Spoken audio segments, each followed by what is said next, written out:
We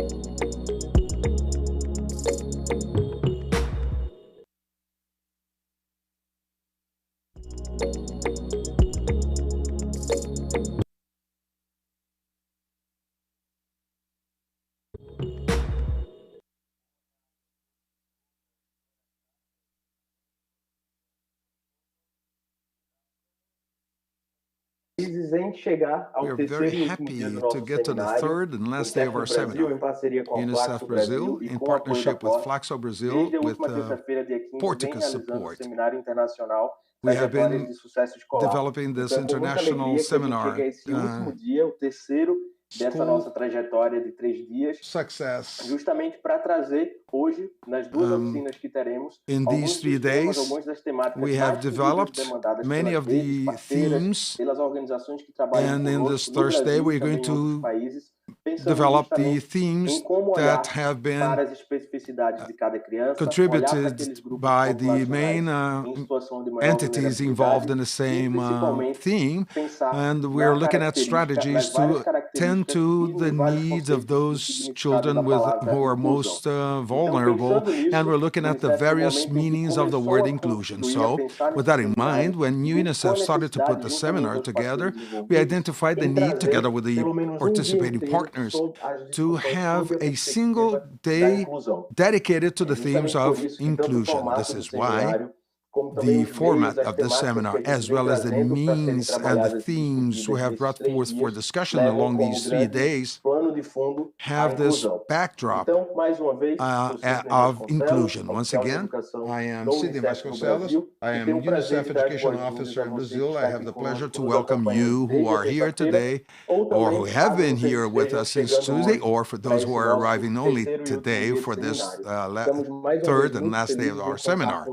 We are once again very happy to have UNICEF Brazil's team support and our regional office in Panama, as well as the support from the many other offices across Latin America and Brazil. I should reinforce the support of Flaxo Brazil, who is co-responsible for this seminar, sharing lots of the experiences.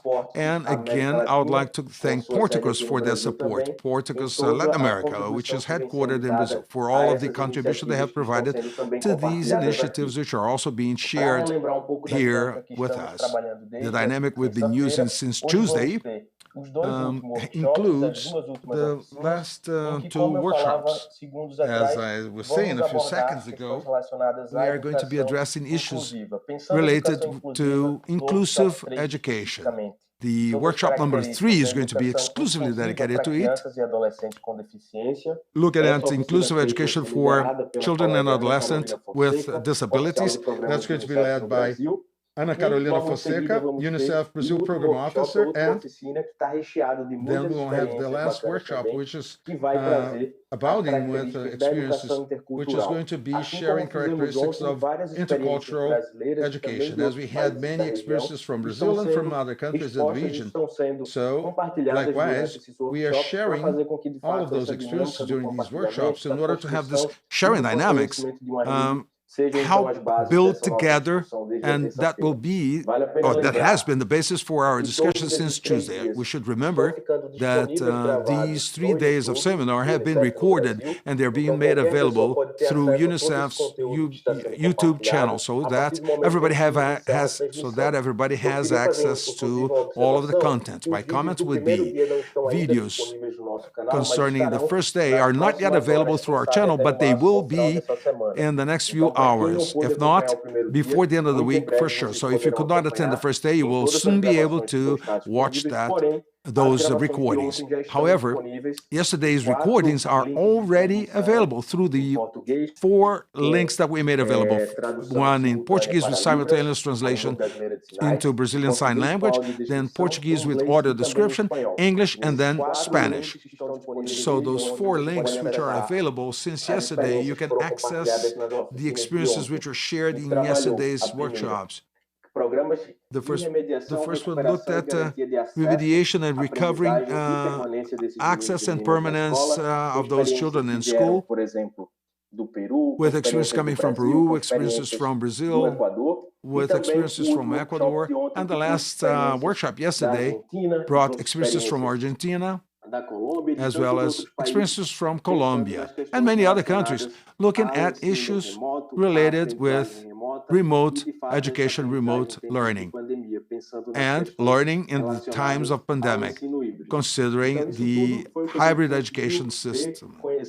So that is something that we have been able to get in touch with and to learn through the seminars that were held yesterday. And we come to this third day where inclusion is going to be a major part of our discussion. Workshop number 4, the last one today, is going to be addressing the issue of intercultural education, considering that not only original populations require, and they actually have the right to this intercultural education, but also any modes of education has to abide by the intercultural education assumptions. We will learn of experiences in Brazil as well as experiences from other countries in the region. We'll also have concepts. We'll be dealing with concepts that have to be a part of our day-to-day activities, considering the diversity we have in every city, in every state, and in every country we are working with. The last workshop is going to be led by Flaxo Brazil, by our dear friend, Rita Putigara,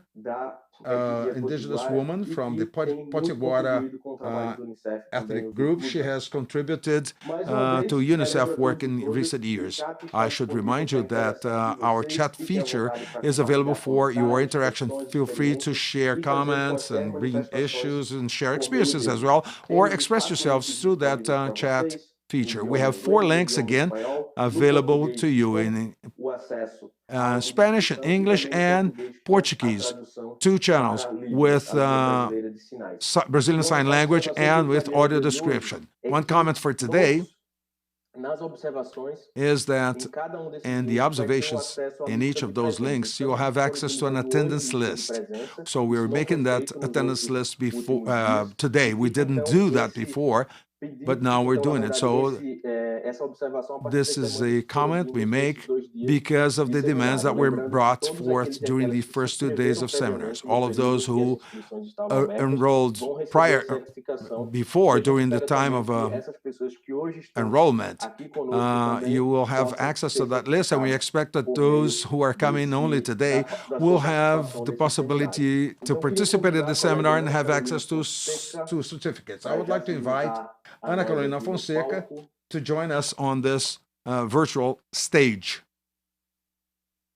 Very good. Welcome, Carol, or Carol, which is the Brazilian nickname for Carolina. Thank you, Sydney. It's a pleasure to join this seminar, to participate as a mediator of this very important debate, which is ensuring the right to education to everybody, with no exception. We have seen this theme coming through other debates, but this is yet another opportunity for us to look at conditions of access and learning on the part of students with disability, considering access to, in common schools. That's the importance of this debate today. And I think the effort and those experiences, what they bring to us is this clarity in terms of looking to overcome barriers that may come up in different ways, from teacher material all the way to connection of curriculum material with students' everyday experiences. And we are now going to listen to different experiences in terms of building capacity on the teacher side, which is a very important point for this debate, because when we talk about inclusive education, we need to re-signify teachers' roles. We'll also be able to listen to some experiences concerning producing and using accessible teaching materials. Another point of great relevance in our debates is the use of new media, the use of new technologies, which was already an important discussion when we talked about inclusive education. And it's now going to come forth as an ever more imperative need, particularly when challenges get more aggravated in this post-COVID-19. We have these challenges of bringing schools back with active listening and looking at different types of learning.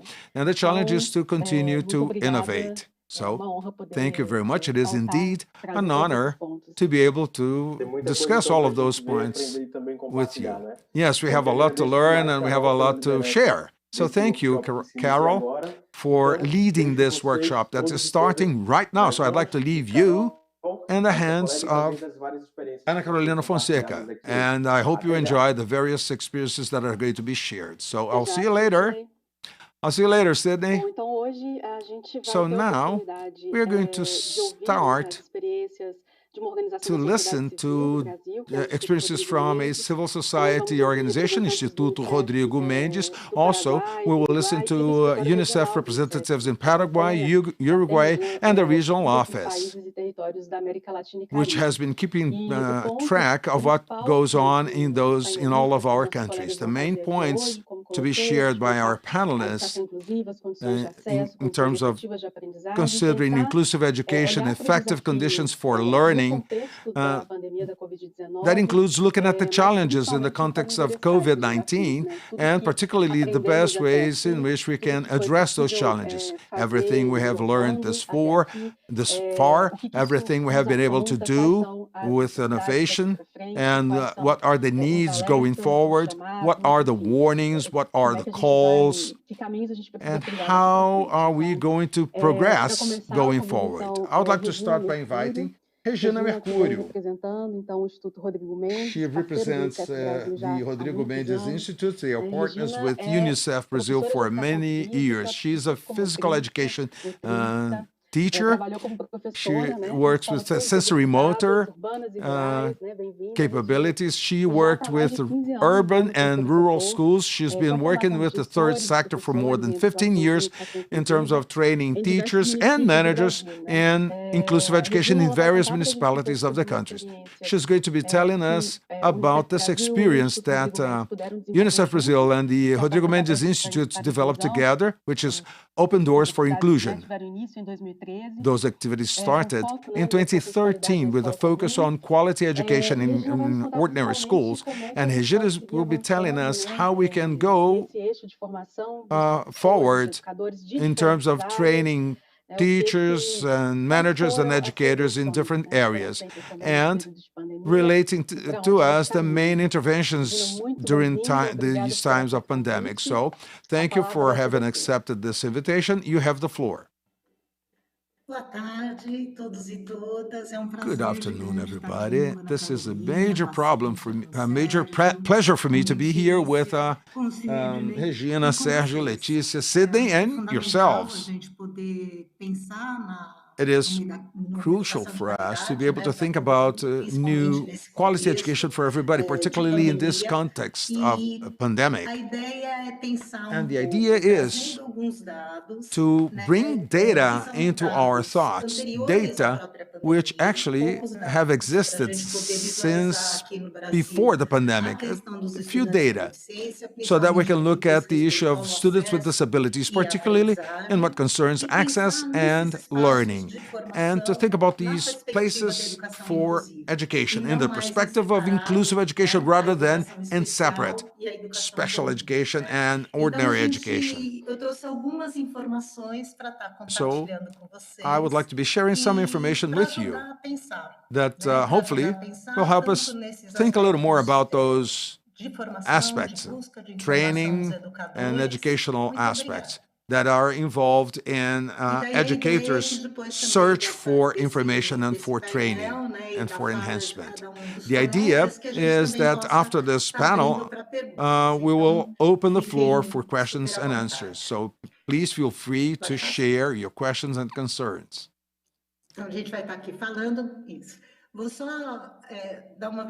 a brief overview of the work the Rodrigo Mendes Institute does. It's a not-for-profit organization, and the Institute's mission is to collaborate for people with disabilities that they have quality education in ordinary schools. Our dream is to be part of building an inclusive society that will ensure equality of rights and value different human differences. There's a photograph of many children and young people manipulating this. It's a map. And the Institute has been around for more than 20 years, and we have 3 lines of work. One is training educators, the other front is advocacy, and the third one is producing knowledge. Obviously, they're all interconnected, and I will be talking to you about education.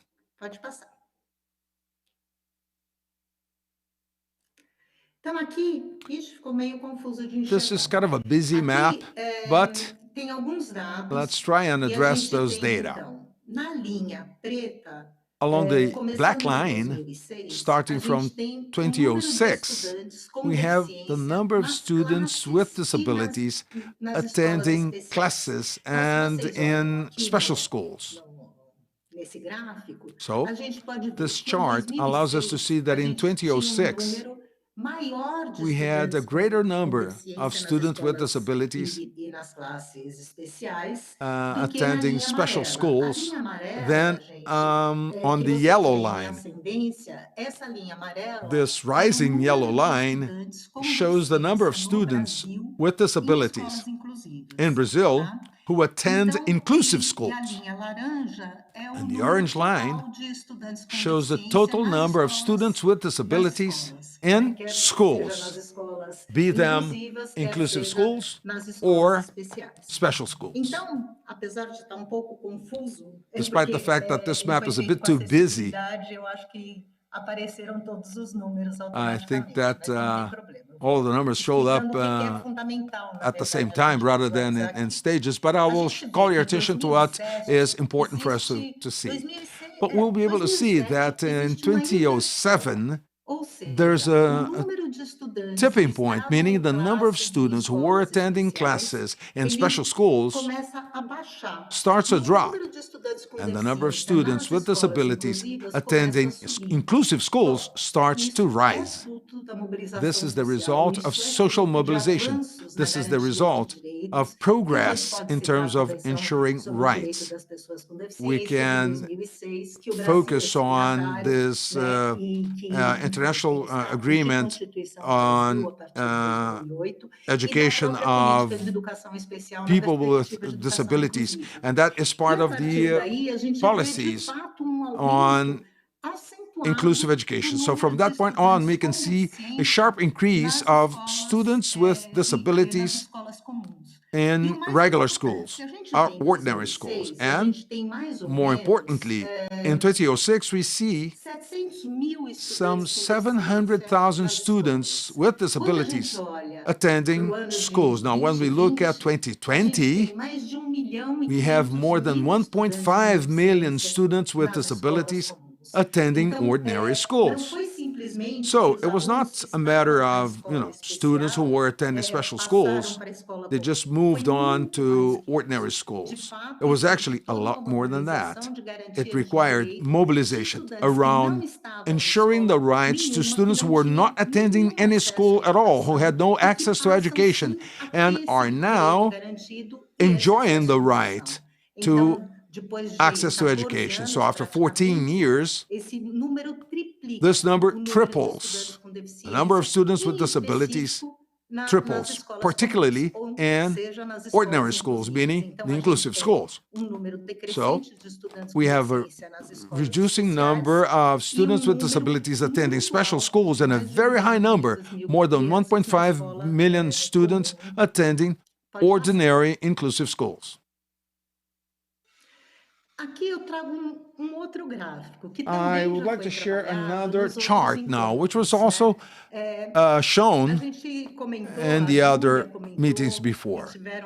Julia mentioned some things about it, as well as other speakers mentioned that too. The issue of age grade distortion and school dropouts, there's a name to it. They are Black students, they are Quilombola students, they are indigenous students, and they are the students with disabilities. They are the target students of special education. So to call your attention, we have a very high rate of age grade distortion in Brazil, which is around 20% of the students. And when we talk about Black students, that rate rises to 30%. And when we talk about students with disabilities, the target public of special education, as we refer to it here in Brazil, which are the students with disabilities, all the way from the disabilities of all sorts, that number rises to 46% of students with disabilities being subjected to age grade distortion. So what we mean is that we have had major achievements in terms of implementing public policies, in terms of ensuring access. However, we still need to work hard to have these children and these youth really learn. And then we factor in this age grade distortion as a very important theme. Looking at this inclusion funnel, as we refer to it, in Brazil, as they enter grade school, what we have is 3.3% of the students with disabilities, they are attending primary school. When we go to secondary school or junior high school, that number rises, that number drops to 1.7%. And when we think about secondary education or higher education, that number drops down to 0.5%, meaning of all students who enter school, only 0.5% actually make it to higher education. And there's the equality issue that is connected to it. The needs that we work in a way that schools will actually be able to promote education in an equitable way to all students.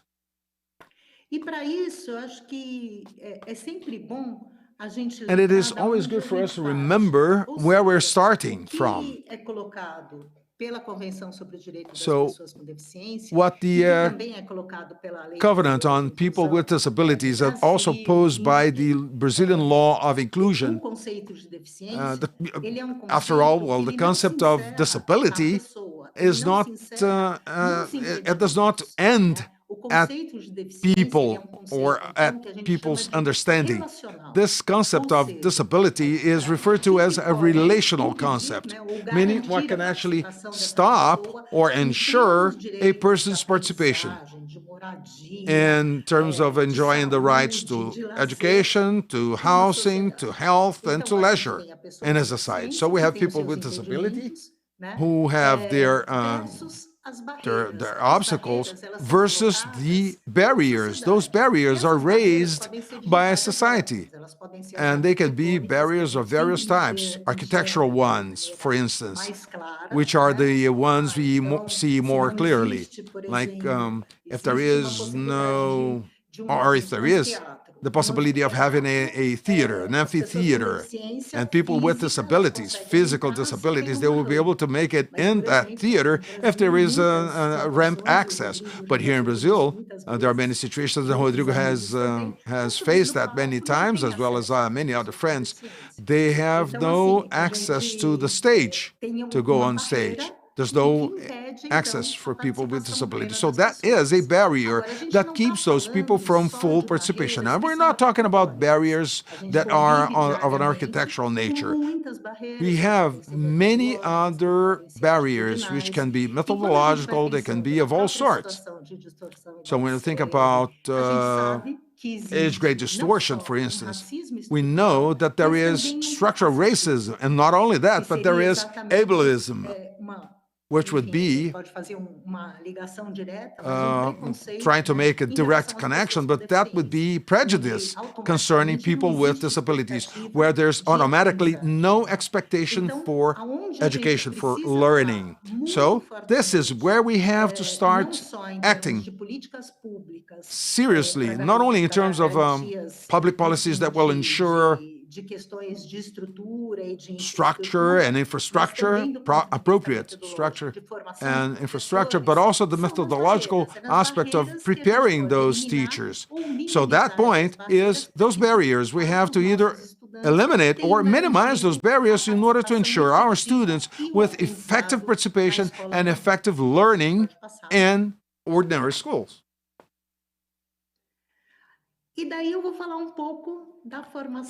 And now I will be telling you a little bit about training, looking at two different types of training, basically, just to give you an overview of the actions by the Rodrigo Mendes Institute, which is one of the many institutions operating around these issues of training educators. We also work with training educators as well as managers and pedagogical coordination and teachers who will have special education training, and as well as teachers who will be in ordinary classrooms. So we have training which is both in-person and remote, which is EAD, which is the acronym for Distant Education in Brazil.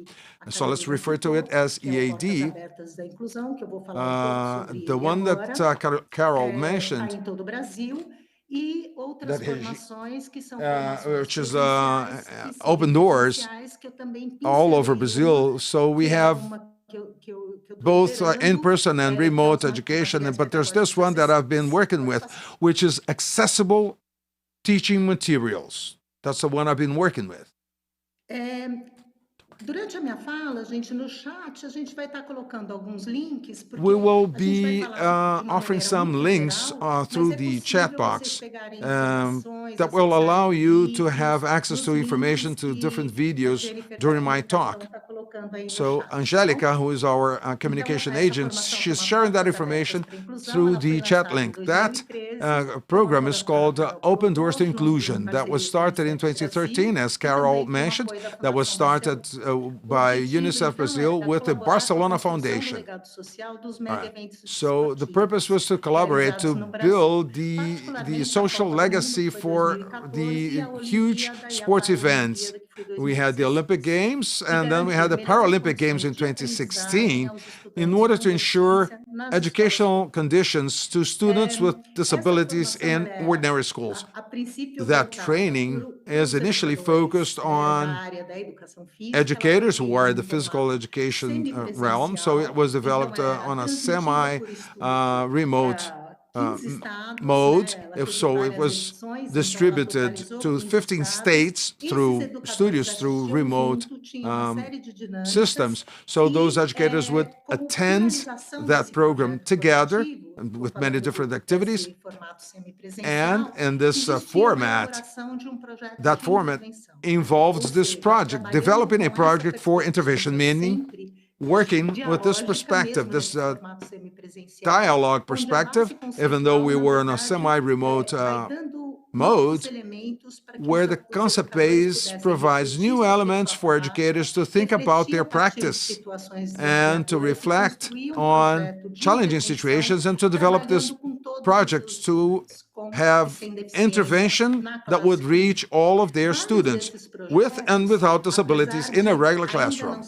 And the bulk of those projects, though it was not the focus, they were interdisciplinary projects, meaning projects that were not only focused on physical education, they would actually include the other educators, not only the expert teacher, but also other areas to help develop the project. In 2018, o formato educação à distância. The distance education format was started. Again, the acronym in Portuguese is EAD. So it comes from this experience, this semi-remote format, which involved various guests who would talk about the different topics under the program, to this self-instructional format, which involved 40 hours of attendance divided in 7 different modules, which could be covered by the educators in their own different ways. And they had videos, text, and video classes which would liaise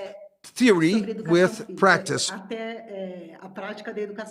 all the way to the practice of physical education activities. But developing those 7 modules, please, let me go slower here. These 7 modules involved education, legislation, the history, issues of accessibility, universal design for learning, all the way to this project of intervention. Another important point is that this EAD training was in accessible format with sign language windows and with all the other accessibility issues. There's this chart that helps to clarify this issue when people say that teachers do not look for further training. This chart was put together in 2020, which is the year when the pandemic hits Brazil and the world. I think we can look at 2 major peaks. So in gray, we have the month of March, and then in yellow, we have the month of April. And in July, which would be school holidays. Now it's better projected this way. But more than 15,000 educators looked for this further training. So when the pandemic sets in the country and schools are closed to in-person classes, there's this ongoing significant culture on the part of educators, spontaneously. There is this search for further training. So numbers reach very high peaks. You can see the levels there, which used to be something like 1,000 or 500 educators per month. So this number jumps up to more than 15,000 educators attending those training programs. Some comments that I think are interesting is what they call accessible navigation, audio description, sign language translation. I like very much to be part of this course, Open Doors for Inclusion, and I do believe that the testimony of professionals and family members give credibility to the course. And the other statement is, this is a fantastic team. Even if I'm not from the physical education area, this course helped me a lot to remind us all that education is for all, with or without disabilities. So it was not just specific for educators from physical education. It was for educators overall. So it was very good. Next. I put 2 images here. I don't have time to describe them all, talk about them fully. These are 2 projects that were developed within the Open Doors for Inclusion project. One is for capoeira, and the other is mini tennis in Belém, the city of Belém. Accessible pedagogical materials. This program starts in 2018. Next slide. And it's a course aimed at managers, teachers at this expert education or specialized education, and common teachers or regular teachers. We worked with 11 municipalities so far. And these schools of these municipalities had to have these 3 players.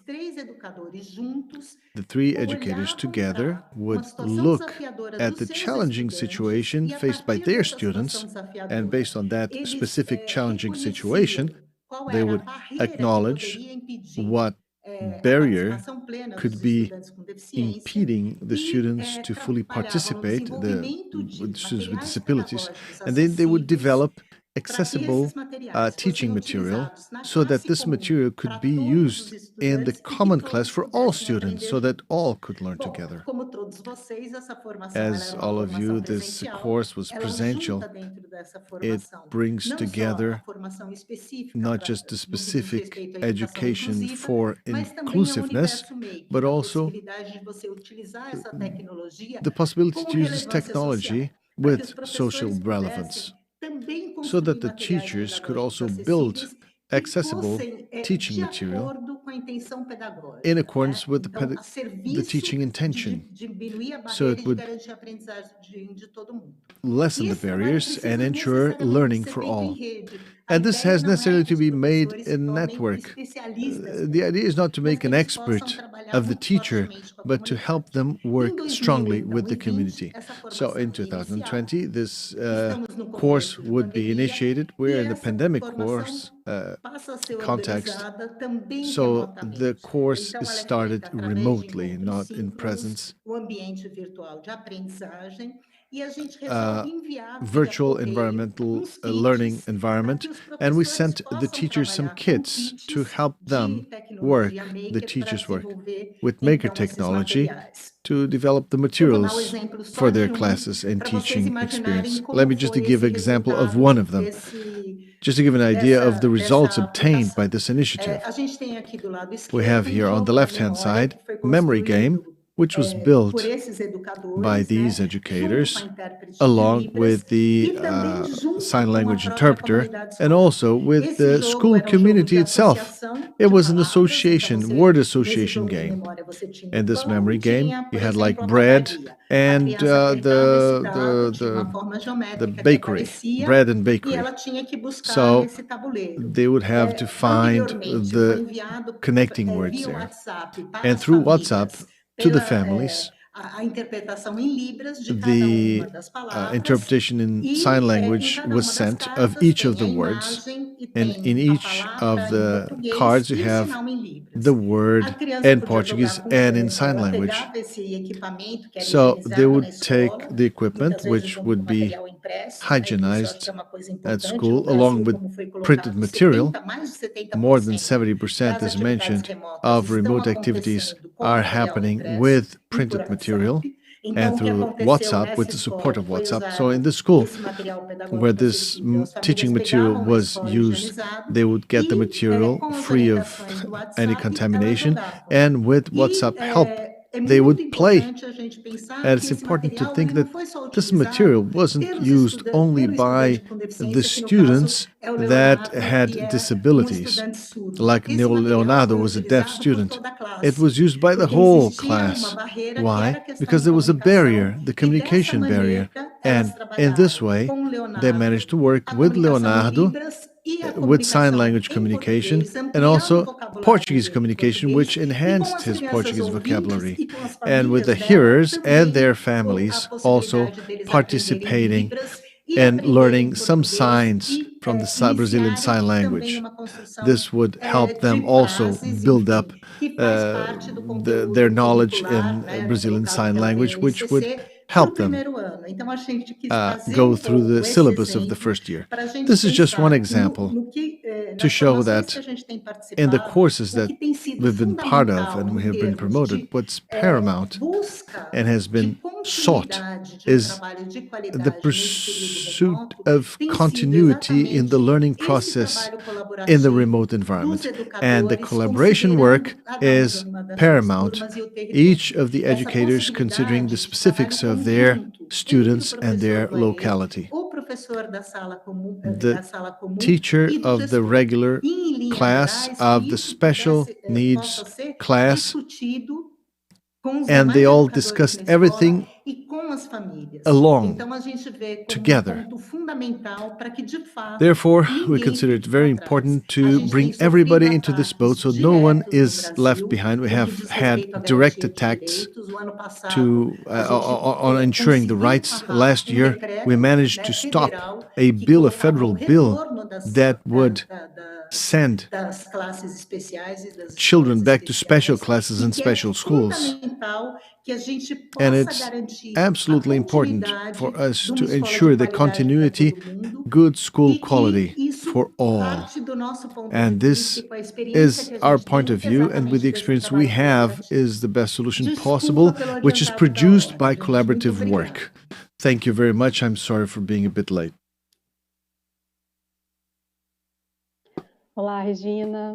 Bom, Hi, eu que Regina. agradeço. I A thank pauta, you. ela, enfim, nos This mobiliza e topic é really difícil a gente touches falar our pouco, hearts, mas agradecer and imensamente a sua I contribuição. Acho thank que you profoundly destacar o papel for que a your sociedade civil contribution tem, né, tanto to em point dar out the visibilidade a role that desafios society que os dados has in muitas vezes não giving permitem, lembrar visibility que to a challenges disponibilidade data de dados alone é does not desafio pra gente provide. também, né? A gente já teve a oportunidade de falar Disabilities are a sobre isso. challenge. We had the opportunity to discuss it Mas already. também, enfim, a sociedade civil tem um papel But the civil muito society does relevante have a relevant em fazer role experimentações, in trazer experimenting, inovações, né? bringing E acho que essa innovation, experiência and que você the experience that trouxe pra you've gente brought us fica muito bem registrado, makes né? it very O clear. potencial de The engajar os potential professores to coletivamente engage para que teachers eles pensem collectively so soluções that para they can come up with superar as barreiras solutions to que overcome the possam se barriers. apresentar, ou seja, as respostas não estão And realmente the dadas, answers are not e given é them, preciso que they seja produce them. processo de troca, And né, this com os requires an com as exchange famílias, entre process with the os próprios students, with the professores, families, né? Então, and muito also between obrigada. teachers or amongst the A gente teachers. segue Thank you very agora much. We com a will now próxima painelista, continue with the next que é a Maria panelist, Fê dos which is Santos. Maria Fê dos Santos. Bem-vinda, Maria. Boa tarde. Good afternoon. Maria Fê é oficial de Maria educação do Fê UNICEF is no Paraguai, an já há education 2 officer, anos. served for Também mestre UNICEF in em política e Paraguay for gestão 2 da years. She's a educação master in international internacional. Então, education Maria Fê vai falar policy and pouquinho pra management. gente sobre She's going to educação talk to us inclusiva, about inclusive sobre education, desenho universal de about the aprendizagem, universal design trazendo of aí algumas learning, provocações, né, and pra gente she'll bring da some importância da gente pensar essa challenges diversidade de to materiais, us de on técnicas, de thinking the estratégias, diversity of né? materials, of E vai techniques, of falar pouquinho strategies, mais em and detalhes, she's né, going do to programa go de into more formação details para of aplicação do desenho the universal da aprendizagem program no for fomento à learning leitura, né, nos primeiros anos de universal vida. learning Então, muito process, bem-vinda. and to encourage reading in the first years Palavra of com life. você. Thank you, Fê. The floor is Bueno, yours. muchas gracias a todos y a todas. Buenas Thank you tardes. very much to Estaré all. hablando en I will castellano, en español. try to Cuando quieran speak pueden slowly in mostrar la Spanish. presentación. Muchas gracias. Siguiente, por favor.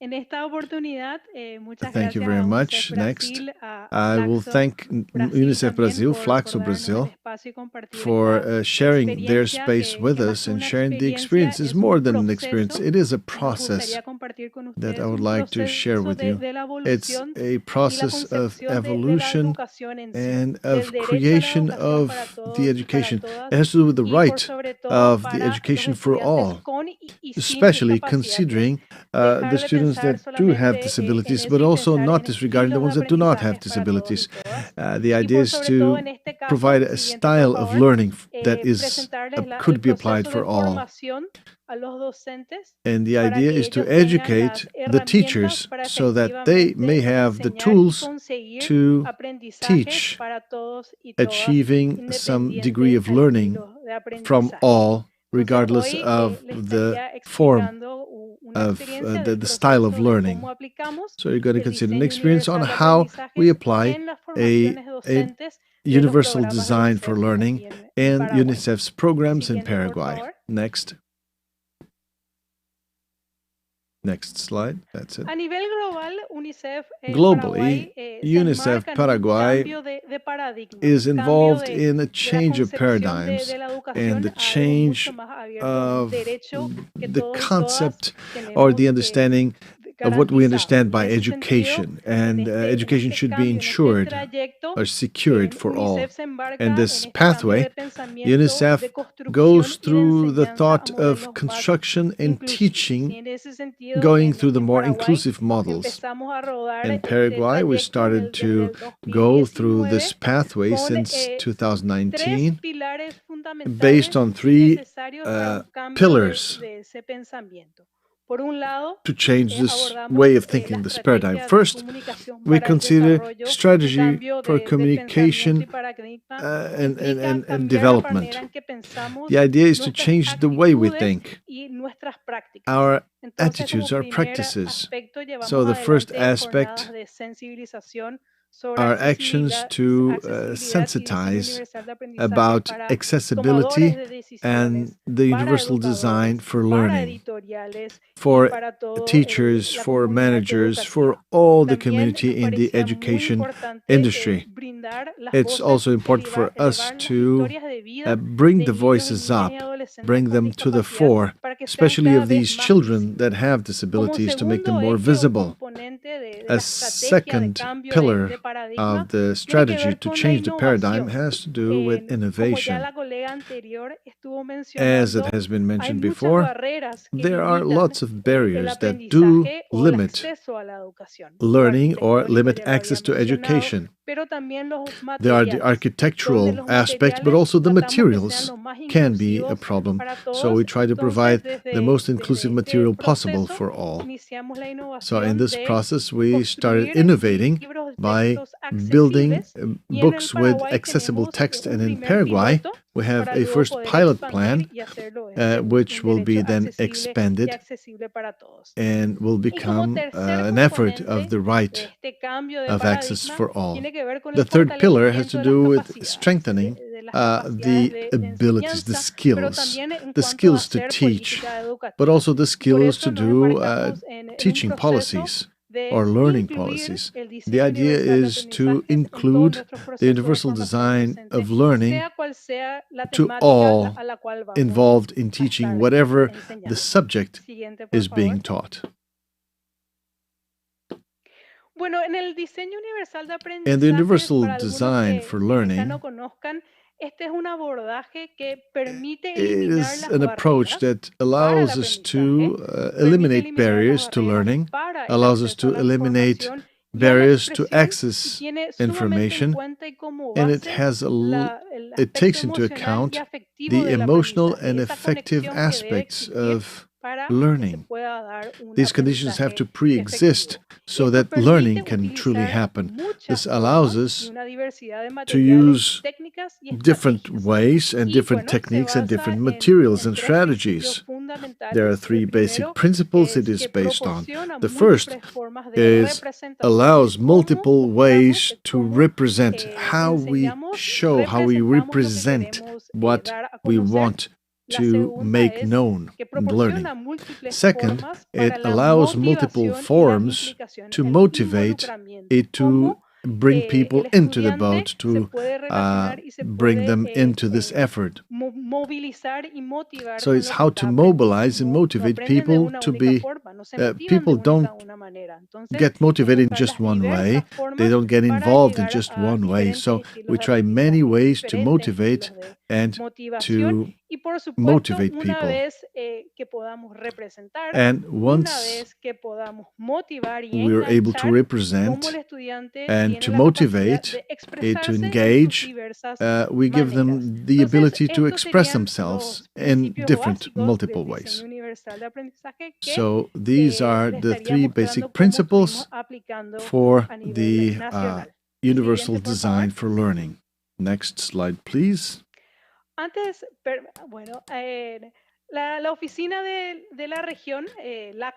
The office in the region, LACRO, has produced a series of materials for inclusive education and for universal design for learning, 14 booklets. The first effort was to bring this material together and start the digital program for the education of educative agents and the design of inclusive education and universal learning. This course was elaborated last year. It has to do with accessible written material. It was digitally done, it was totally virtual, and was done by the Iberoamericana University in association with the academia.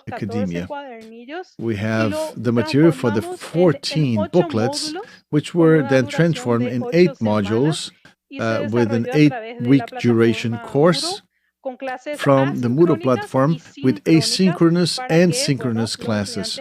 so that students could aprendiendo y también learn trabajando desde sus casas. and work from their Cada uno de los homes. 14 cuadernillos, Each como of the les mencioné, 14 booklets, fue as mentioned, transformado en has been unas clases, en unos módulos, transformed y esta in fue la primera modules or experiencia de classes, utilización de estos and this was the cuadernillos first que experience pueden to use servir the y pueden booklets ser that replicables para this todo, can be para lo que reused and deseen. can be Siguiente, por replicated for favor. any other objective, teaching Esta objective. serie de cuadernillos, como les mencioné, se These basó en estos 14 8 módulos, booklets, donde algunos based de on los 8 contenidos modules, tienen que ver con la some of the content conceptualización de have la to do with the educación inclusiva, conceptualization cuál es of la inclusive misión de education, UNICEF, what is qué the mission se of espera UNICEF, también de what los is gobiernos expected estados partes, from cuál es the la definición y governments la and the clasificación states, de la discapacidad, what is la the legislación a definition nivel and global, classification pero también a nivel of the nacional, en este disability caso globally and el locally, Paraguay, cómo locally in planificamos una Paraguay. educación How can we inclusiva plan efectiva, for an cómo effective abogamos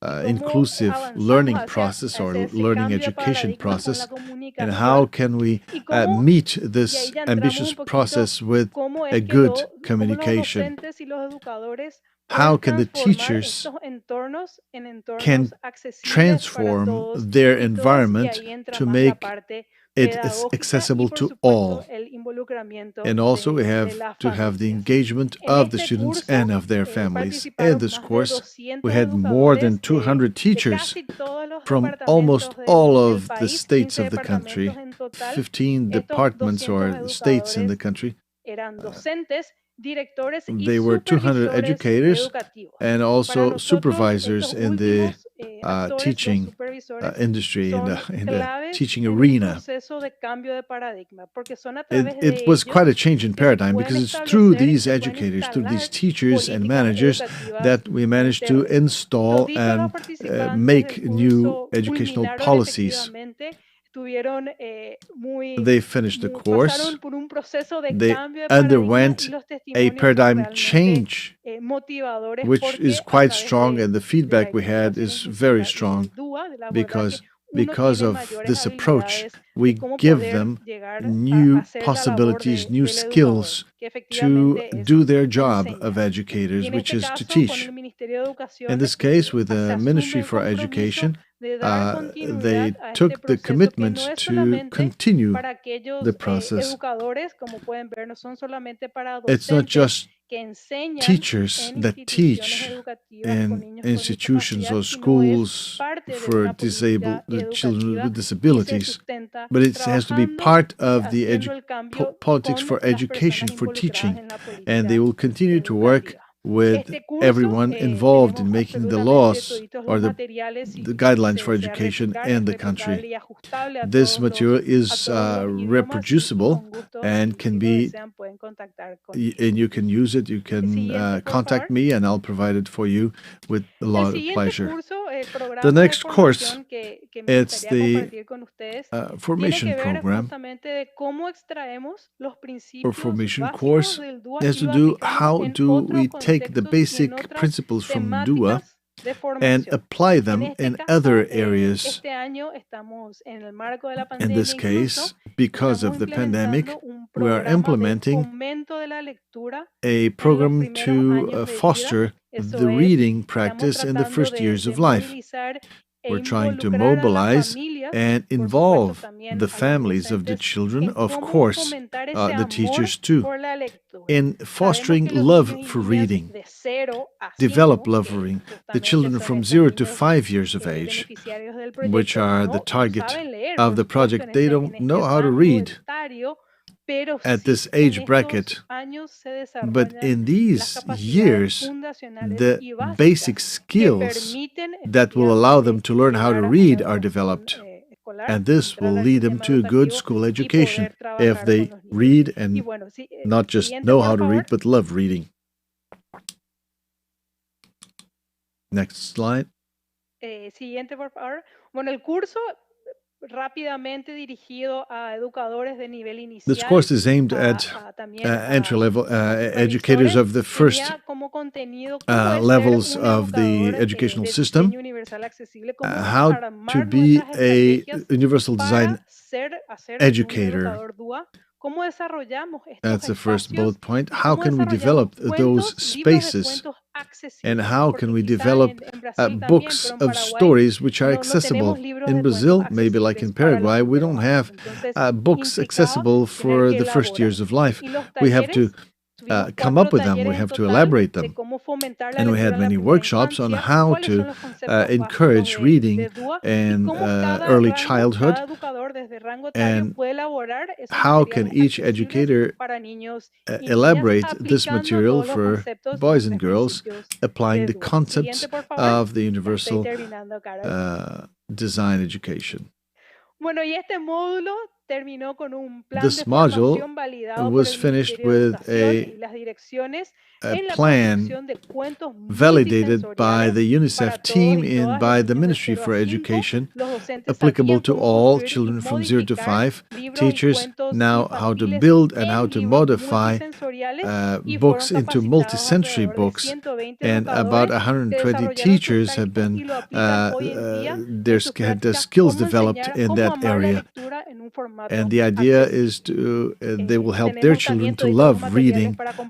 And of course, we have all this material to share with all of you. This can be repeated or replicated, no problem.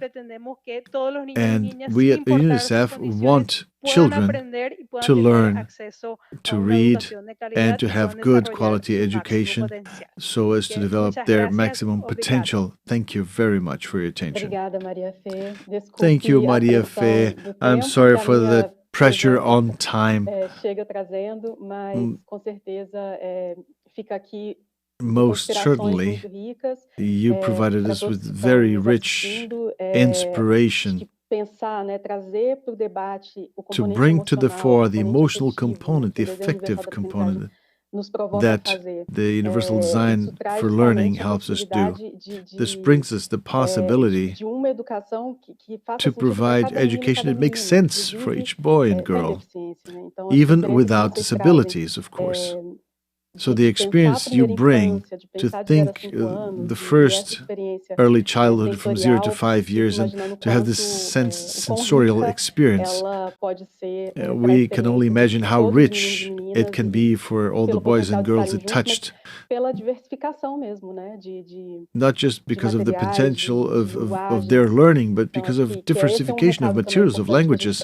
A very important message that was brought to us by you, and this is why we champion the importance of ensuring the right to education on the regular school, not on special schools. Learning is a right for all children, not just for the children that do not have disabilities or for the ones that have disabilities. The idea is to overcome barriers. Thank you so much for your contribution. We will now go for the expert and reference in educational for Cíntia Brizuela.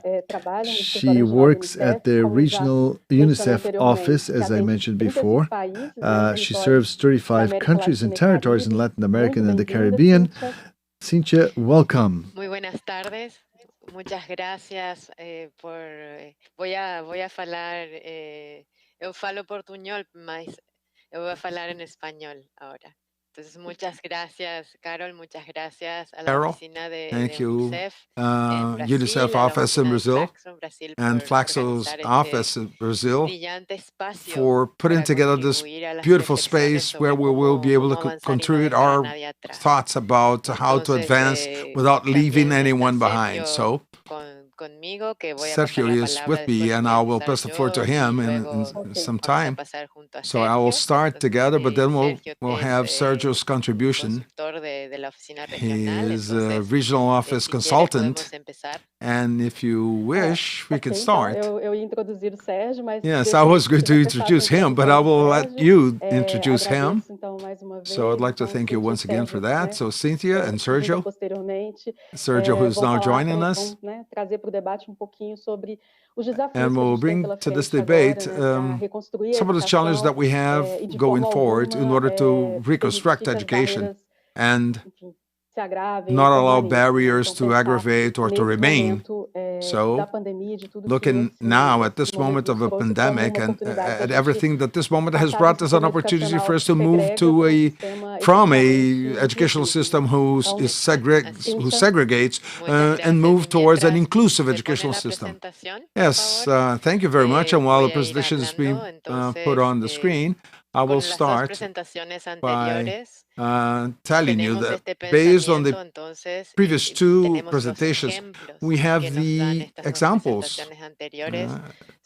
They have shared these examples on the importance of including, because in order to progress, in order to develop, in order for a society to be built or to be rebuilt in a year with the pandemic, we have to count on everyone, because everybody is important and we cannot leave anyone behind. So we have to include.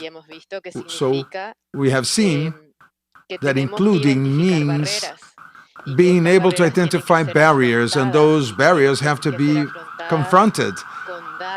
And they have to be confronted with data, with proper knowledge of the context, and with strength. The main challenge is that we have to change. So, inclusion implies this exercise of recognition and this exercise of reflecting, as well as an exercise of bringing together, which is what we're doing now. This is why we're talking about reconstructing education and not the barriers.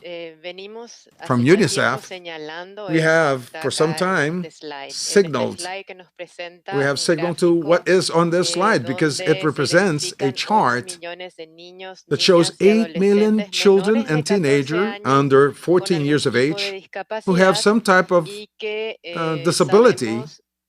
And we know that prior to the COVID pandemic, those conditions provided them with disadvantages, and that had a bearing on social and economic development indicators.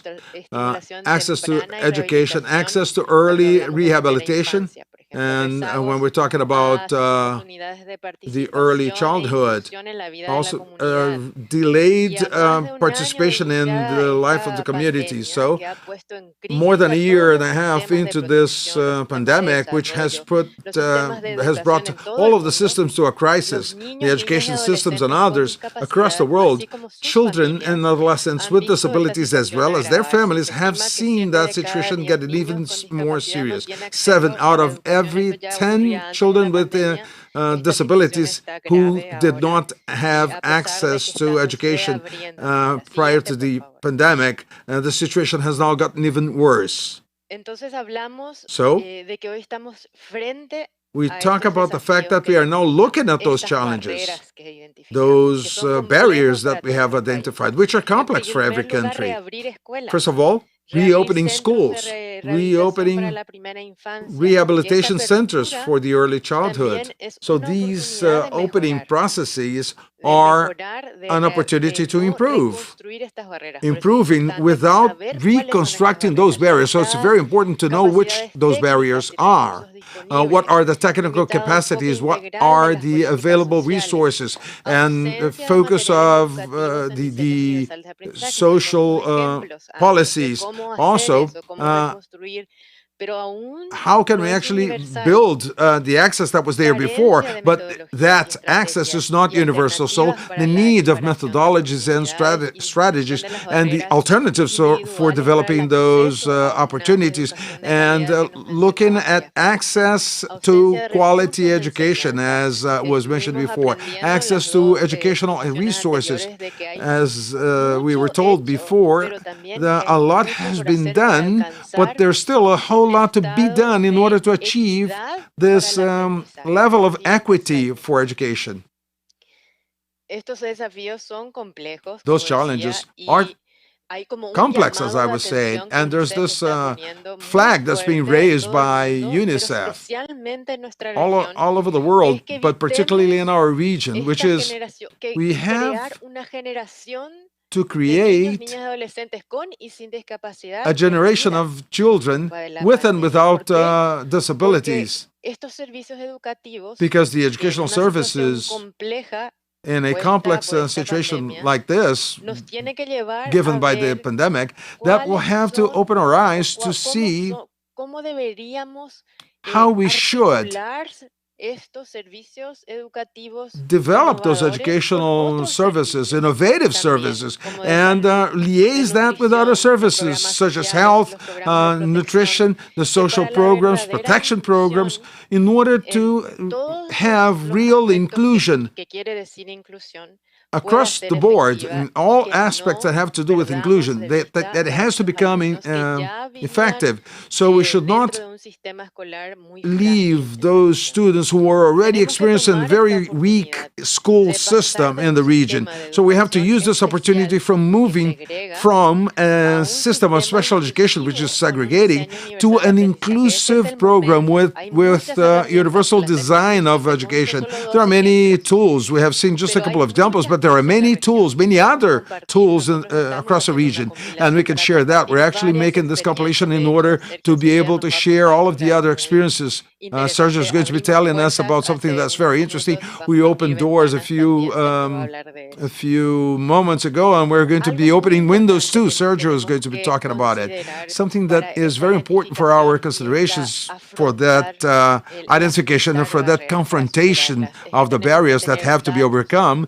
That datos para requires apoyarnos data. en We la have to have planificación. data that Y es will algo que support our todavía plans. no lo hacemos bien And en this la is región, something that we porque have nos not cuesta done it well in this tener region, datos because it's still difficult for us to que secure puedan ser data discernidos y utilizados para los that can sistemas be educativos. used Son muy for the pocos los purpose of the datos, educational datos sobre tipos system. de Data are discapacidad few in para numbers poder and organizar mejor scarce el in terms of the aprendizaje capacity y it para covers, poder so that we can tener develop un better verdadero learning diseño universal de aprendizaje. strategies, and that we have a Siguiente, por true favor. educational design. That is something that we Con algunas badly need. respuestas que UNICEF ha dado frente Some a of estos the desafíos. response provided by UNICEF to Respuestas those que todavía challenges no tenemos are cómo medir response that porque we cannot algunas yet son average pequeñas or en measure, comparación a because la some of them región are que tiene just 35 too países y small if territorios compared to a que region that has cubrimos, pero hay 35 algunas countries and respuestas que territories, sí as we son saw, but escalables responses que that estamos can be scaled, compartiéndolas hoy aquí which y are being respuestas que shared se han here dado today, que no se but esperaban antes y que han sido they were innovadoras, not como expected que tienen before, que but ver they con have la been comunicación innovative. They have to do y la with comunicación communication. en un formato inclusivo y Communication in accesible, an inclusive que and tienen que accessible ver con format. llegar hasta las And familias, they have to que do with tienen reaching the que ver families. con la They have to adaptación do de with los materiales y adapting la educational metodología de materials, comunicación. as well as the Fíjense, hoy methodology estamos for aquí reunidos communication. As you en un see, seminario we're gathered internacional together here in this desde international nuestras seminar casas. from our Y eso es homes. fabuloso y eso And this is es un fantastic, beneficio and this is a que benefit. afrontando esa barrera de And by comunicación nos confronting podemos this juntar aún educational más, barrier, si se quiere. we Entonces, can actually esto nos bring demuestra que more hay una people oportunidad together. That shows importante that there is que an tenemos que important afrontar opportunity siendo meticulosos that y we have to be siendo very careful as we cuidadosos address del it. dato, pero We have afrontándola to con look at innovación proper y data, creando algo but we'll nuevo y have to aportando address that juntos. through Siguiente, por innovation. favor. And we have to do that together. Y cuando digo afrontándolos And when I juntos, say no that we es have una to confront that retórica together, it's not a matter of ni rhetoric solamente un discurso. nor a Tiene matter que of llevar a una discourse. acción It actually importante has to de lead to crear important las action, which alianzas is to estratégicas y put de esa together red strategic para alliances. poder resolver un problema So, nuevo learning como nos in order situó to esta solve a pandemia, new que problem necesitamos de as the one that's tecnología, posed que to us by necesitamos by this mecanismos pandemic, de which llegadas is a we las need familias de una technology, we manera need mechanisms diferente, que that will necesitamos allow us to reach the estrategias de families in a different desarrollar manner. We need competencias strategies dentro to de las develop familias y los competencies cuidadores amongst the principales families and the main que antes caretakers no of teníamos those que children, hacerlo. Los which was servicios de something that we didn't rehabilitación, need por before. ejemplo, The los centros de rehabilitation adecuaciones, por ejemplo, services, they require están llegando de manera diferente. Entonces, they need desde different UNICEF hemos solutions. empujado because they have been happening in different ways. At UNICEF, we are pushing those strategies at the regional level, but also at the national level by creating this network that will hopefully provide new opportunities. From regional UNICEF, for instance, we have invited local experts who have been together with UNICEF experts, because those are from outside. So bringing them together with UNICEF experts to rethink about some new strategic response for the families to reach the homes and to create participatory spaces that will be very important, that are very important. We listen to the children and we see that there is always new ideas, new response. And these ideas have generated various activities such as homes with many windows, as Sergio is going to clarify to us what it means. What it means as an exercise of participation exercise in strategic alliances, working with peers.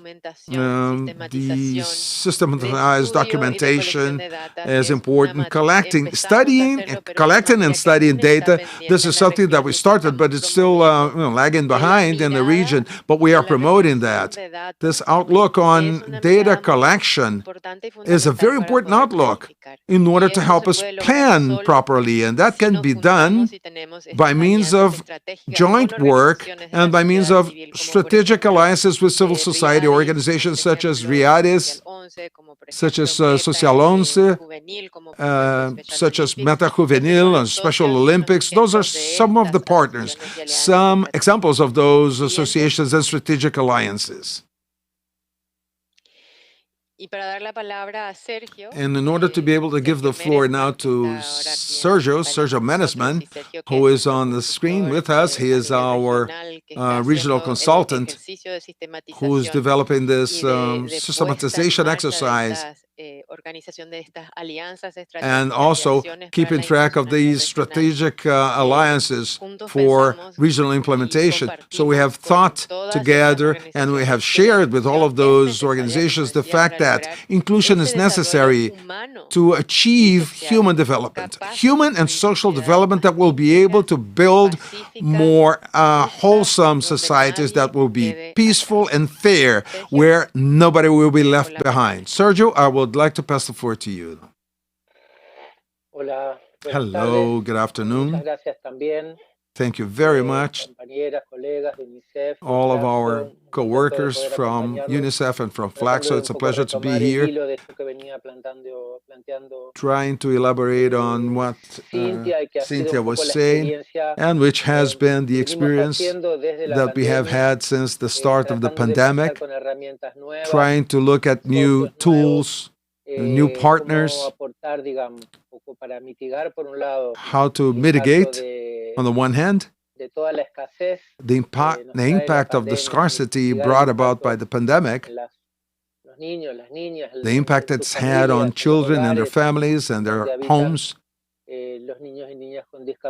where there are children with disabilities, and also to start to prepare, to pave the way and to prepare ourselves for this, which has to do with reconstructing proposals, reconstructing modes of education and learning without rebuilding the barriers that, as we have seen, we've been listening to Regina. She was talking about 46% of school delay for children with disabilities. There's a very big numbers. There are certainly systemic factors in these 46% figure. Also, there are family and social histories, but there are also barriers which cause children with disability not to learn at school. So the effort is to try and mitigate all of that and somehow prepare ourselves for what's coming forward in the sense of developing better proposals with less segregation. The issue of segregation is a very strong factor in the history of lives, in the history of schools, for many children with disabilities. And the proposal we put together has to do with this house with many windows. There's a message, there's an objective, which is very simple, which is desegregation, the idea of keeping those children with disabilities apart from their families, from their homes. This is something that we have to overcome.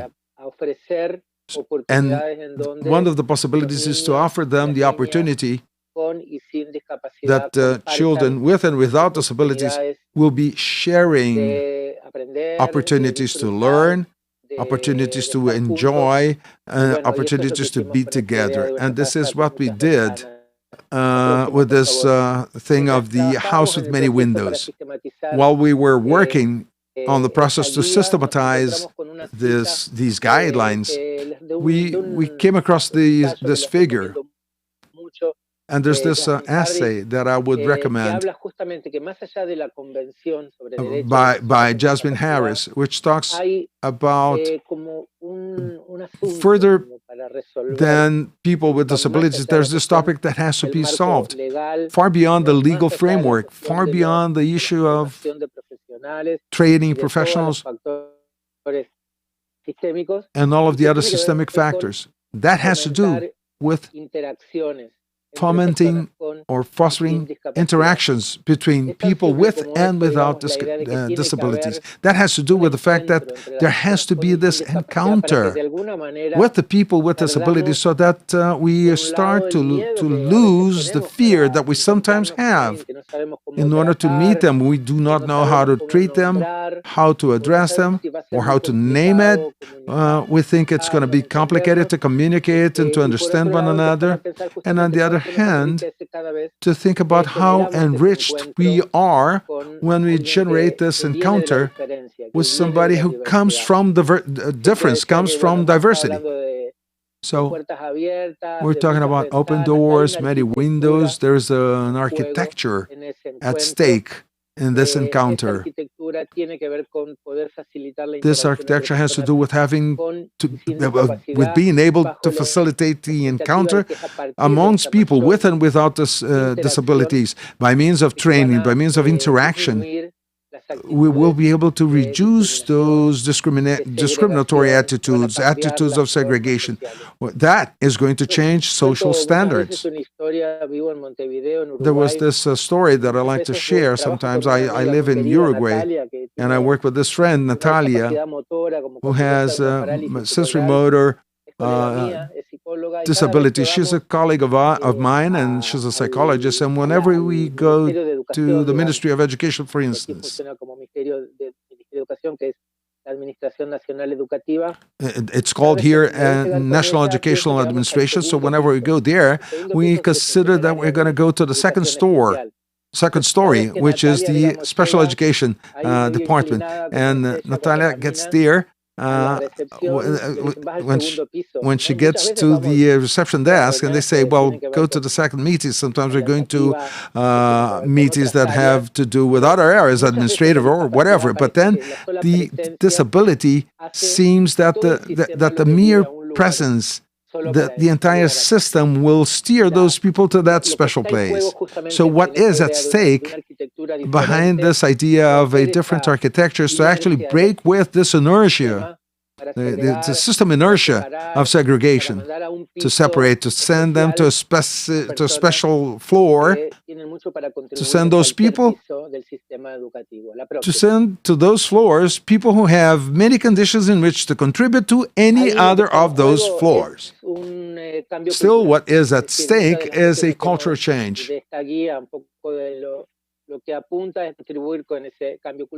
This cultural change has to do, or not necessarily has to do with change, of a soft change, because some of the issues are related to attitudes, but there are also which have to do with education, like training and program, but it also has to do with inertia, with tensions, with fears, that are generated by change in general. So this is the line of the main focus of our considerations last year with the start of the pandemic. I should recall that the first World Report on Children with Disabilities, issued by UNICEF in 2013, you might remember, this report had this type of main message, which was to look at children rather than looking at disability. So the issue is where to look at it, how to look at it. That is at the basis of the entire strategy.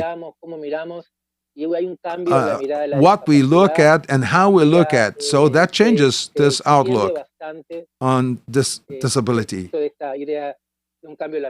So that is the idea behind changing the outlook. So first of all, there's the possibility of depathologizing the disabilities.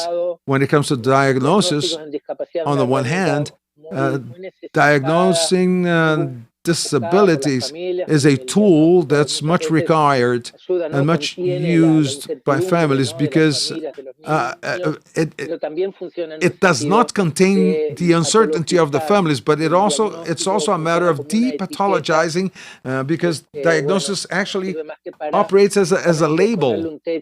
But we have to put a cap to the possibilities. The idea of being able to break away with the idea that disabilities are a pathology or reduced operations, motorist sensor or whatever, the idea of de-dramatizing the issue.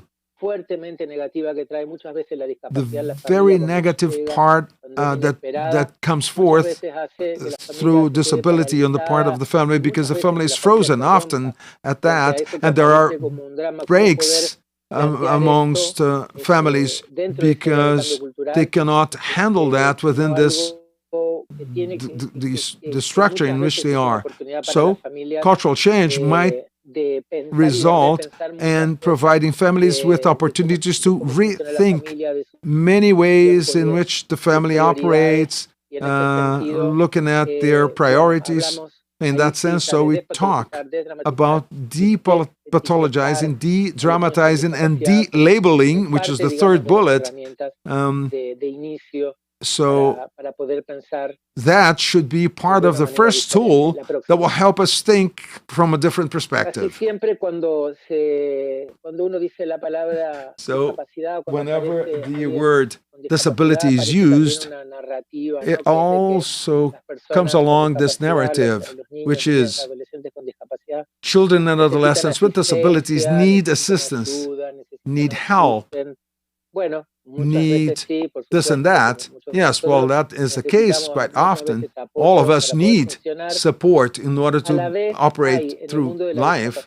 So, in the world of disabilities, there are many abilities, there are many assets, there's a much knowledge which is accumulated by families and because the families have to study amongst themselves, they have to learn. And when they go to rehabilitation centers, they share experiences. So the strategy involves having peers and being able to have these capacities in place, which are very important to help us develop solutions to meet those challenges. When the pandemic started, for instance, the first reaction, before state reactions, those first reactions came from the solidarity strategies that came from the grassroots. It came through many different ways by providing needs, provided for the needs, first needs for a number of months. But there's this aspect of strength in many communities. So it's very important to leave behind this sector segregated logic and look at public policies. Those are the inclusion strategies for schools and for communities. They are usually not conceived for people with disabilities, so we have to consider to factor in all of the children, all of the students, all of the people. So we're trying to look at this new logic that will actually be for the benefit of all.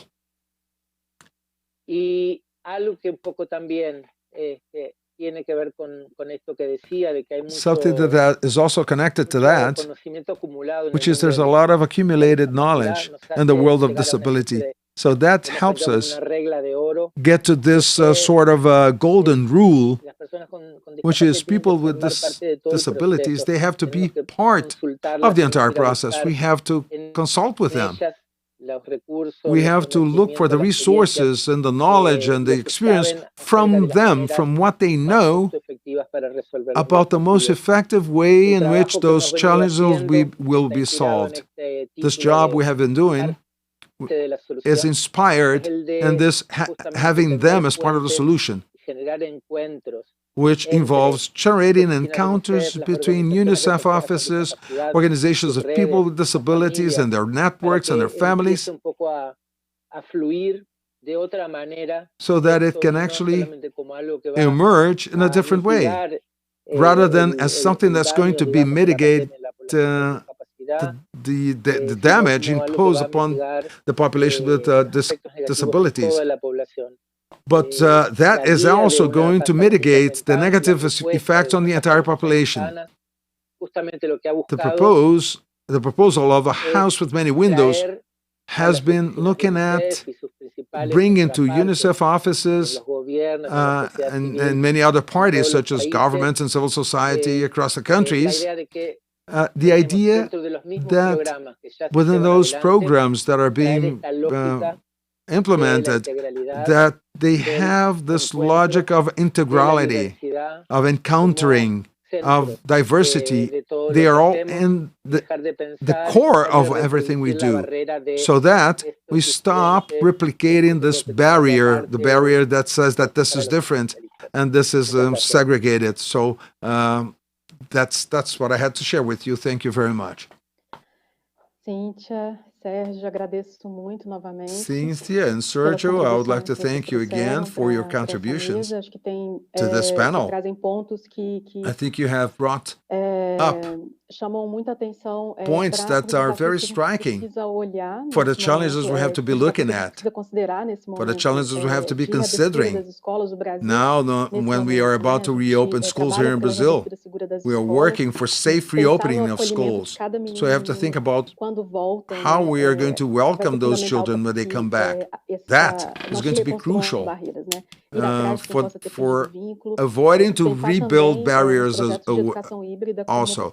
So I have to think about hybrid education projects as an opportunity for inclusion rather than segregation. So we're looking at developing this urgent dialogue that will bring together all of stakeholders in the school community, which includes children and adolescents, particularly children and adolescents with disabilities, as Sergio said. So we have to look at the best way to develop that process. We have Regina back to us. Marina Fé could not be with us now at this moment. We received very rich contributions through our chat box. Unfortunately, we won't be able to address all of them. I will ask each of you to make last 2-minute comments. One question that was brought forth, it is a very comprehensive one, which is what is, at the end of the day, an inclusive school? So that provides room for us to reinforce that in our messages. I would like to add something to this question. What is inclusive education?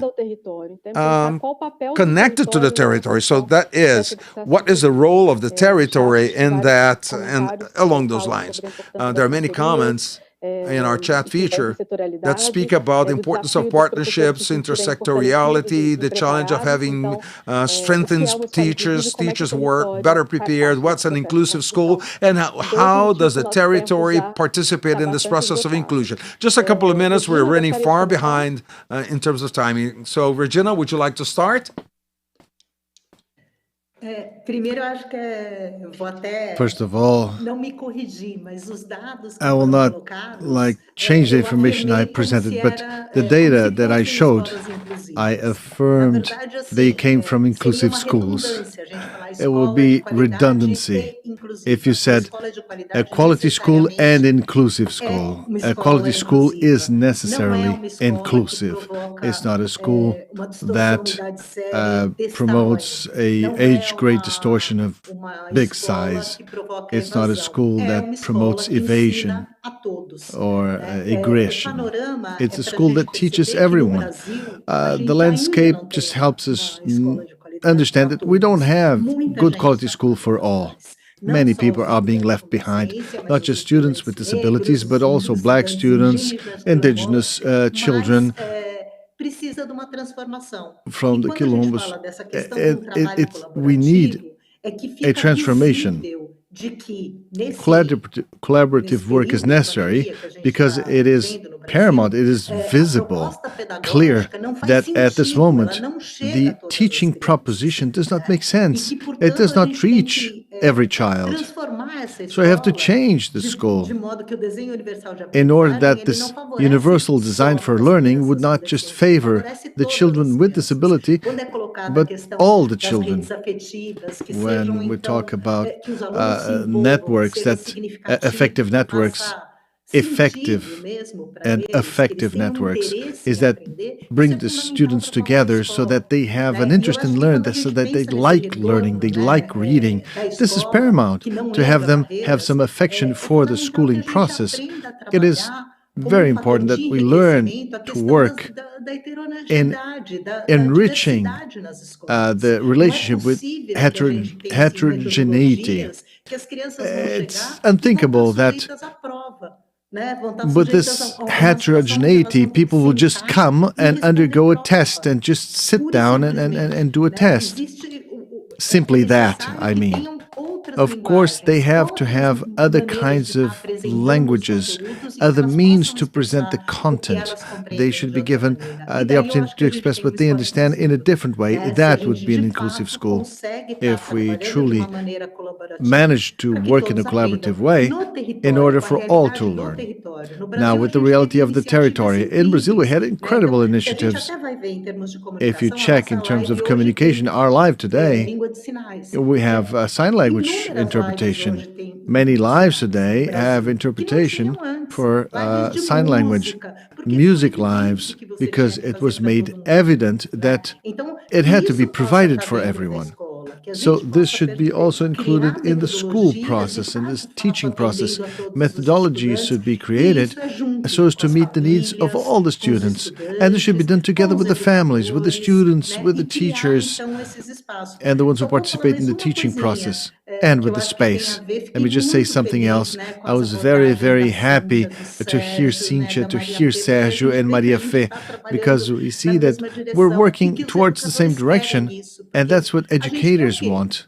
What do we want? We want every student to learn. This is what pleases us, educator, what makes us happy. Now, one last thing. How important it is to articulate this in each territory and with different equipments. We don't have an articulated public policy. We are losing rights now intensely in Brazil. Schools have been a reference also for social services to distribute food, and that's a good thing, printed material, and that's good. But what we see is the need to articulate even more in the territory to also touch the working process of the school and the planning aspect since the beginning to reach all students, because we run the risk from the teacher of the regular class not to look at other students. So the other students who have disabilities are just in charge of certain teachers, not of all the teachers.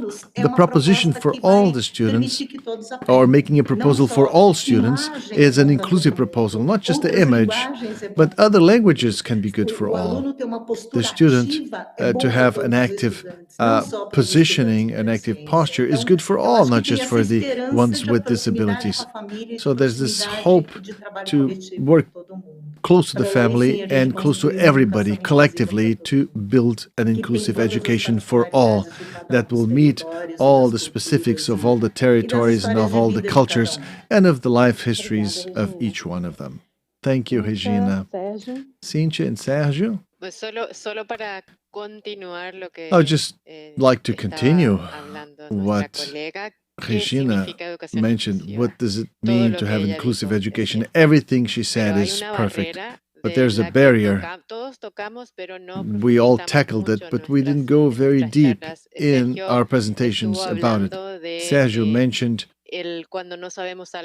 when we know something, when we don't know something, we ask the person that has a disability, how can I call you? How can I do this with regard to you? What does this mean?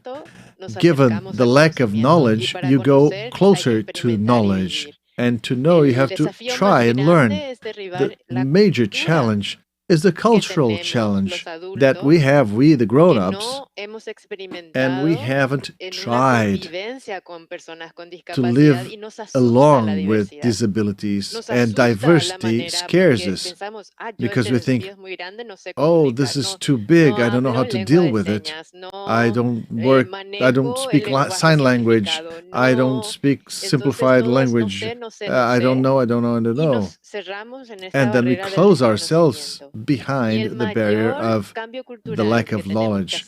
So the major cultural shift that we have to have for families, for teachers, is that the educational system, to function, to be inclusive, we have to overcome the intrinsic, internal, cultural barrier, because we deep inside think that the disabled students cannot learn like the other students can. When we bring this barrier down, which is not very obvious and visible, then we'll be able to talk about inclusive education. And an inclusive education in different formats, in universal formats, in a diverse design. Not everybody in the same class necessarily, not everybody at the same place, not learning there, and thinking in a discriminative way with regard to one another.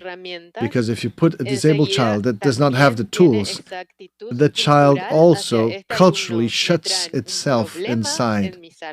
The teacher thinks, they've given me a problem. The dad says, I don't want them to be in this room here. The dad says, don't want my child here because it's not going to be well served. And all these cultural assumptions are of transcendental importance. We have to face them in order to change them or bring them down, in order to be able to erect or to build an inclusive education. This is practiced, not just discussed. These examples are of practice, and practice that may transform the system. I will now finish, and Sergio, now the floor is yours. In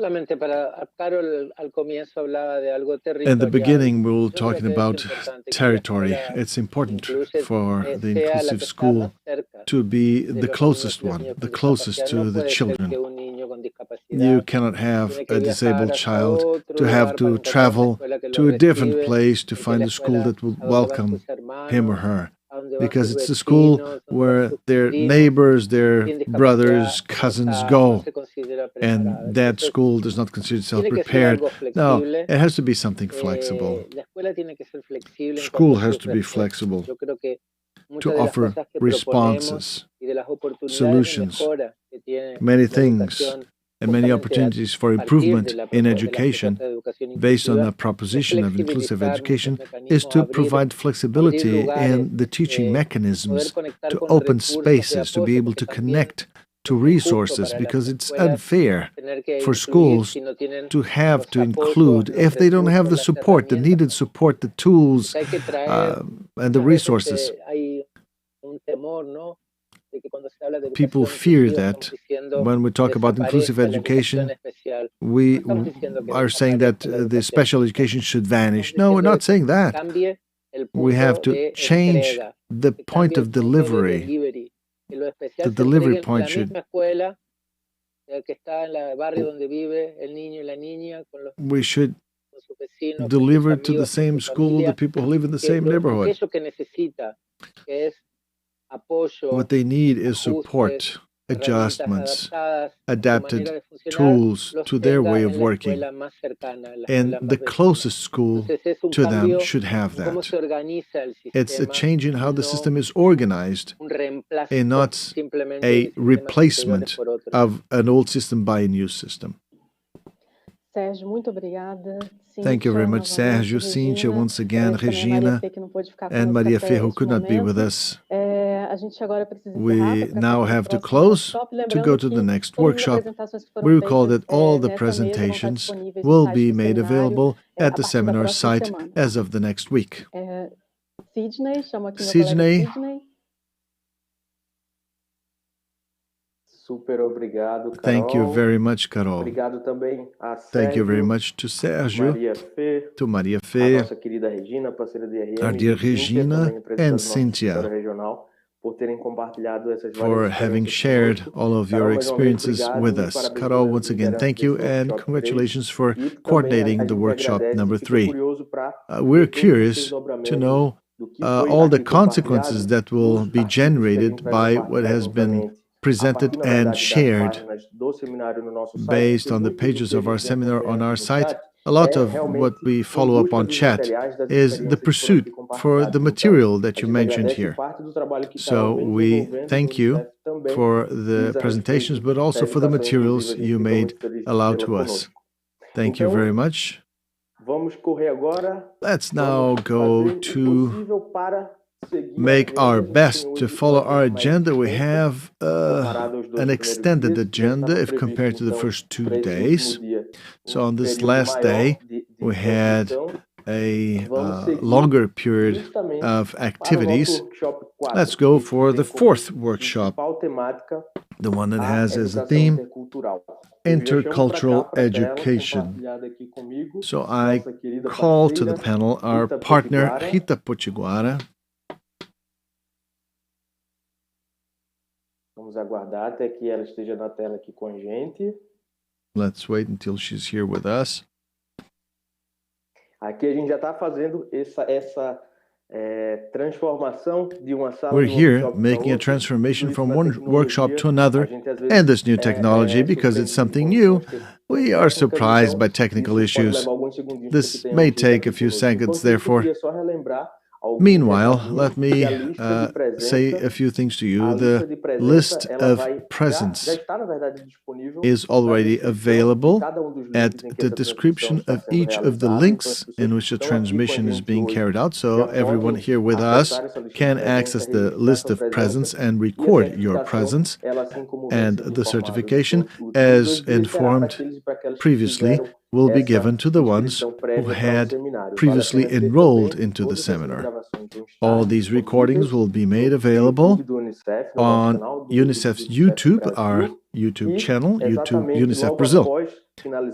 And after we finish our seminar, on the next few days, we'll have the pages of the UNICEF site updated with all the presentations that were made today. A lot of what has been asked here on the chat is access to these information, to presentations.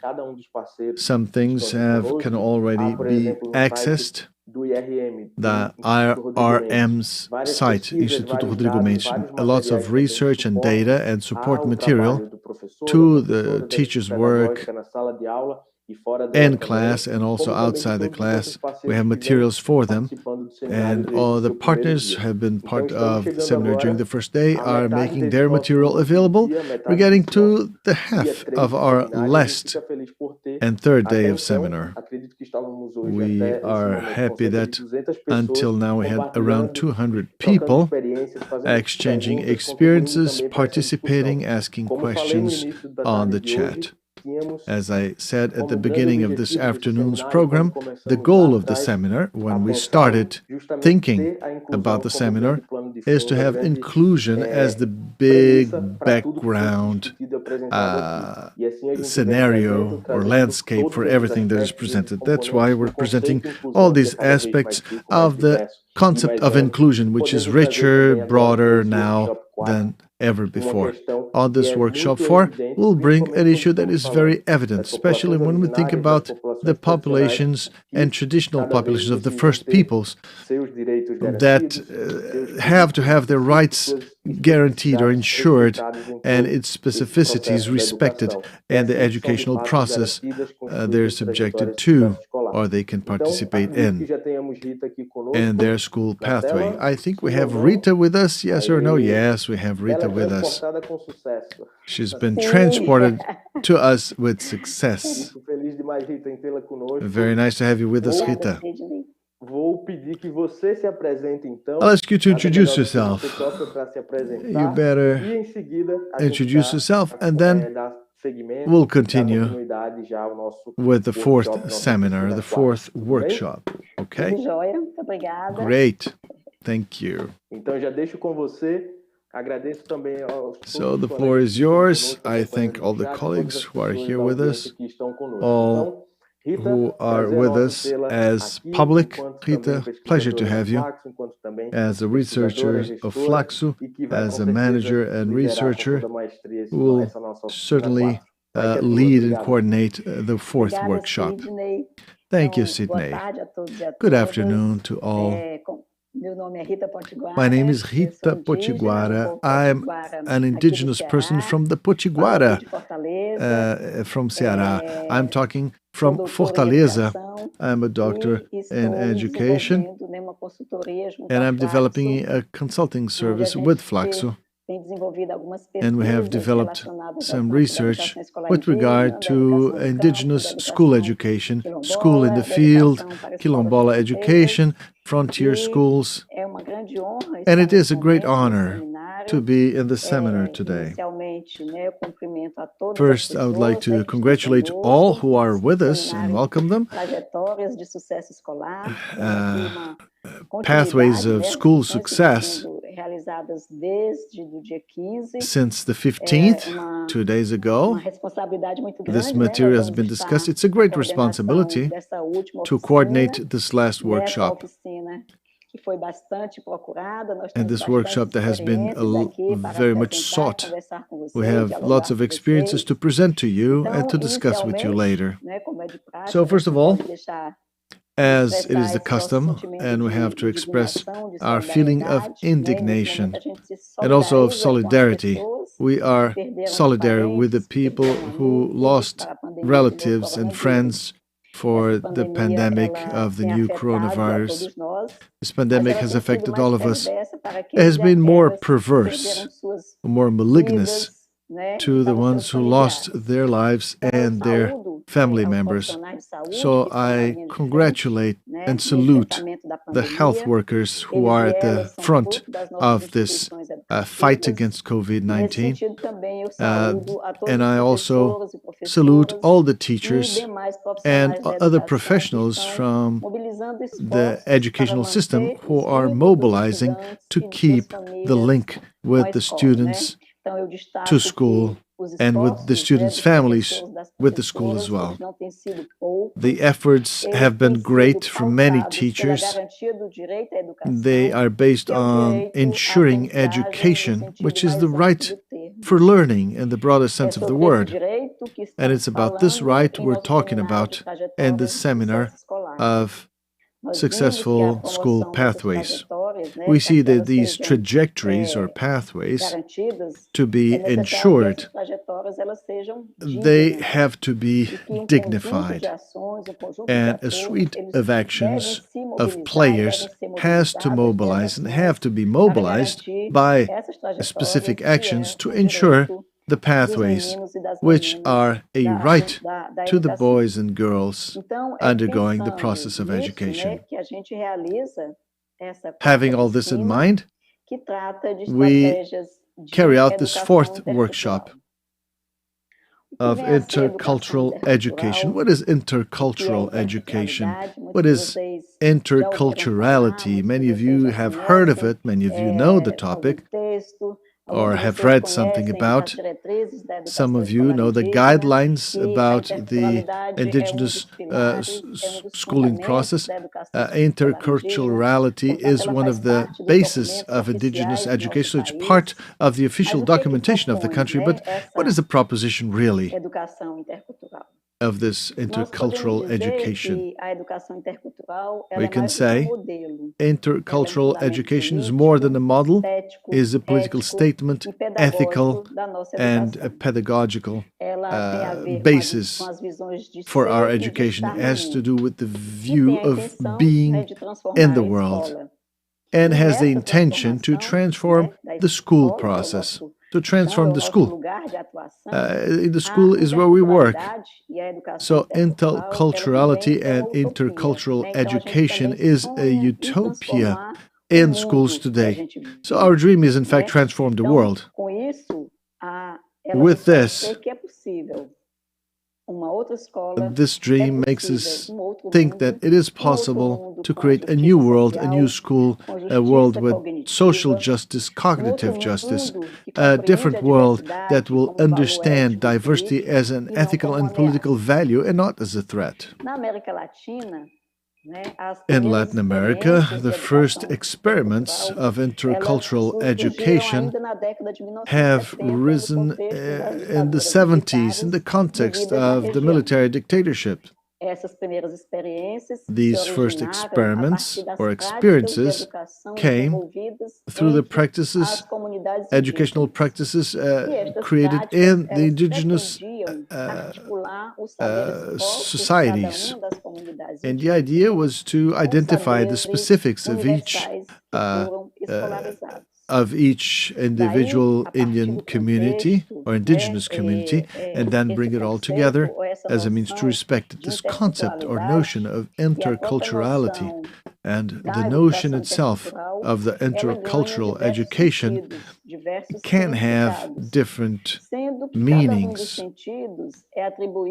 Each of the meanings can be attributed by different players, which will then use intercultural practices based on their interests, on their contexts.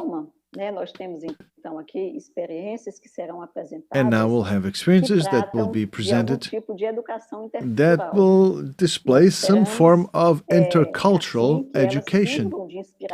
We hope they will inspire all who wish and who dream of transforming today's school into a new one, a different one.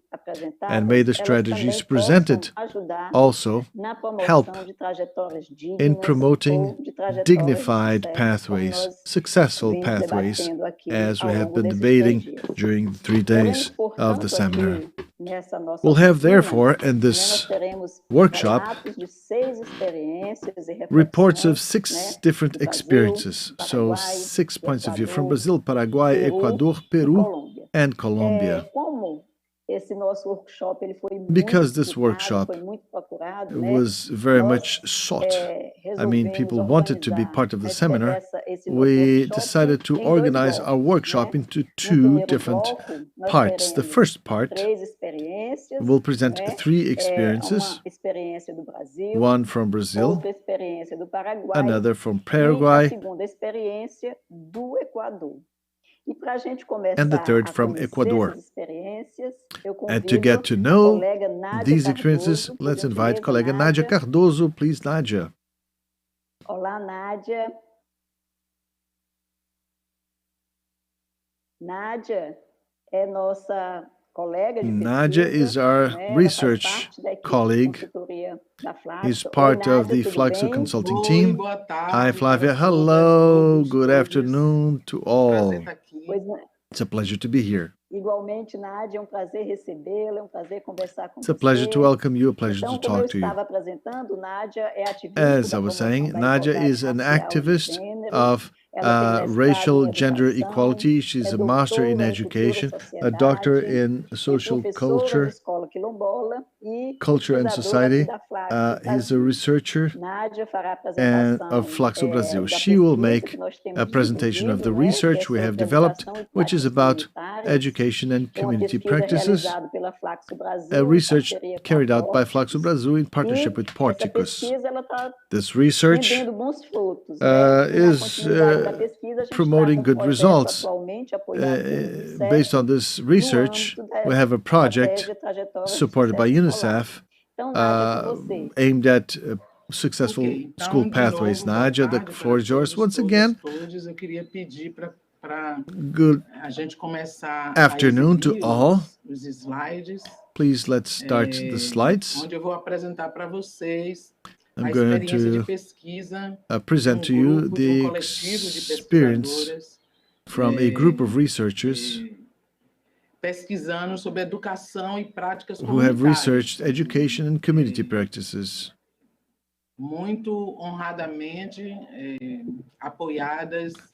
Very honorably supported by Flaxo and Porticus.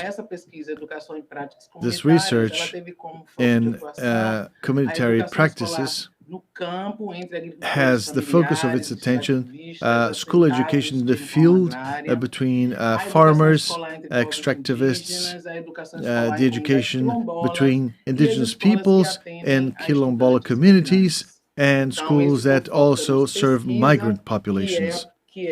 So this is the focus of the research I will present to you. Next slide, please.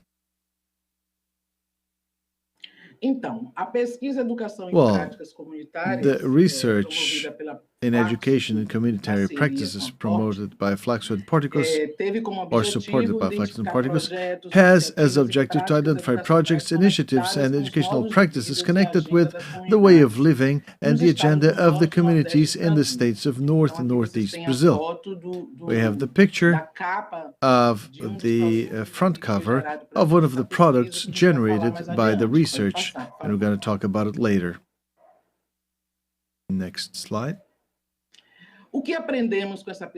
What have we learned with this research? And this is the object of what we want to share with you.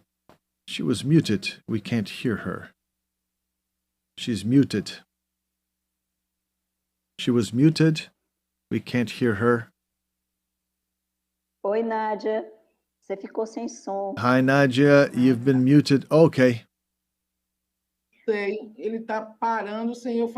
is muting me without me touching it. Can you hear me now? Yes, we can. Tudo bem, Rita? Okay, Rita. Tudo bem, Nádia. Sure, Nadia. Go on. What have we learned with the research? What have we learned with the research? The strength of the education when integrated to the lives of the communities it serves. So the community articulates to live well with the education, the excellence in educational practices in schools of all these environments we mentioned, immigrants, indigenous populations and all, has to be excellent. Life projects, when intertwined with school daily work and with the ancestrality of the culture, can bring the child, the youth, and the adult as protagonists of their own story and their own history. What brings us together? Ancestrality. We have to have the look of diversity, of all the differences that make up what we call Brazil. What unites us? What brings us together?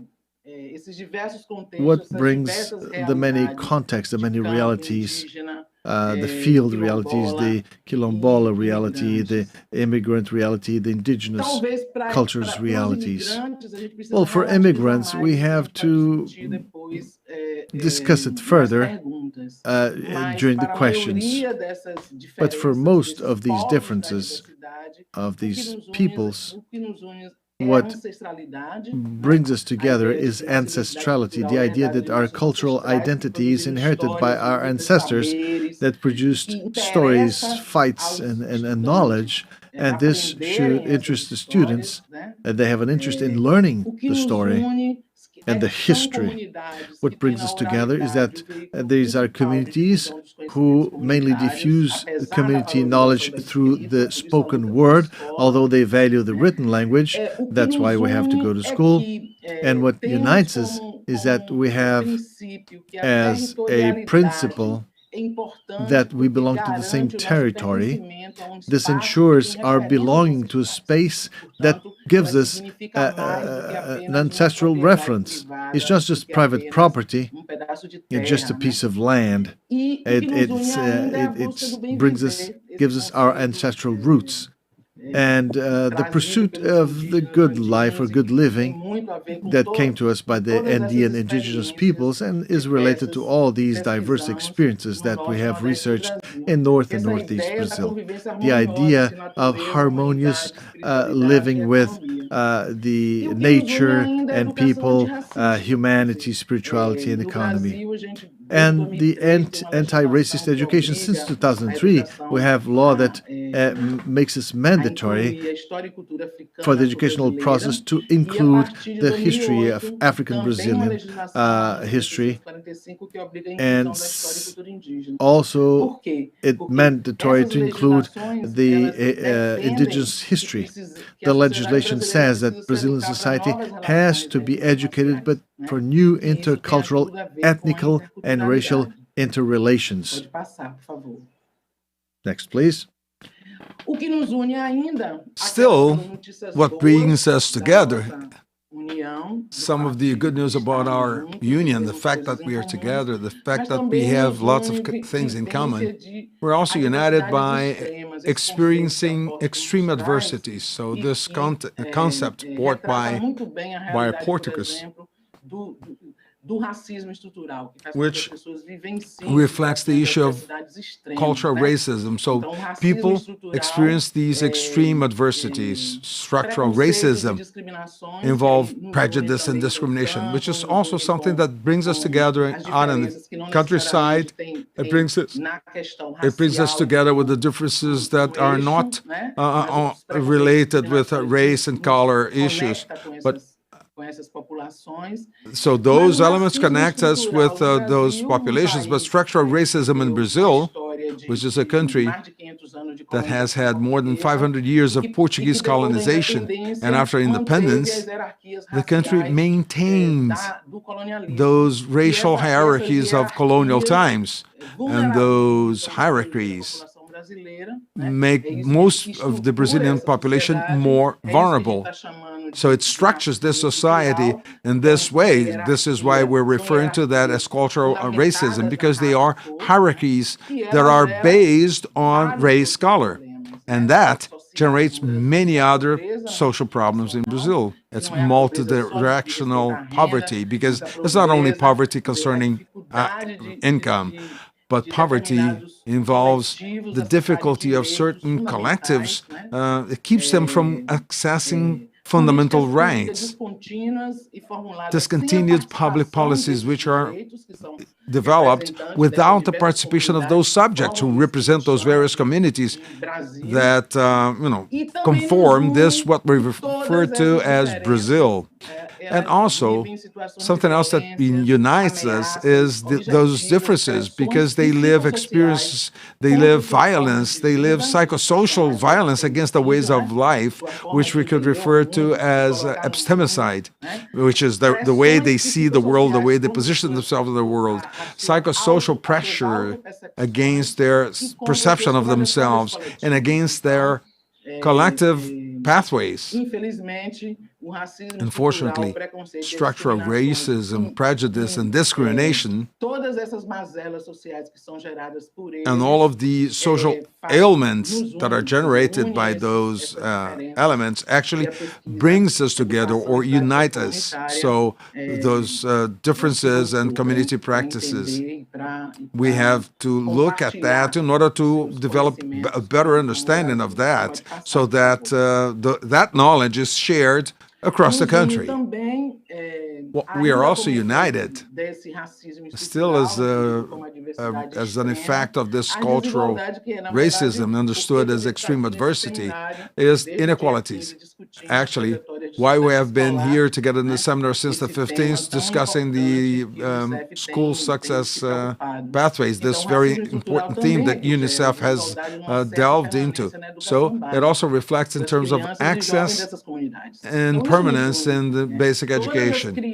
So the inequalities to children from these communities, those children from Quilombos, from indigenous communities, and children who are in border conditions, they live inequality in school, both in terms of access and in terms of permanence. So those things unite us. Those children are the ones who are affected by those school trajectories that we refer to as indignified, meaning brought outside of their context. They are fragmented, they are discontinued, as was mentioned in the first day. And this image on this UNICEF research shows the rates of age grade distortion, which hits communities out in the countryside, Quilombola communities, Black communities, and so on. Something else that unites us, and this is good news too, is that all of those differences, all of those diversity peoples resist. And resist means they fight to maintain their survival, the survival of their cultural survival from themselves and from the other generations. So they are looking at developing their visions of a future. So this is the power that has these educational practices be something that can contribute to improve. We believe they can add to the quality of Brazilian education. What brings us united also is that we are re-existing. In so doing, we are reinventing pedagogy, we are re-signifying practices, we are strengthening the community as we create shared projects for the future. And we have been able to observe all of that from this research effort. Moving on to the next slide. How do we understand interculturality? So, looking at this research with so much diversity, how do we understand interculturality? We understand that as a conceptual contribution of indigenous peoples. It's part of their fight to resist what Latin American intellectuals call power coloniality. So this is an element that brings us together, because all of those differences, in a certain way, they fall victim to this power coloniality. As we live in this society, the race color-based hierarchies from colonialism, they are maintained and they pervade the entire society. So this interculturality is a concept that actually provides for this participation in this political, epistemical, decolonial project and basic education based on the various communities and rationalities which are made subordinate to the coloniality of powers in the modern capitalist world.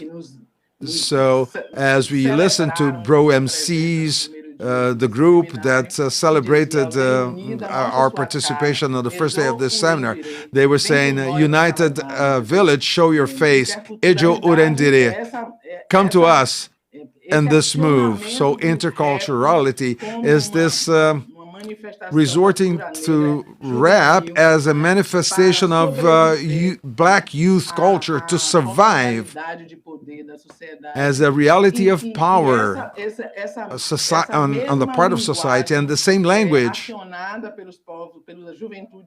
which is fostered by the indigenous youth in order to ensure union in their village. So, like, show up, show your face, and come with us together. So those are manifestations of interculturality. As a symbol of that, I have brought this unexpected encounter that happened between Antônio Bispo, who is a quilombola from Piauí, and Karanaki, who is an indigenous individual from the Rio Doce River Valley, or Rio Doce Valley, who are very important intellectuals for contemporary society in Brazil, to be discussing together, looking at how a better world can be built.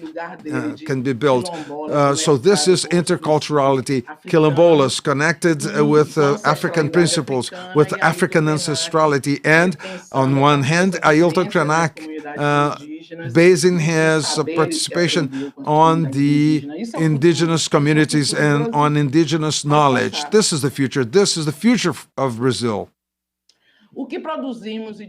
What we produce and we offer to you to help you learn more about this research that we are sharing with you. We have produced a map with inspiring initiatives in terms of education in the northern parts of the country, which are transforming the lives of children, their families, and their communities. The research team identified 74 projects carried out in 310 schools, university associations, and other spaces. We have also offered a book which is called Education and Community Practices, where they show the challenges and progress connected to indigenous quilombola and countryside education and borderline education in the northern regions of the country. We have also produced and offered a book of projects. 3 projects were included from quilombola schools, 6 from education in the countryside, 3 from the northern border, and 4 projects in indigenous schools.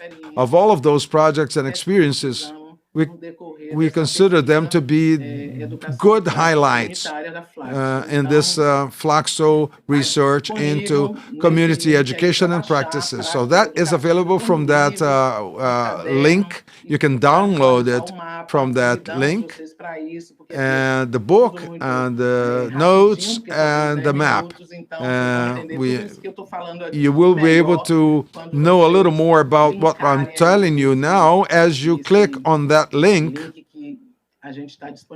that we're offering now, that will take you to that material that you'll be able to peruse in depth at your own time.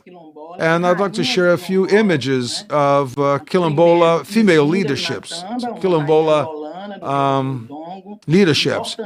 First one is from the kingdom of Mbongo, which was very important again in the fight against Portuguese colonization. Dandara, one of the warriors in the Palmares Quilombo, the most important Quilombo that resisted the Brazilian troops of colonialism, slavery-ish colonialism in Brazil. Also, Teresa de Benguela.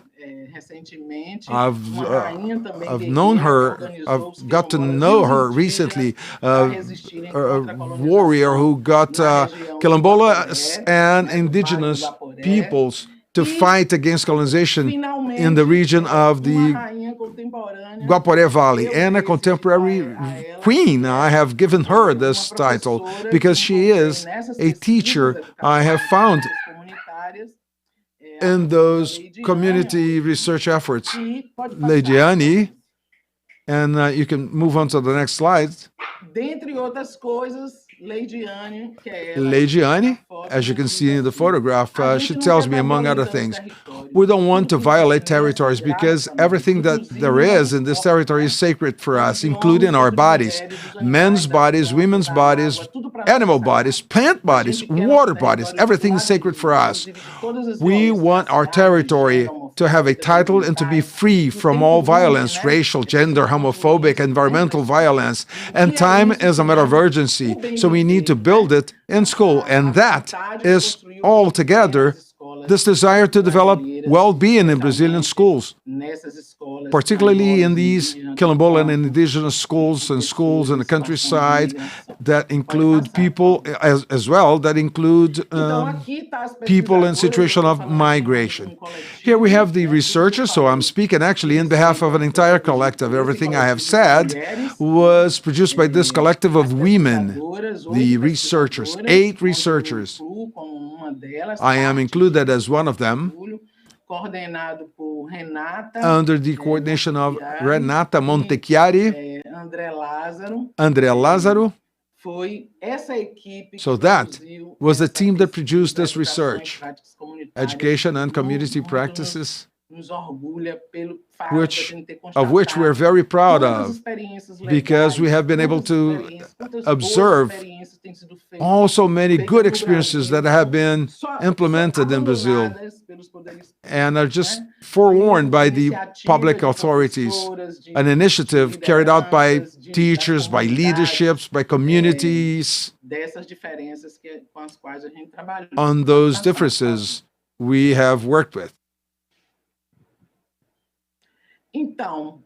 So, to wrap up, I'd like to say that these educational practices pay homage to the power of education, an education that resists violence and becomes a process to strengthen the community bonds and strengthening well-being. Despite these pandemic and pandemonial times, Brazil is producing incredible things from these differences, and they can actually instruct a better country from the educational point of view. Therefore, let's help strengthen these initiatives, because I believe this is the way forward for Brazil. Thank you very much. Oi, Nádia. Hello, Nádia. What an experience, wonderful experience, wasn't it? Você nos brindou, né, nessa pesquisa. You have shown to us through this research projects and practices that come from specific schools, quilombola schools, indigenous schools, the countryside schools, which is not the case of schools where immigrants attend, but we also have frontier schools, border schools, where we have, as you said, something that brings us all together.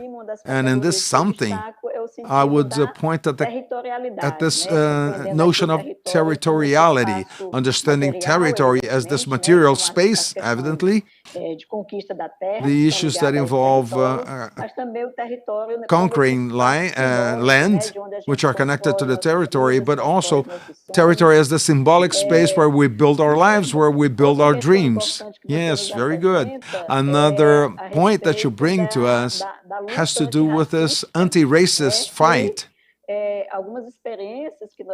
Some of the experiences we had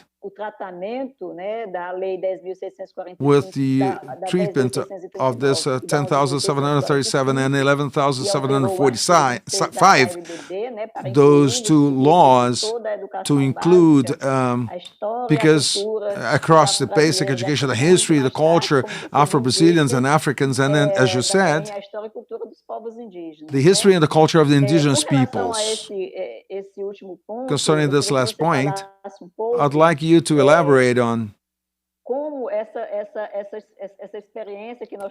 how this experience we have of promoting interculturality by changing these laws, can that contribute to dignified school pathways?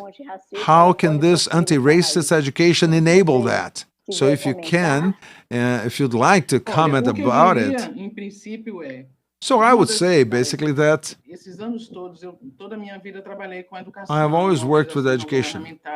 Non-governmental organizations, my experience in working with public school, for instance, is a more recent experience. And my entire professional career, working with those organizations, children, adolescents, in the public sector as well as in the non-governmental sector, there is this suffering, children and adolescents suffering with racism in the classroom, which have an impact on their learning, on their school performance. And they create phenomena such as age grade distortion. Oi, Nádia, sua imagem congelou. Estão ouvindo agora? Can you hear me? Rita was saying that her image was frozen. Certo. She says that Nadia's image is freezing on the screen. What I'm saying is that when these legislations, these legislations are actually the outcome of a history of fight on the part of black movements, black women movements, indigenous movements, because they are observing the impacts racism caused on the school trajectory of those children. So racism is a determining factor of indigenous trajectories, that which we refer to as discontinued trajectories. So those two laws we mentioned, they come to respond to this scene, the scene where indigenous children and adolescents were not represented as a civilization that contributed to make Brazil what it is. They contributed with their history, with their fights, with their history. So those two laws come to make legal interference in order to ensure that in the classroom. And if enforced, they would certainly favor more dignified trajectories for our children and adolescents, both indigenous and black ones, particularly, but also those from the countryside and those from the frontier, from the borders of the country, which includes Haitian people, Haitian immigrants in Brazil. So, if that legislation is enforced, they will contribute to building more dignified school trajectories for our children and adolescents, who are the majority in the country. And that includes the countryside ones. Thank you, Nadia. Thank you for your experience. Thanks for sharing that with us. We will now move on to the next experience to be shared here. So I'd like to invite Alba, our colleague from the Ministry of Education in Paraguay. So please, Alba, join us on this screen stage. Alba Velasquez Gonzalez. Hello, Alba. Hello, Rita. Good to see you. How are you? I'm very well, thank you. Alba is the chair of the Pedagogical Management Department in the Department of Indigenous Education, because they have this department in the Ministry of Education and Sciences in Paraguay. She is a professor of Guarani language and literature. She's going to be telling us about her education program in the country, which was developed with the UNICEF support. So this is an audiophonic program which includes podcasts supporting school activities for students in basic school indigenous system. Indicative guides were put together in the podcast format, which are transmitted through community radios as well as commercial radio. The material is developed in Spanish and Guarani, and Paraguayan and Guarani, and also in the language of the indigenous peoples Alba has been working with. So, Alba, you have the floor. Thanks for participating.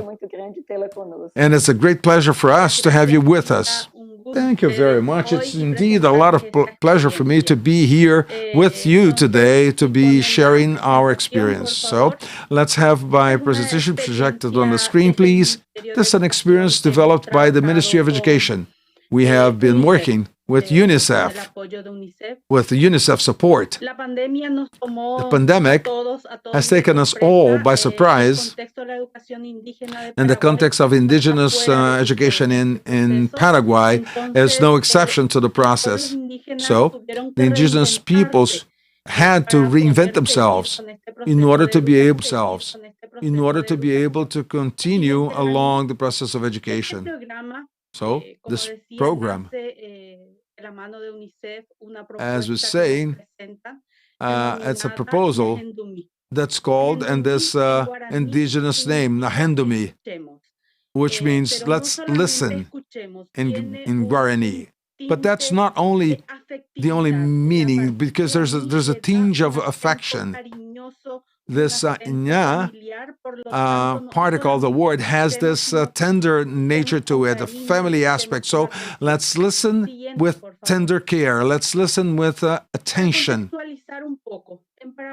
To provide some context, we would say that in Paraguay we have 19 indigenous peoples. We currently have a population of 564 indigenous school institutions with enrollments that goes beyond 34,000 at the different levels of education, starting from the basic education all the way to what would be youth and adult education.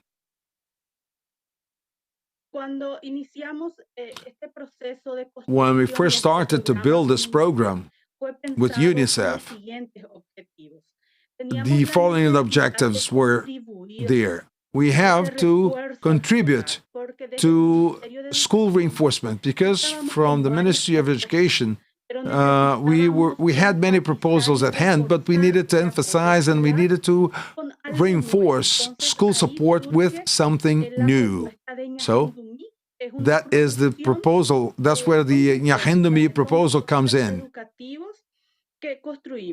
Those are the educational landmarks that we have put together. It was intended to strengthen the mother language in the first school cycle. So we looked at three indigenous peoples, Nivakle, Ayoreo, and Enhet North. So why did we choose those peoples? Well, these three indigenous populations use their language in high proportions.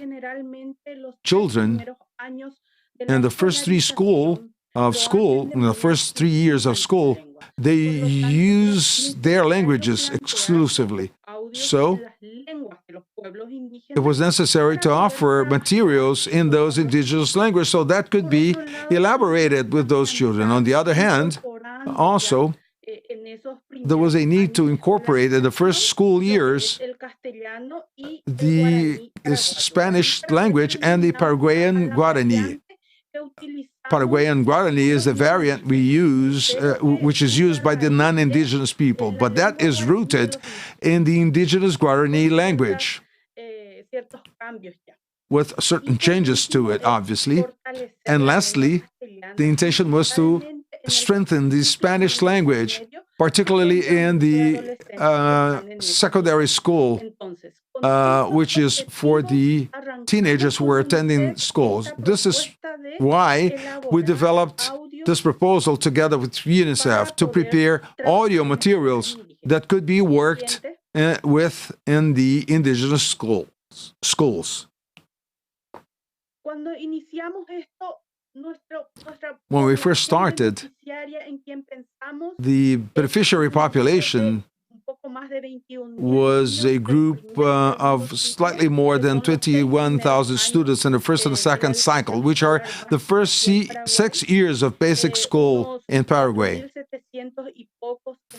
4,700 and odd students in the third cycle, and a little more than 2,000 students who are attending secondary education. That population was the target for those early podcasts in our program.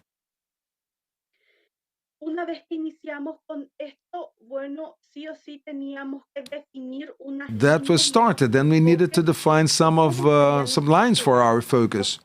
and how we would actually structure those podcasts. So the essential thing was that those materials should be intercultural, which means specific knowledge by the indigenous people in the educational materials that should be liaising with national knowledge, which means with the capacities that are established in the national curriculum, so that children, at the same time that they are developing their capacity and the competencies which are laid out by the Ministry of Education, they could also be working on the knowledge that pertain to their original cultures. So that led us to the conclusion that it had to be intercultural. On the other hand, there was a need for an interdisciplinary approach, which means to conceive various disciplines in a single audio podcast. Because those of us who work in education, we know knowledge is not isolated fields. They are actually interconnected knowledge, interdependent knowledge.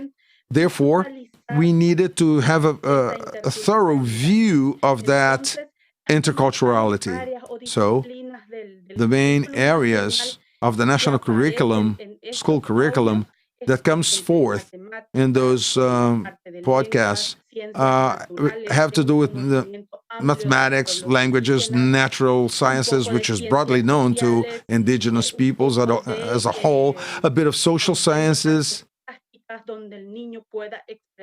and also art, which would allow children to express themselves through those techniques. So, the podcasts were supposed to have this intercultural approach. On the other hand, this communicative approach, which means not only providing education, but also providing experience of their current times. So those three approaches, which should be part and parcel of the podcasts that were being produced. So with that in mind, we started to produce them. So how did we get started? Now the process of development is here, based on an original script. We had this expert from UNICEF who started this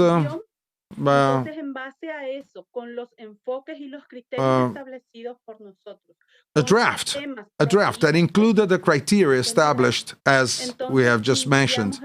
So that was the original guideline, and that allowed us to start the process. The expert provides us with 20 scripts, which were analyzed by us, which were adjusted and approved by us eventually for eventual recording. Once we had those audios in place, we started the process of actual recording. They were produced, and then they were recorded and translated into indigenous languages. And that called for teams or working groups that were involving the peoples to whom those audios were addressing. So we put together 4 large groups and the territories. We worked with them by means of telephone connections and other technological possibilities, which was not easy at all, but that allowed us to go through a capacity building process in terms of translating with the assistance of experts who were working together with us. So we started, and they were then translated, and out of those 20 audios that were provided to us by UNICEF, there were 8 which we managed to translate into those 3 languages, Ayoreu, Entlet North, and Nivakle. So that was 20 podcasts that we had in hand, and we ended up with 52 podcasts, totally translated podcasts. It was a process that took a while. The process was getting complicated because of the distance, because many things came, many obstacles. During the course of the process, they discovered that it was not easy to translate and to interpret and to record. So it took longer than we thought. Also, we managed to have these 252 audios in Spanish and in indigenous languages, the three mentioned. Once with the audios in hand, we noticed it wasn't enough to provide an audio which could be listened to by children from the radio, from the cell phone, or from the computer, that somehow they could listen to it. However, once they finished listening, the experience would end. So the proposition was we needed also physical support to be given to the child in parallel as a supplement to the podcasts. So we started elaborating based on the audio material, the elaboration of lessons with physical support. It's the same theme. Whatever was said in the podcast was sort of translated into the paper format, in the written format, where they could elaborate, redact, and participate and carry out a series of activities prompted by the audio recording. We prepared 20 lessons, and we went through the same process. We had to translate them into indigenous languages. The same process started. We had to translate all of it into the indigenous languages. Then we had to diagram them, print and distribute them. And from the 52 audios, we had 52 lessons produced in the different languages, in Castellano, in Nivacle, en el norte ayoreo, en Guaraní paraguayo, Paraguayan Guarani.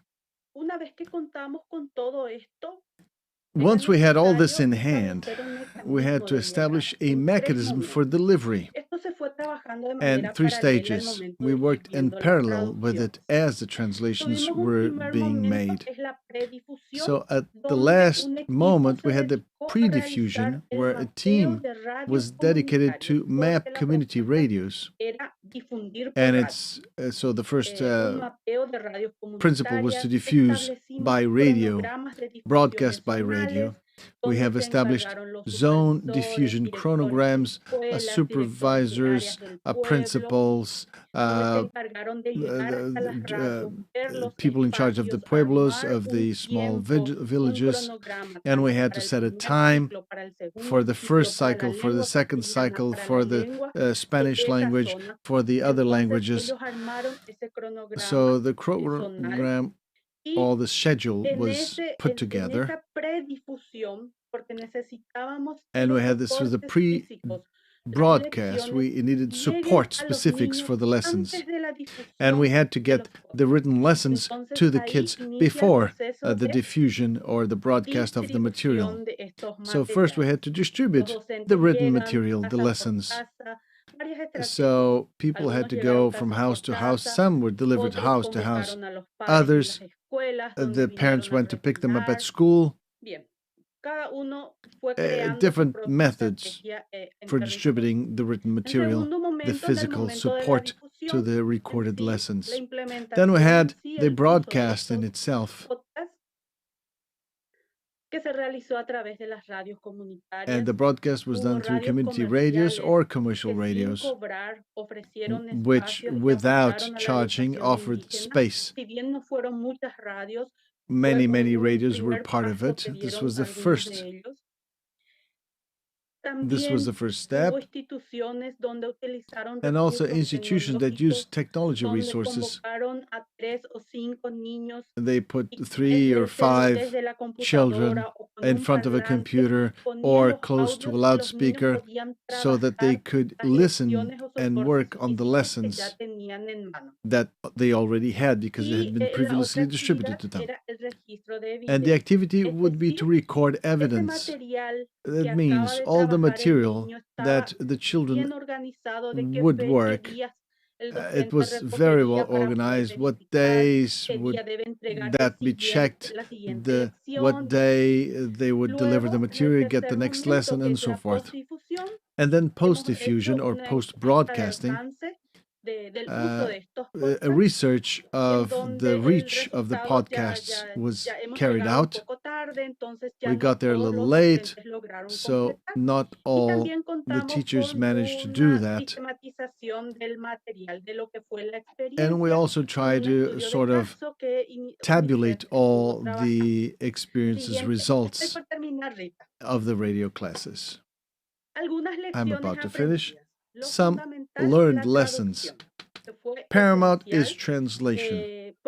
Translation is essential because the children identified very much themselves with an audio in their own language. Their own family could be part of the process.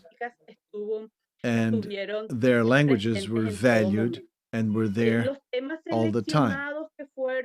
The themes selected were cultural themes, indigenous themes that they knew themselves. Therefore, it was very important. And the acceptance was greater because of that. The teamwork was very important. We have established with different peoples, and they noticed how important it is to work together, to cooperate, and especially the responsibility that they would have to carry out the collective work. And then time. We got there late with our audios. But many managed to use them and implement them, so their result was good. They could start their school year using the audios, which was a very interesting point learned. And we had to adjust that. In terms of the interest displayed, we could notice that there was interest from the children, their families, parents, and teachers, and all the teaching teams, the school teams. This has been manifested through an evaluation. They were happy to see the result and to work together with a strategy that was innovative in itself. In Paraguay, we never had an experience such as this in the indigenous context. So it was something new, it was a novelty, and very utile for the people involved. And the experience in itself helped us bring technology to reality. It isn't always easy in indigenous contexts. We have a historical debt with the indigenous peoples, but we managed to pay a little bit of that debt, bringing technology to the fore.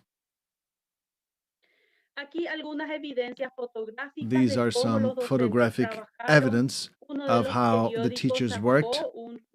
One of the newspapers made a note about the education of indigenous population through radio. It deemed it successful.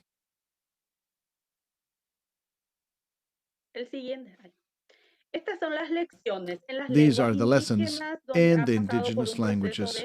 They have to be, formatted so they wouldn't have just black and white.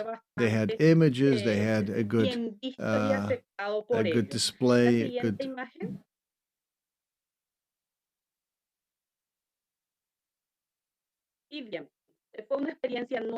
It was a new experience for us.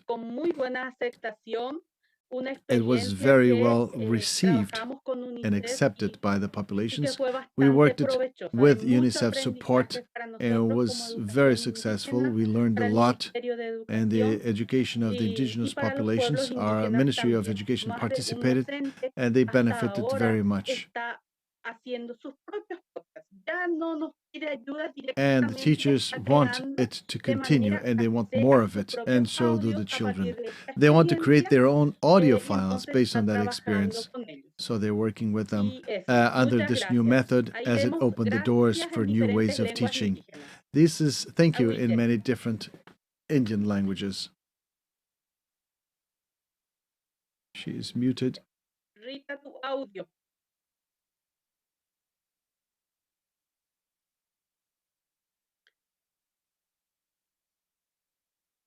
No audio still.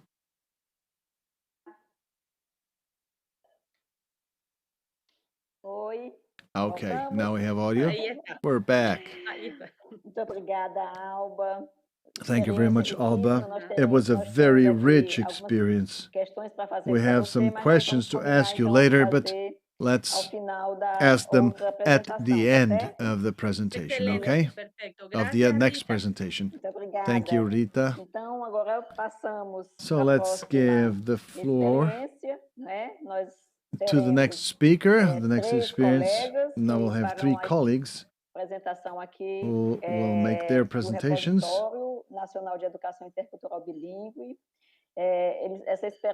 From the Bilingual National Repository, the experience will be presented by Maria Fernanda from Ecuador, Karina Santillan from Flaxo, Ecuador, and Anita Kleinberg, also from Flaxo, Ecuador. Maria Fernanda is a psychologist, so I invite the colleagues to come to the screen. Thank you very much. Maria Fernanda is a clinical psychologist with studies in gender and development. She works for 10 years in the construction of educational integral policies, and today she's education official for the first infancy at UNICEF Ecuador. Karina Santillan is Magister in archiving and documents management and an expert in the area. She's the coordinator of the National Bibliographic Repository. And the last, Anita Kramer, she's a doctor in linguistics, a pedagogian, also a professor and researcher from Flaxo, Ecuador, which is an initiative of many institutions which collaborate and cooperate to keep that repository alive. It is a digital file that can be freely accessed by researchers, managers, teachers, students about bilingual intercultural education and also about interculturality in Ecuador. This was born through a partnership between Flaxo and UNICEF. So, dear colleagues, the floor is yours. Good afternoon. Good afternoon to all, Rita, and all who are with us. Thank you very much for the invitation to be here. As Rita has mentioned, we in Ecuador are going to convey to you the experience that we had working in the coordinated and collaborative way with UNICEF and Flaxo, with Anita and Karina as well. I will just briefly introduce the National Bibliographic Repository of Bilingual and Education in Interculturality that we carried out here with the help of many people in Ecuador. And now it is available for you, to all the people who deal with intercultural and bilingual education. We can start the presentation. The next, please. First slide of the presentation, that is the theme. The next. Sí. Entonces, bueno, para comentar solamente en contexto, when we enjoy the landscape. Our country acknowledges interculturality and plurinationality, the importance of ancestral languages, and the gender focus. And we still have this challenge to be met. We have obstacles in the bilingual educational system in providing the needed services. We have indigenous languages to take care, and we don't have specific resources to deal with that. Of course, if we go a little bit deeper, what happened with intercultural bilingual education in Ecuador, we see that the Afro-Equatorian and indigenous languages are the ones who have more difficulty to access education. School evasion is much higher amongst these populations. Most of the indigenous languages are not used in the public space, and for these groups, there are a lot of inequality in the ease of access to the resources. In the rural areas of our countries, they only have 62% of access of education and 53% for the Afro-Equatorian population, 63% for the indigenous populations. So we have to work very hardly to eliminate these gaps to access to education. That is why we present you this initiative that we had with Flaxo, in which we try to recover with some educational resources to strengthen the scenario of the teachers in which they are working and to promote the intercultural education. Muy buenos días. Buenos días. Justamente como ya podemos tal vez dejarla todavía atrás, porque we can go back to the previous slide. Let me say that in Flaxo, where we have the Intercultural Lab, where we connect with society, and we do the different research, interdisciplinary areas. We have noticed in doing that there's a lot of literature, many texts and works and papers have been produced in the provinces in all around the country, in public institutions, through international cooperation in schools and private libraries. And these are lost and they are damaged. And the project was born in 2019. And the idea was that it was considered important for these books and documents, sometimes not published, but they were produced by people of different languages and cultures. We have to recover them, we have to catalog them, systematize them, and we have to make them available to the researchers, because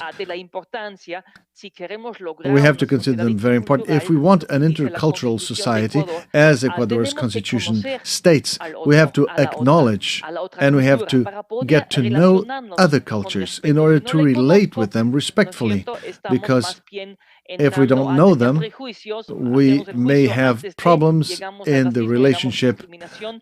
We may incur racism and discrimination. And given all the history, legacy, we know that in the different societies in Latin America, discrimination is very much present. So this is the landscape where the work was elaborated, and in many activities and research and in many activities and classes, we had jointly the idea of this repository of intercultural productions. So it started with Flaxo and others, but then other institutions little by little came into the process to keep on working on the repository of intercultural works. We have the Universidad Andina Simón Bolívar, we have Universidad de Cuenca, the Pontificia Universidad Católica, the Catholic University of Ecuador, and the Salesian Polytechnical University, and Aviala editorial.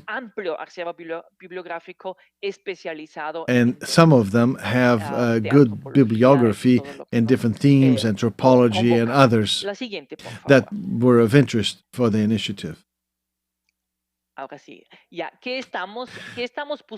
What do we aim to achieve? We are identifying, cataloging, and ensuring the preservation of documents on bilingual intercultural education and interculturality and ethno-education in different formats, making its conversion to digital media, allowing for the research and for students, teachers, researchers, students of other nationalities from Ecuador and outside, and for society in general. Whomever wants to investigate now will have a tool to facilitate their research in order to achieve a better degree of knowledge, in order to produce an intercultural, successful society. Karina, now the floor is yours.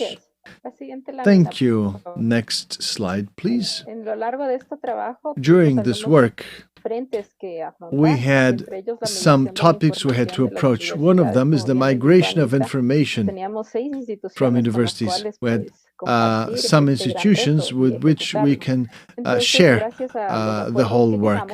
Thanks to the agreements that we made, we could migrate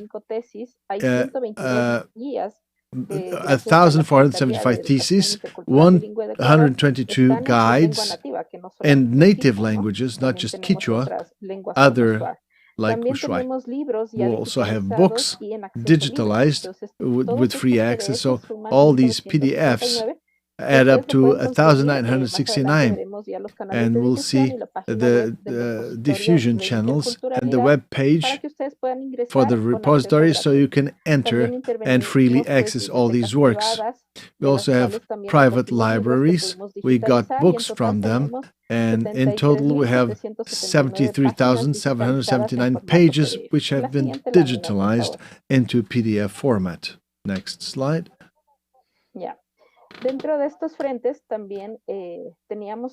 We also had to, rate or classify and label all this work.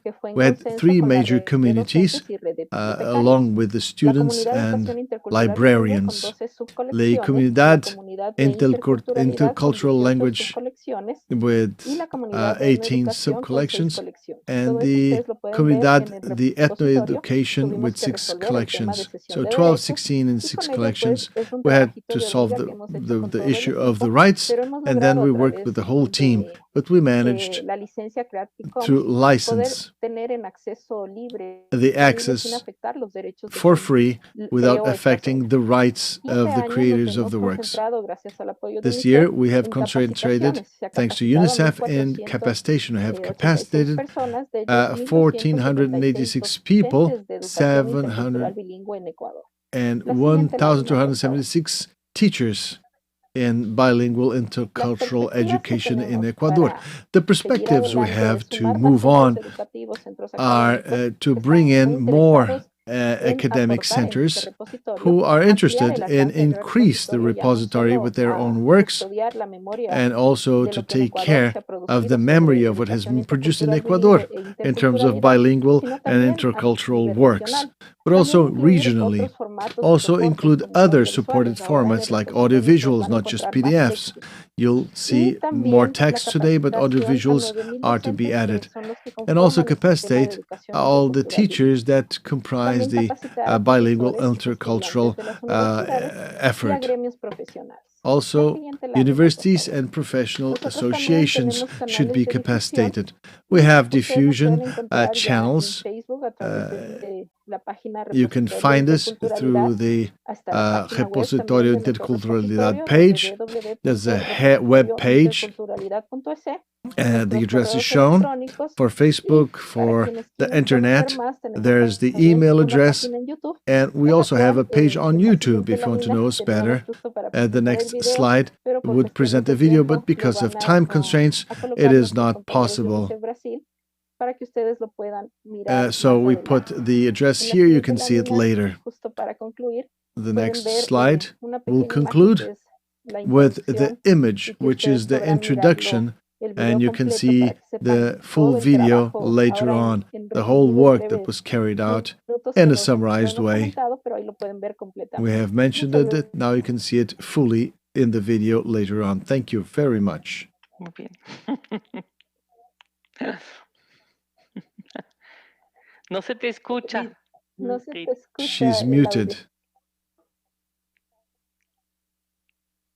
Estás sin micrófono, no se te escucha. Oi, estão me ouvindo? Can you hear me now? Eu vou logo denunciar aqui que é a técnica, viu? It's the technical stuff that switch off my microphone. It doesn't turn on. It wasn't me. Então, queria agradecer muitíssimo thank you very much, our colleagues from Ecuador, for the presentation of this experience on the repository, bilingual intercultural.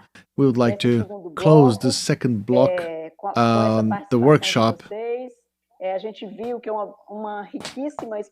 We see it's a very rich experience that brings about the possibility of having access to all this material for researchers, and a very important action that you're implementing, which is to educate the users, to educate people that will use the system, that will use the repository. This is very nice, and it does contribute significantly.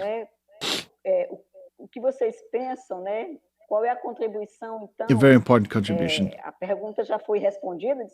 And the question has been already answered by your presentation, what you bring, but the idea is to reflect on this issue. And now you can, the question is, to what extent will this repository contribute for the promotion of successful school pathways of our students? Yes, 2 minutes for the answer, and then we'll say goodbye. I can say something. I would like to invite the people and the institutions who were with Flaxo Brazil. We have UNICEF in the region. It would be great if we could grow this initiative, bringing in more institutions so as to enrich this repository. So it will not just become an equatorial repository, but a regional repository. And it could serve the researchers of all of Latin America, maybe of the whole world. This is an invitation to increase the repository by the contribution of other institutions and people so as to grow it. Thank you very much. So, thank you very much for your participation. And we'll now move on for the second block of this workshop. And let's call to the second block our colleague Martin Vegas from Peru. Martin. Bye-bye. Bye-bye to you all. It was a great pleasure having you with us. It was very good being with you.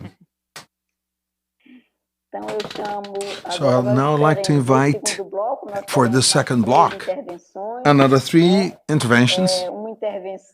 One is going to be made by Peru, our colleague Martin Vegas is going to be talking about the Horizontes program, which is geared for rural secondary schools.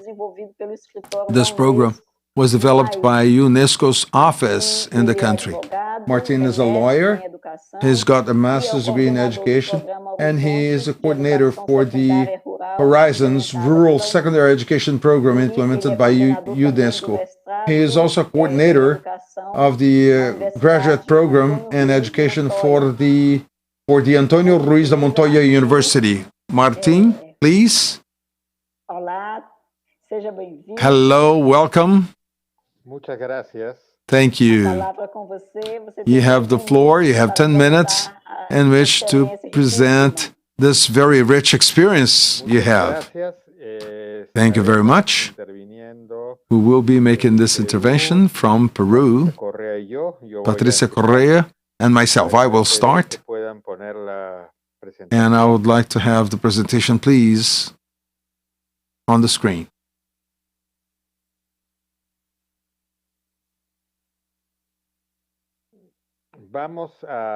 So we will present this experience.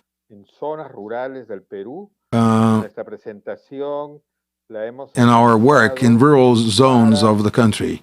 And this presentation, we have put it together for state personnel, people who are actually working out in their territories.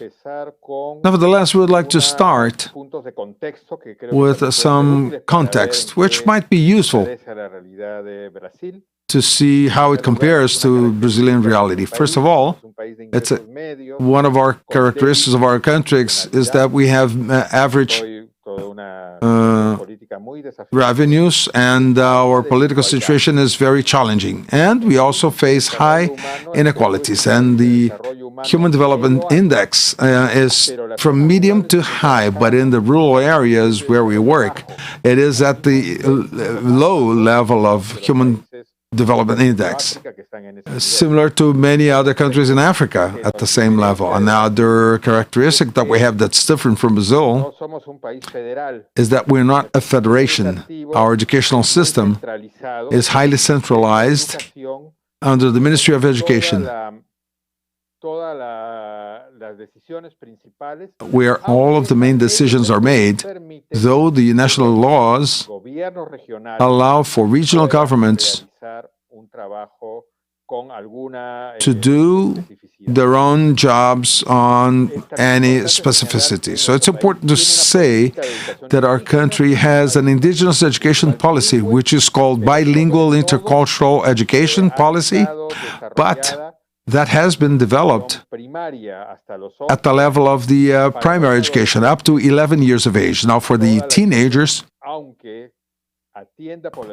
the education serves the indigenous population. That education is homogeneous and it's totally given in Spanish. Now, during the pandemic, we have been a year and a half into this remote education system, totally. Though the government has started the strategy on TV, on radio, and on internet, now in the rural areas, remote education strategy met with this difficulty in terms of connectivity. If any, it was very little. So teachers were working with printed materials or through WhatsApp, community agents that would send those materials or take those materials to the students. So that depended on those agents, and that was therefore a lot limited. So our program for the years 2018 to 22, it was implemented by UNESCO in the country. But in each region, there was a regional counterpart.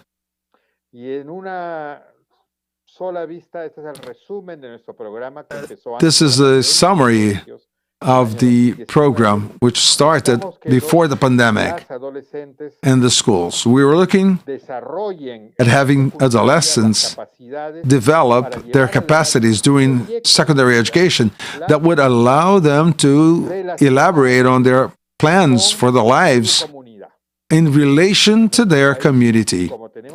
In our country, since we have secondary education, as I was saying, a highly centralized education under a single urban, this is in the same system. This is a very urban model. Therefore, education does not help to have the students evaluate or appreciate their culture or their potentials. So, the work is not focused on the classical areas of curriculum, such as mathematics or others.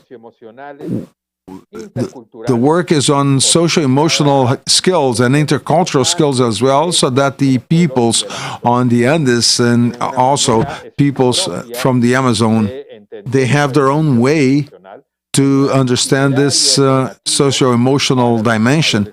So there's a training itinerary for those skills, and a second line of action is for this work that we refer to as double certification. It is technical education together with secondary education, and students end up with two certificates, one for basic education and the other one for employability. And the third line of action is for the protection of teenagers against risk factors such as teenage pregnancy, working in situations of risk, and others specific to each territory. So this effort started in 2019. So in 2020, we have to start conducting that job in the context of the pandemic, as we will be seeing now.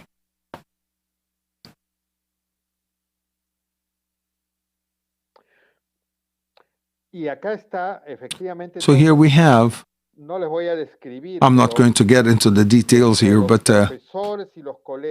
amongst teachers in schools, the regional governments and the Horizon program, we have had to make an important change in order to respond to the current situation. Nevertheless, it was interesting to see that the lines of action that I explained to you, they could make better connections with the interests and the possibilities that the students had through methodologies, through contents, through actions that have all been very much different.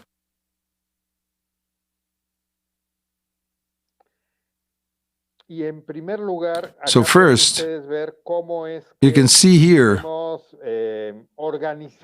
how we organize the response in the context of an emergency. And now I'm going to give the floor to my coworker, Patricia Correa, so she can connect now and come on the stage or on the screen stage.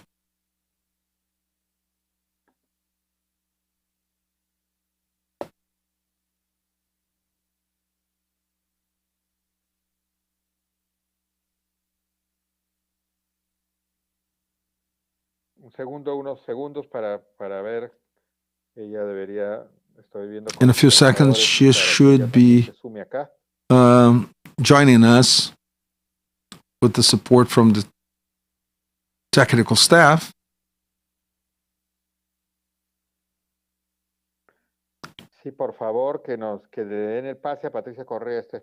Could you please accept Patricia Correa? Thank you. Okay, we can see each other now. Thank you very much. Thank you, Martin. Thanks to our colleagues.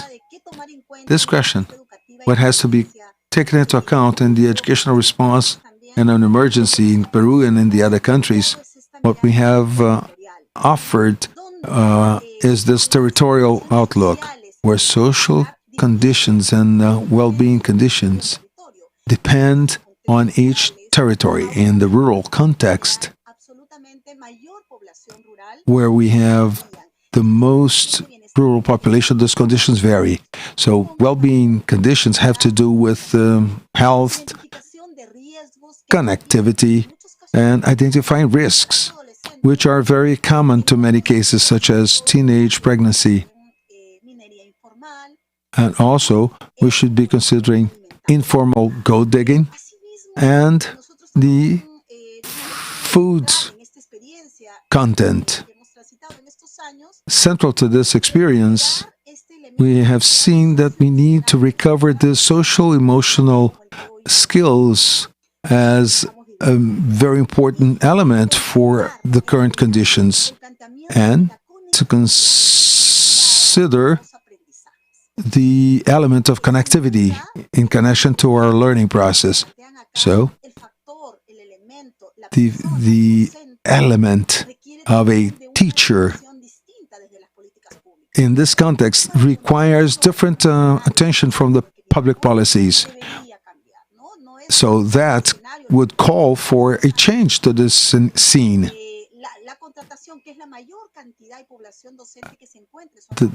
the largest number of teachers are in the rural areas, and hiring them also requires change to the legislation. The socio-emotional characteristic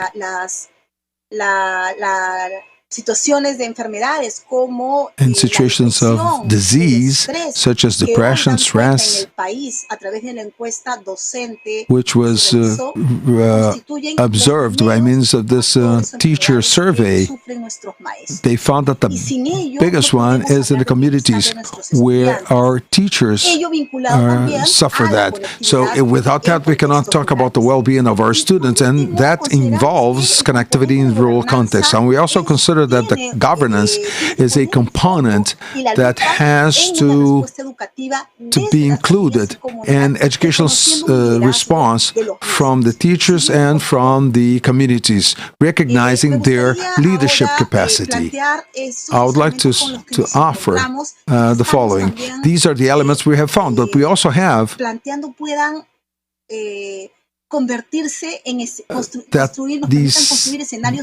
that we will have to be able to develop different scenarios. So we're using the word desertion, that is the concept that is clear in the educational system, but recognizing that we have been actually expelling them from the educational system because we have not been capable to maintain them, to retain their interest. Also, as part of this route that we're engaging in right now, we would like to have this idea to develop strategies that will allow us to move towards this strategy that will make schools a more attractive element. And that involves the other strategies that will be able to engage the students in the school process. So we are now looking at a situation that is different from that, in which students compete for high-risk jobs, and also in situations in which the students have to, they live different experience. They have to go far from their communities in order to look for alternatives and opportunities. And also, there are these components which were mentioned in the beginning, such as technical education for food security. So that is education that has to make sense, that is connected with the community, and that will foster autonomy as a basic part of their socio-emotional development. We have also been making progress in this, our experience with teachers and students, is to connect learning strategies with the gender focus. And we have had experiences that were started last year on the case of Peruvian heroines, where the working conditions for the women and for agricultural communities that could also be offered to the students in exchange with the school. And I would like to conclude, in the interest of time, I would like to say that we are offering the following contributions to this educational policy, which is a territorial strategy that goes beyond the classroom. We have to learn how to recognize students and the risk factors that keeps them from progressing. And we have to have local intersectorial action, and we also have to provide socio-emotional attention to the teachers and the framework of well-being and development, so that it can be extended to our students. And I would like to have the last slides now to tell you that these are the tensions involved in the educational policy.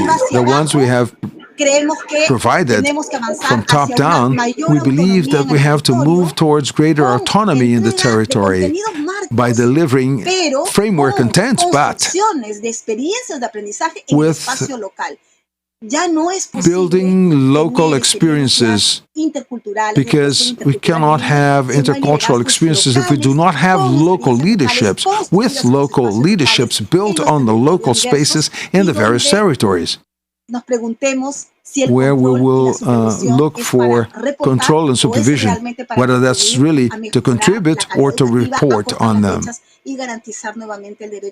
That will hopefully ensure education in our rural and indigenous regions. So that's what I had to share with you. Thank you very much.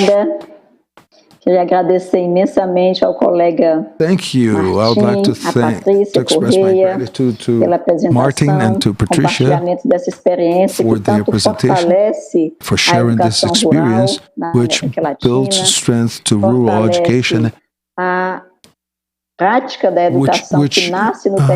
strengthens the local educational practices that are started from the territory, and that do ambiente rural, que nós aqui no Brasil chamamos campo, that focused on the rural environment.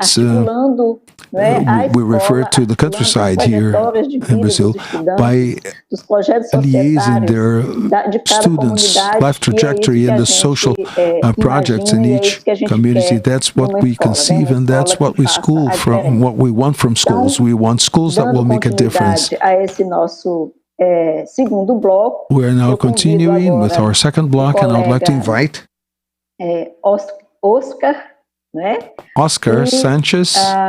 O nosso colega Oscar, olá. So, hello, Oscar. Good afternoon. Buena tarde. Muchas gracias. Oscar Sanchez foi secretário de Educação da cidade de Bogotá, coordenou a Oscar Sanchez from the Secretary of Education.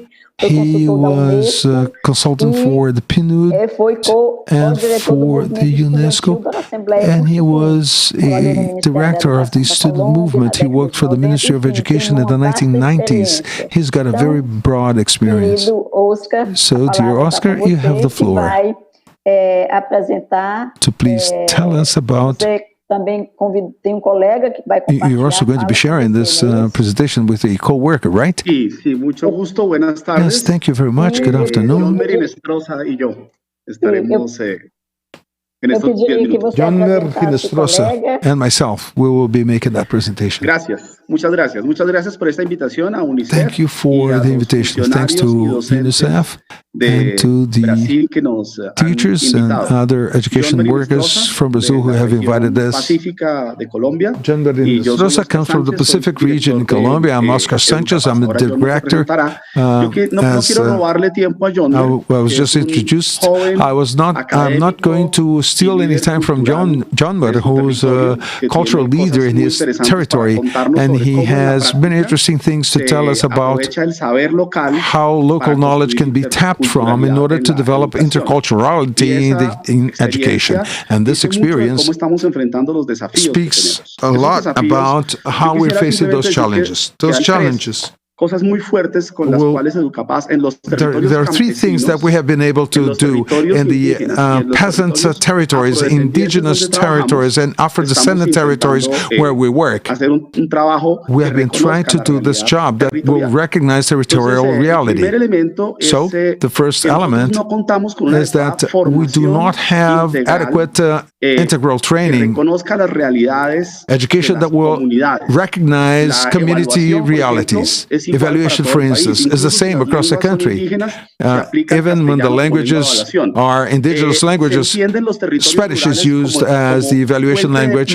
Rural territorials are actually seen as raw materials to be extracted. And in our environment, that is done with violence, and there's no recognition of the wealth of the ecology, of the culture, and of the economy that is proper, that is original from those territories, is never taken into consideration. The other critical element is that teachers in schools in those territories do not have living conditions or working conditions that are appropriate. They cannot take their families to their place of work. They cannot settle in the territories where they work. They do not have proper training nor educational material, but more than anything, they do not recognize their role as intellectual leaders of those communities. And lastly, the governments do not have the capacities, the material resources, nor the capacity at different levels. There are plans for peasant regions of conflict, plans for indigenous communities, but they are not taken to the local reality. So in this context, what we want to do is to further research into the knowledge of those territories, and that it has to be taken to the schools. So I would like to have the words by John Muir, who will be sharing us about those thoughts. We'll be elaborating on those thoughts. And I'm sorry, Joner's voice is not coming through.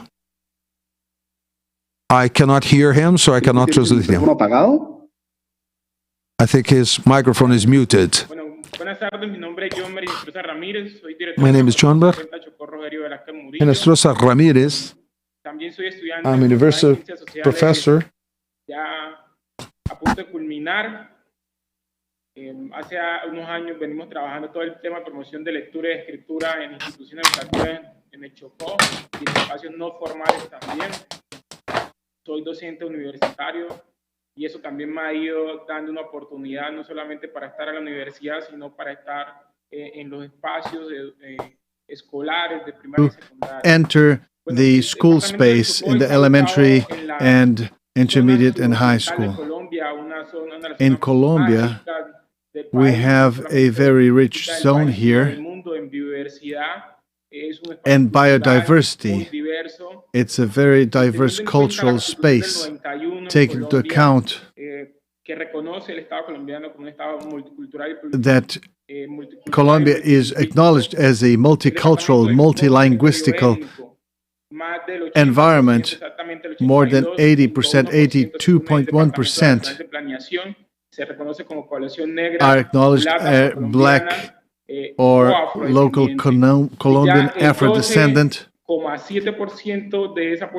70% of the population is indigenous. It's an ethnical territory, a strong normative content. The law of 70 acknowledges, but also talks about a private, since 93, there's a study and there's a directive that says that all the teaching institutions have to include that diversity as part of the syllabus of their courses. I'm the student. I'm licensed in literature.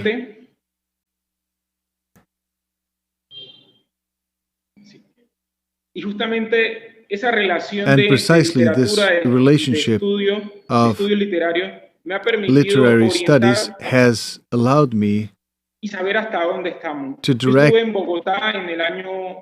to get to know where we are. If we go back to 2009, I was at an event of literature, and I was invited to talk about Colombian literature. I went to the table to participate, and studying, I found out many different things. One, in spite of the educational system said that the system considered me as being a good student. I had good acknowledgement, academic. I did not know much of Colombian literature. Very few authors had gone through the syllabus. The other one that I found, they present the figure of Manuel Zapata. And it would pay homage to this person. But in such a diversity había ningún evento. And we had so many black people, there was not such one event considering them and their ethnicity. The other element is that we didn't have much information about Colombian literature. There weren't many authors at all. This difficulty led me to think, well, we have a crisis, and what should we do given this challenge? The idea was to have a festival of indigenous arts and literature, and this was the first proposition. In 2012, we managed to really carry out this arts festival, indigenous arts, and it's just a space to disseminate the African and indigenous literature and arts. This event will bring together, we can see many offices. In this event, we had writers from Guajira, the other places from Colombia, and we had a space to promote dialogue. This was uniting us. We were talking about Afro and indigenous literature, and that was the topic that brings us together, that unites us. Next slide, please. One more. No. Ese evento ha ido generando que nosotros no solamente this event podamos acercarnos a esa interacción de diálogo cultural, donde to have this intercultural dialogue, arts and literature, and we could talk about these issues, these topics. All this huge territory, which has a huge amount of indigenous populations, is a primary source of vital knowledge of the local people. So we've entered that space. It also allowed us to take to the education institutions what we produce there. Maybe we have difficulties in the system. The system has problems. There are differences, but we must not just quit on the educational system, because I'm part of the educational system. So an idea is born.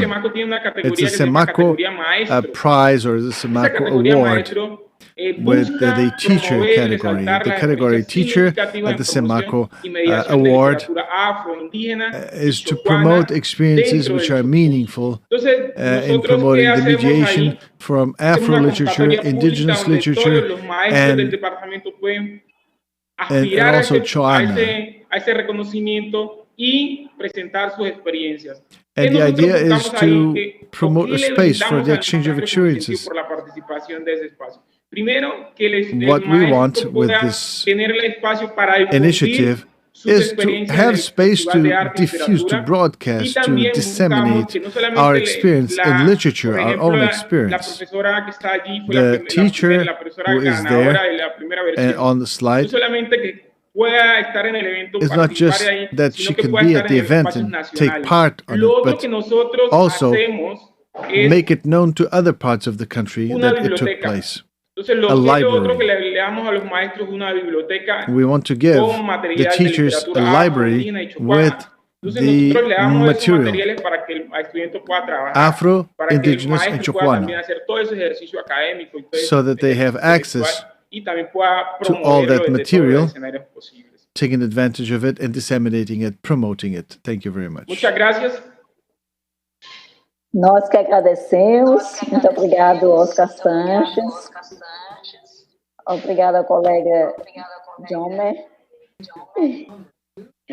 Grande satisfação recebê-los e saber que vocês estão conosco nessa empreitada. To know that you are together with us in this effort to develop intercultural education strategies. Para finalizar esse nosso segundo bloco dessa in order to start or to continue with the second block in this last workshop in our seminar, I would like to invite now Professor Luis Henrique Lopes.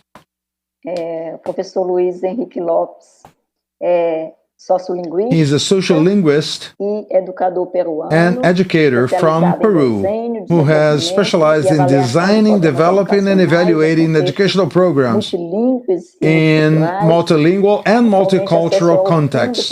He's currently an assistant to the Fund for the Development of Indigenous Peoples in Latin America and Caribbean, so-called FILAC. He presides over the Pro-Abe Andes Foundation, which is based in the city of Cochabamba, Bolivia, as well as the Network of Trainers in Education and Interculturality in Latin America.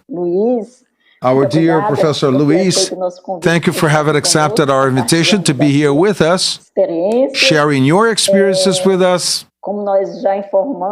As we mentioned before, this notion of interculturality in education it's a polysemic notion because it takes on different notions upon itself. I studied your text very deeply.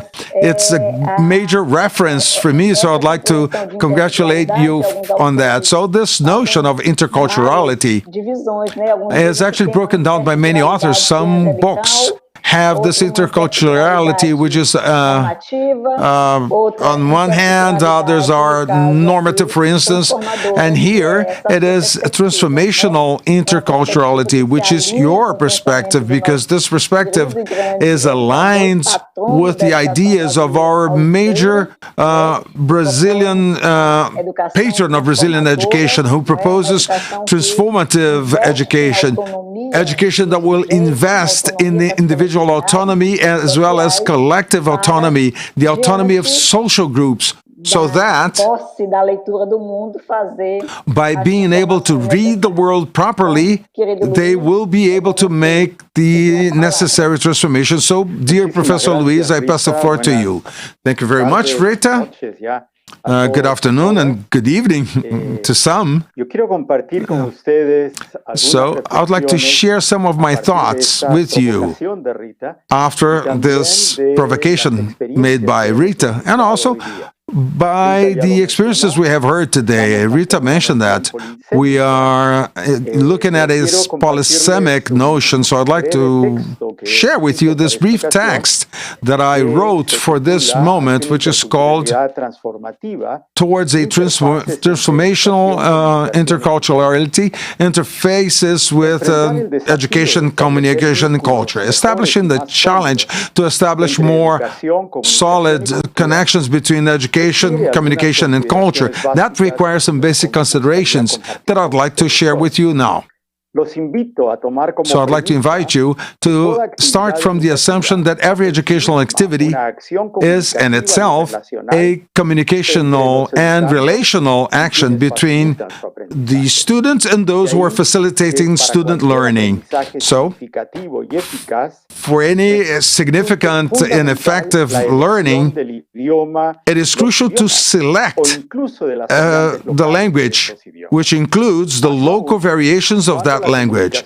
Furthermore, when communication and interaction that were mentioned before, when they happen in a given space and time, which means in a territory and a specific territory and social-cultural context. So, very briefly, education, culture, and communication are, as I see, an indivisible creation. Nevertheless, as a result of our colonial legacy, Latin American educational systems have addressed to abstract from those social-cultural territories and contexts where learning and teaching is carried forward. The capacity to learn, to be, and to speak have prevailed through this racialized and Eurocentric vision, which has tried to organize everything, and that includes the education of everybody. Paulo Freire says that there's no neutral educational proposal. Every educational proposal is political, and it actually abides by the desire and decisions that are also political in their turn. In Latin America, education has always responded to the ruling class interests. Therefore, school curricula start on the basis of an idealized profile. Middle class students, white, male, and also who speak a hegemonic language. In that situation, 1/4 of the Latin American population, and I'm referring to more than 180 million indigenous and Afro-descendants, are not represented in the national curricula, nor in the textbooks, or even in the way they are taught by their teachers. Despite the adoption of this contemporary principles of pedagogy,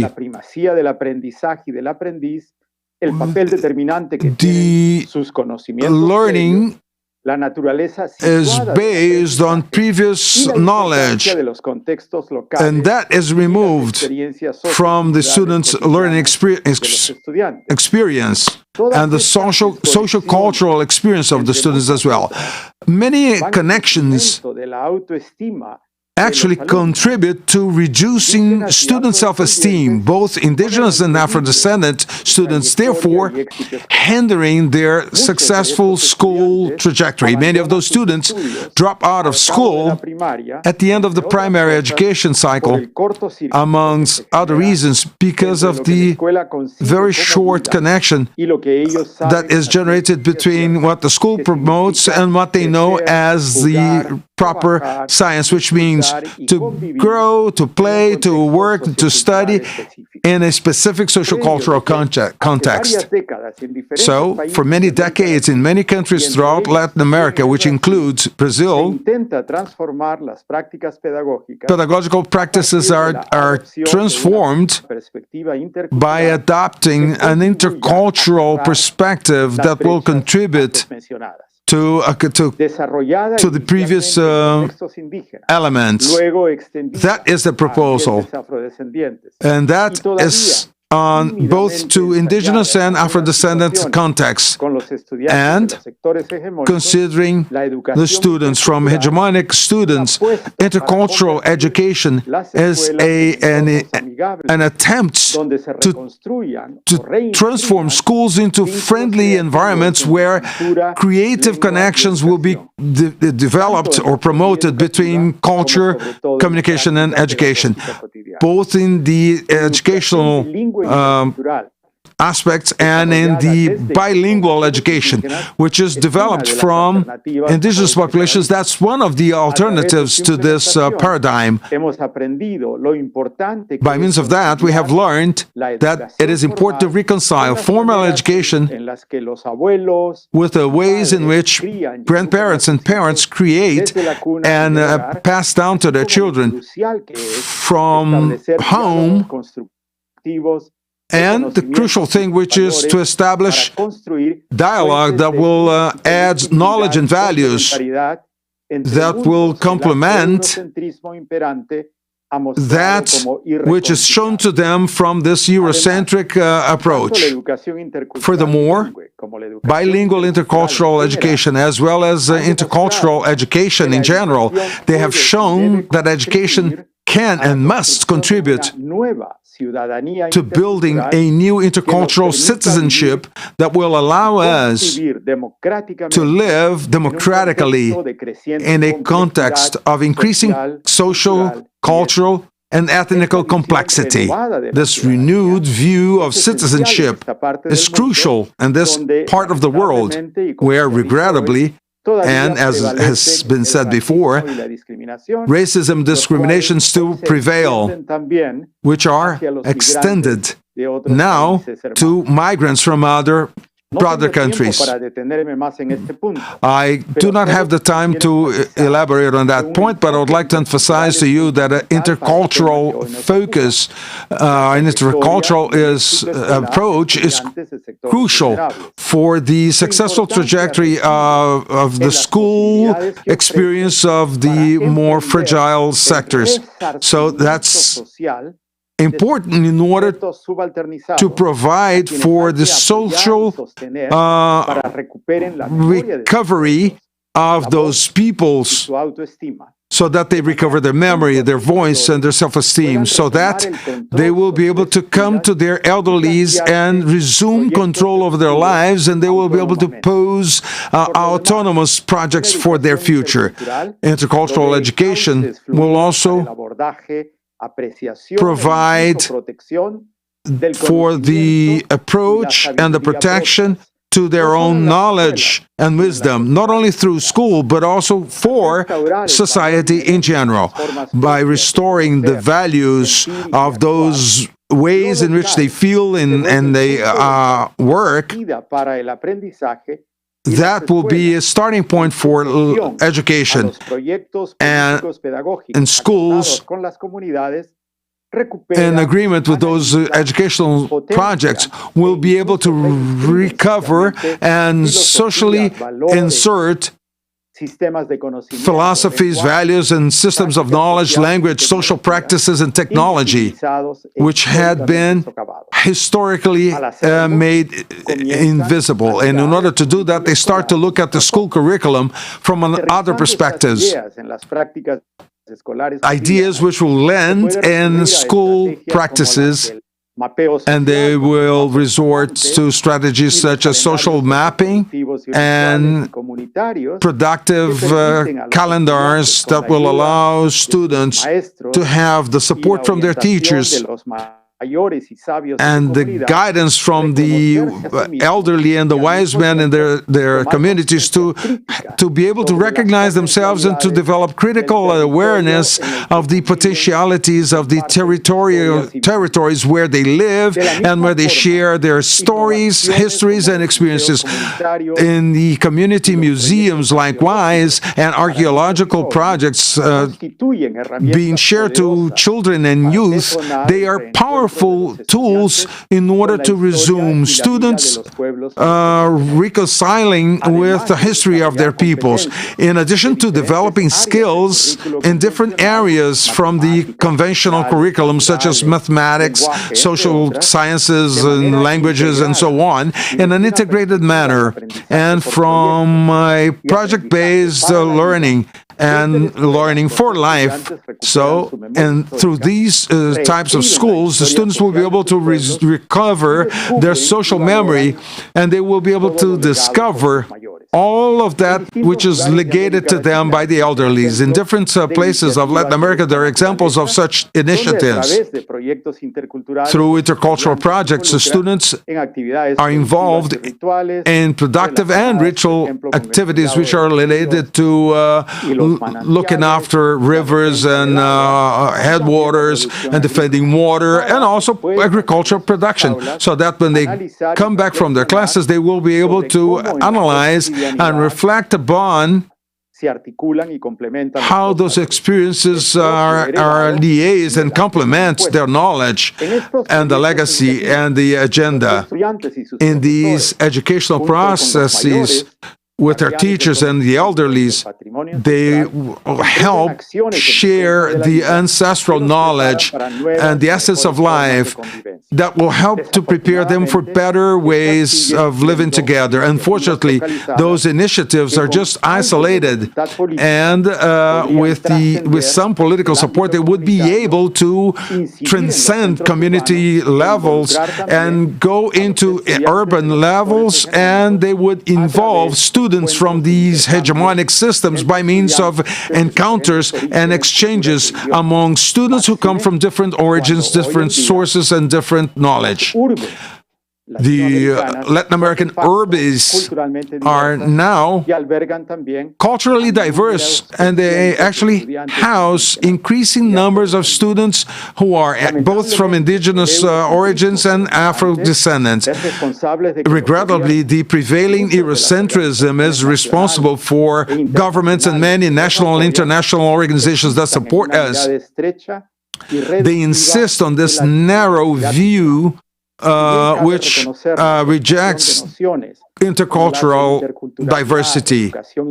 And those aspects, which include bilingual intercultural education, which have emerged from the popular movements, they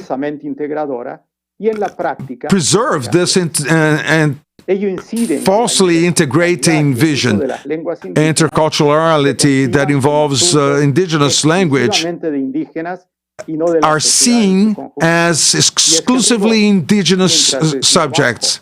And since interculturality is requested from the bottom, what they offer is tolerance from these politically correct views, whenever they do not affect the status quo nor the culturally hegemonic sectors, which speak both Spanish and Portuguese. In Latin America, this functional interculturality has been provided in this polysemia, which was suggested by Rita.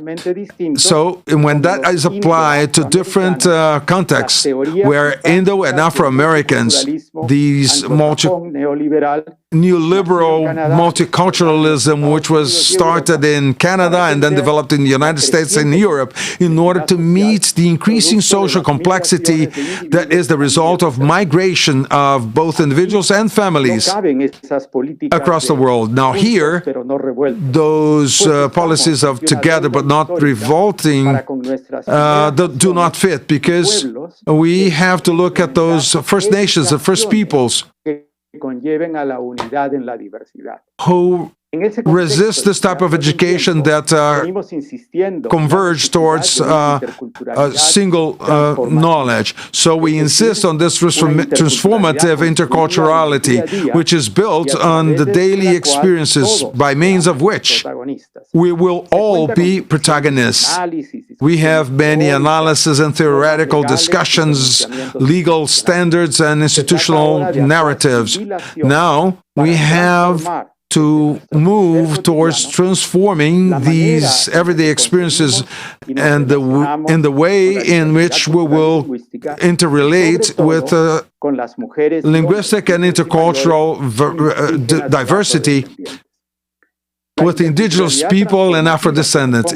Transformational interculturality seeks to advance towards developing ever more intercultural behaviors based on the complexities which are established in daily experiences of individuals and social collectives, which are committed to diversity and to difference, which includes members from the hegemonic sectors as well as subordinate sectors. In other words, transformative interculturality is performative. It is built upon daily experiences, and this place of social and political action is projected to the society as a whole. Involving oneself with interculturality, it involves developing spaces for co-creation and creating more spaces for associative development, so that from that perspective, people will be able to occupy more communicative spaces. They will be able to live together amongst those who are different. And then, from these windows of possibility, which were mentioned by Paulo Freire. So from those windows of possibility offered by daily interaction, even when it concerns micro-situations, specific events, because it all leads to developing daily behaviors that will be based on intercultural feelings. Educational centers from the primary to the secondary levels, and diverse workspaces and other institutions that include trade unions and others, they will contribute to intercultural performance. So, within this new ethics and in this new political stratum, that leads to developing understanding and intercultural availability, which focuses on being permanent. Many of the urban schools, which are attended by various students from different sources who use different languages, they have the challenge to become spaces where this interculturality, this transformational interculturality will be developed, so that those educational centers will be able to develop intercultural skills, and they will be doing that in the same interculturality. So strategies will be developed in order to attract people to those private schools, which will also be transformed into spaces where this type of interculturality will be shared, other than what we have been used to. Considering education with a territorial perspective may help us develop networks for interchange between private and public schools in areas which will be shared in a way to add to the understanding of indigenous societies when they are looking at interconnecting different realms of knowledge. There's this ongoing experience in Peru I would like to make very brief mention, which is those encounters in Greek, which is the Quechua word for encounter,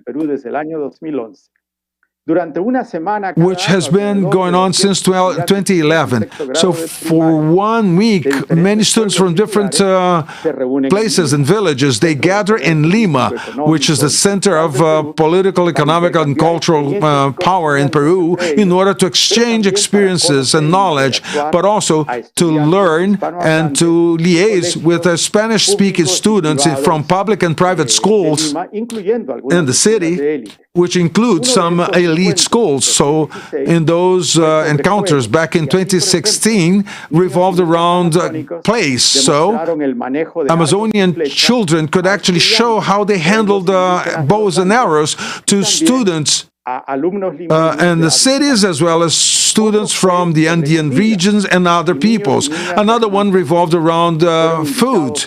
So that took place in 2018, and indigenous and non-indigenous Peruvian students were informed of the importance of beans and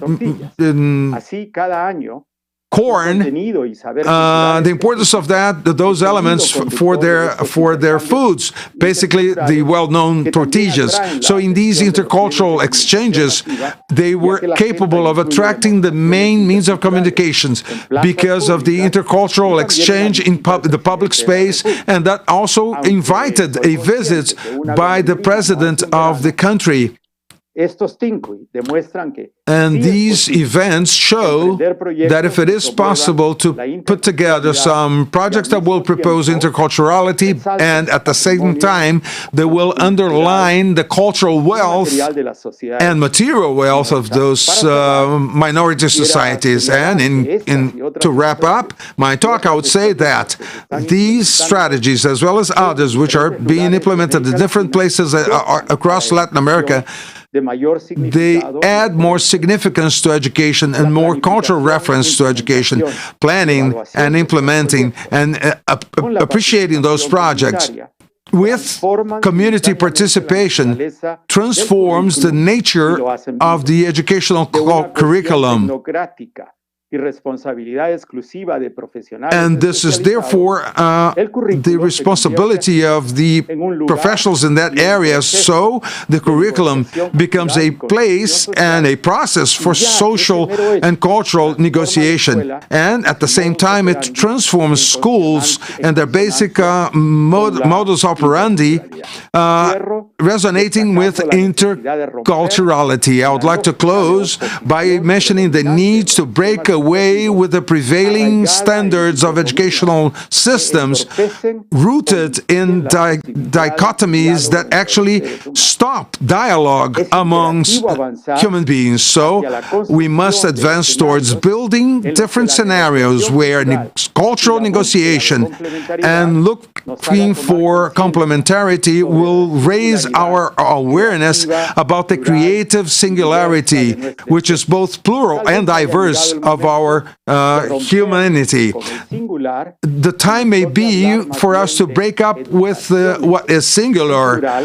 We should rather refer to educations in the plural so that we can ensure that all realms of students will be able to successfully come to the end of their educational training without having to break away from their native thoughts and culture. Thanks, Rita. Thanks, Flaxo, for the invitation, and thanks to UNICEF for the invitation.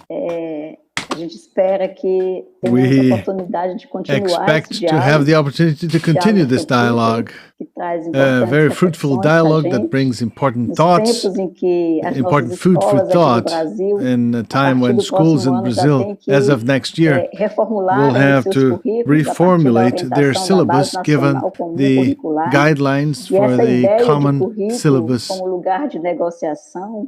And the idea of the school as a negotiation space for new possibilities is what we share with you and what you expressed.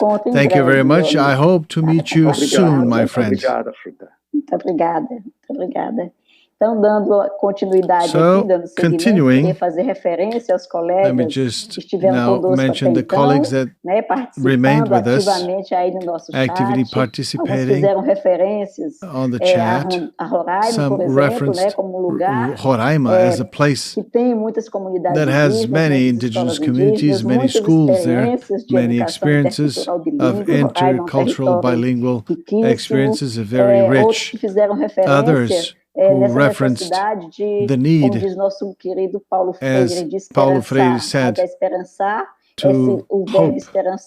Paulo Freire nos coloca nos instigar a lutar, né? Não é a gente ficar de braços abertos esperando. Encourage us to fight, not just remain sitting and waiting for things to happen, but to create our own hope by our own actions. So to transform the school that we have today, some of them aren't adequate to what we envision they should be, not the school that we want them to be, although we still have many good experiences, we have many valuable experiences, many fields, but still we still have a huge fight. And I would like to say that we agree and share the thought presented by Professor Luiz Henrique. We do believe in this intercultural education and the bet that it would promote transformation and the view, the need, the will, the desire to transform school. As I mentioned at the beginning, we also have to dream and about transforming the world. This intercultural transforming, critical, it does criticize a lot the forms of power and the structures of power in our society. In the school, we also criticize the relationship that is produced and reproduced in school spaces and also extra school spaces. So, in this perspective,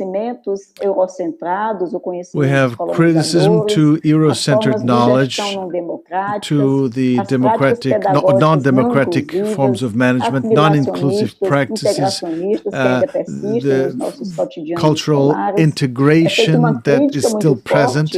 A strong criticism is made to syllabus that are not articulated and do not represent the life projects of the students and the social projects where the students belong to.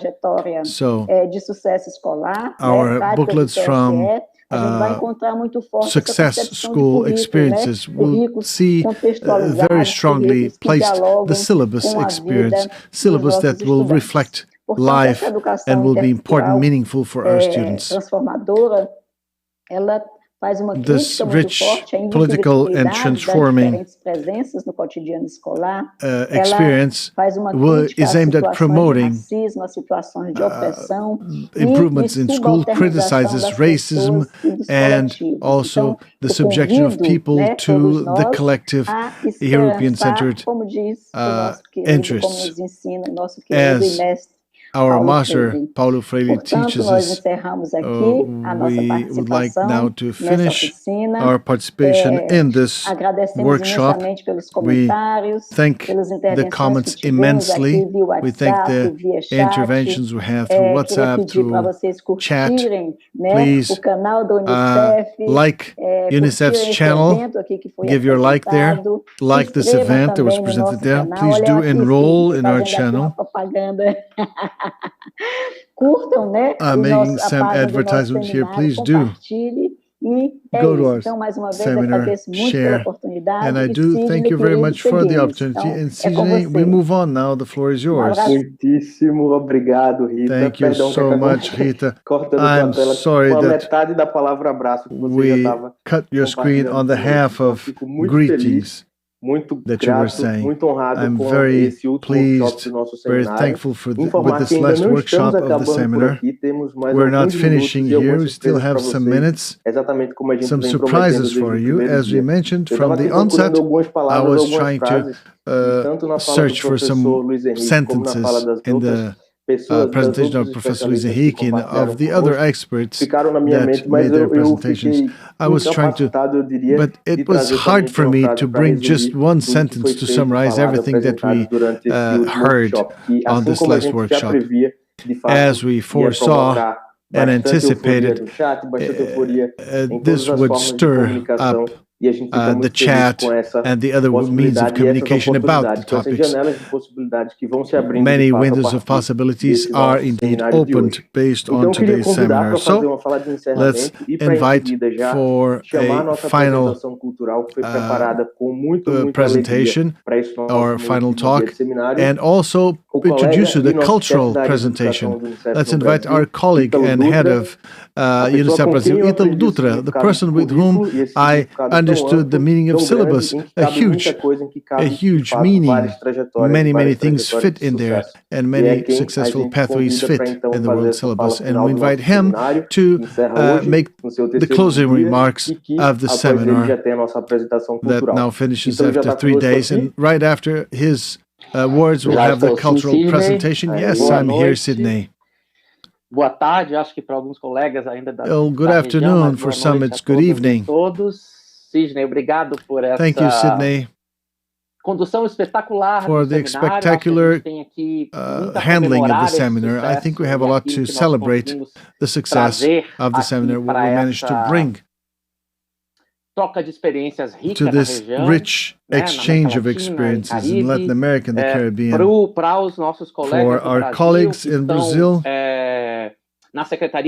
who are in the state secretariats and the municipal secretariats for education, the ones that actively participated in our school, that participated actively in the exchange of information, I'd like to say to you, thank you. I would like to thank Florence Bauer, our representative, Florence Bauer, our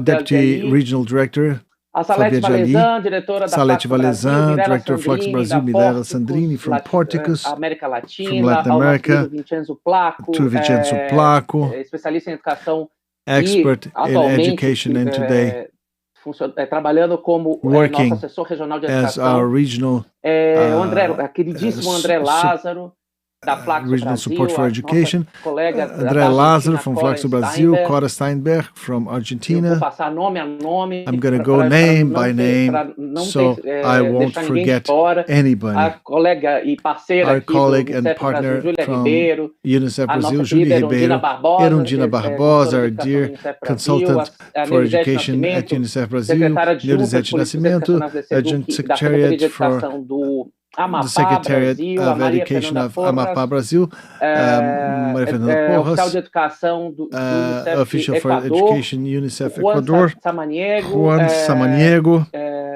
a colega Juliana Sartori, the colleague Juliana Sartori from UNICEF Brazil, Arika Cuba, Cuba do UNICEF Peru, from UNICEF a Peru, Carolina Velho também, Carolina Velho, infantil, consultant UNICEF for Brasil, Child a Yanina Education UNICEF Papareia, Brazil, Ainina Papareia, consultora de educação consultant do UNICEF for Argentina, Education UNICEF Argentina, aos painéis do dia de hoje, que foram muito for the panel, coordenados aí pela panels Carolina presented today Fonseca, by colega Carolina de educação do Fonseca, UNICEF coordinated by Brasil, Carolina Regina Fonseca, UNICEF Brasil, Regina Mercúrio, do Instituto Rodrigo Mendes, from the Maria Institute Fernanda, Rodrigo Mendes, Maria Fedel Santos, Maria Fidel do UNICEF Santos Paraguai, from UNICEF Paraguay, nossa querida colega Cíntia our dear Brizuela, colleague Cinta Brizuela, expert in education escritório regional, from the regional Sérgio office, Meresman, Sérgio Meresman, consultor de educação do nosso também consultant escritório for regional, education of our regional a office querida as well, Rita our Potiguara, dear Rita Potiguara, which conducted the two last workshops,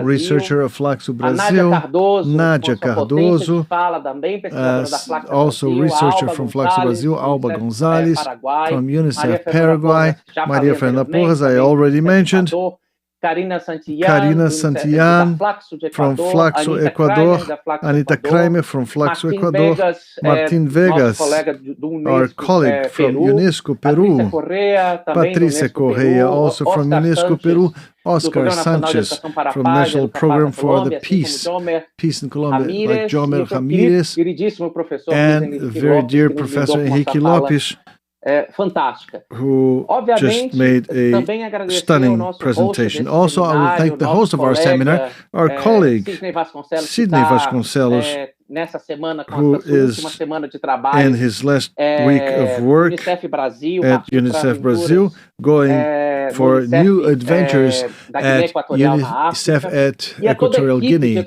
in Africa. And to all of the education team, Júlia Carijoli, Sandra, our consultants at the University of Rio Grande do Sul, our partners who participate with us in the Successful School Pathways from Instituto Escolar, do SEDAC, na comunidade from SEDAC, dos parceiros do Centro from our partners in the Center for Integral Education, and many other colleagues who are participating with us from the many states.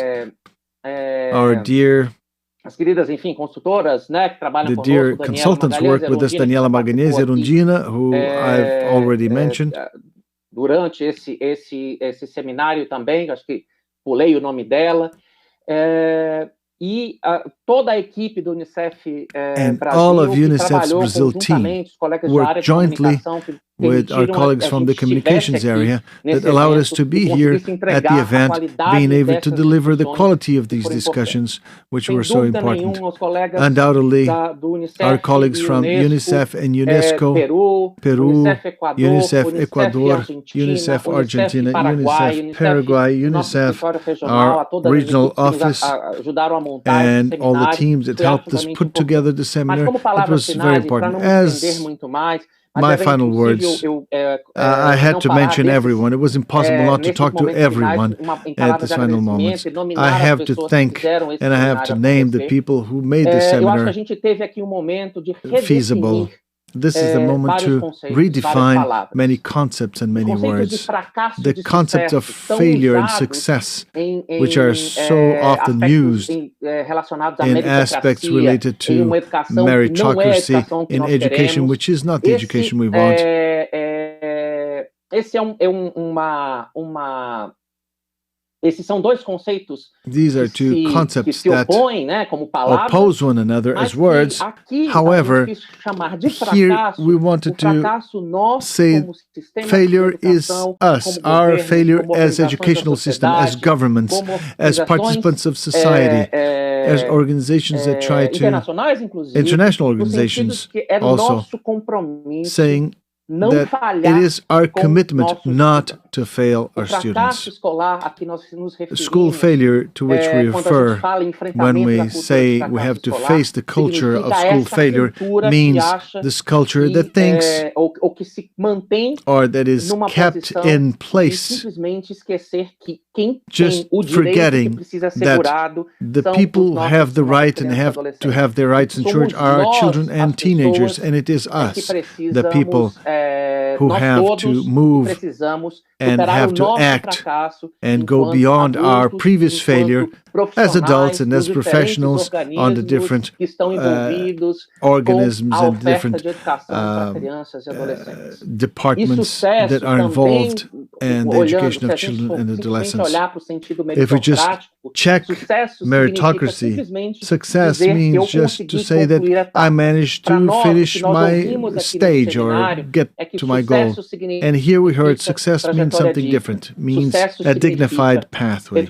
It means quality education, which is absolutely synonym to inclusive education. And inclusion means to rupture and to take away barriers that prevent people, our children and adolescents, to develop their full potential. And that barrier is us.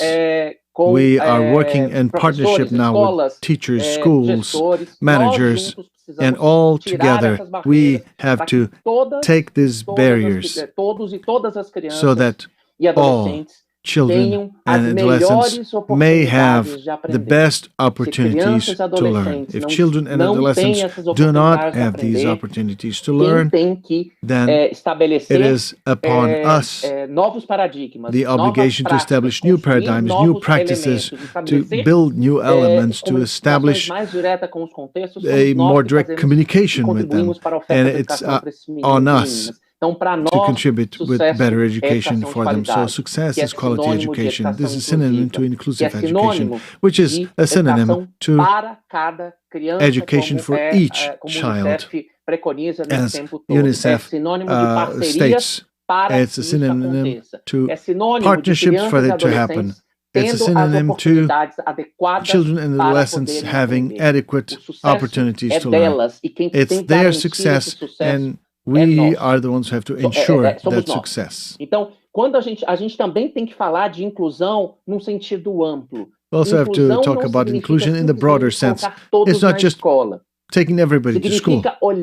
It means to look at the context and recall that quilombolas and indigenous peoples need, and people in the fields, children in the fields, need schools connected with their geographic region, with their reality, with their cultures, in order for them to consume the belonging to their place, to their culture, which have to be respected. Their ways of living and learning have to be respected. So inclusion is not taking indigenous children to regular schools. It's to have indigenous children in indigenous schools, to have adolescent teenagers from quilombola communities in schools that respect their ancestrality and their history, their culture, and their place of life, of living, where they build their roots. So we have to redefine what school is. We have to say that school goes far beyond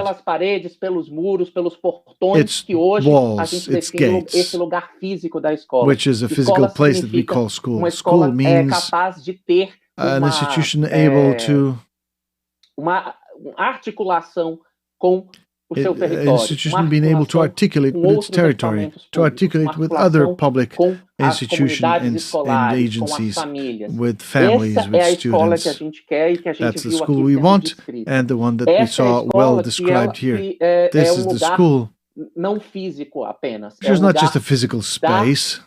do acolhimento. É lugar the welcoming space. Da oferta daquilo que a gente como sociedade of what we have to offer as a society and should offer to our children and adolescents. Então, eu encerro aqui mais uma vez agradecendo a Once again, I participação will de todos close e todos, thanking the participation of all, Brasil, the team que of nos UNICEF ajudou Brazil, a colocar de pé who helped essa us estrutura, mas principalmente put up the structure that was used, also the colleagues from the different regions and from the different offices in the country na nossa região, que conseguiram contribuir com who experiências tão managed to ricas e tão contribute with impressionantes such rich e que vão ficar experiences, e ressoar, obviamente, nas práticas dos nossos diferentes países.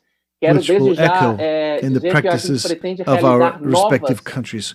We do intend ações nesse sentido to de implement estabelecer new actions for tipo that de interação matter entre or for os that nossos diferentes objective países, and establish aproveitando da more posição que o interaction UNICEF, between a our countries, FLAC, a Portos, taking e advantage outros of Portugal's parceiros Flaxo and UNICEF's conseguiram, standing and achievement so conseguem nos far, colocar no sentido de termos interações ricas e que precisam enriching our acontecer, afinal de interactions, contas, allowing all of esse it to sentimento happen. de latino-americanos e caribenhos, esse sentimento aqui do Cone Sul, da Latin América Americans do Sul, and the Caribbean, this belonging feeling is something that we have to solidify more and more with these very fruitful interactions. Now I call to the floor Sydney, who will announce the Coletivo Amazonizando, but Sydney should do that announcement so we can close a beleza que with merece the beauty the seminar deserves.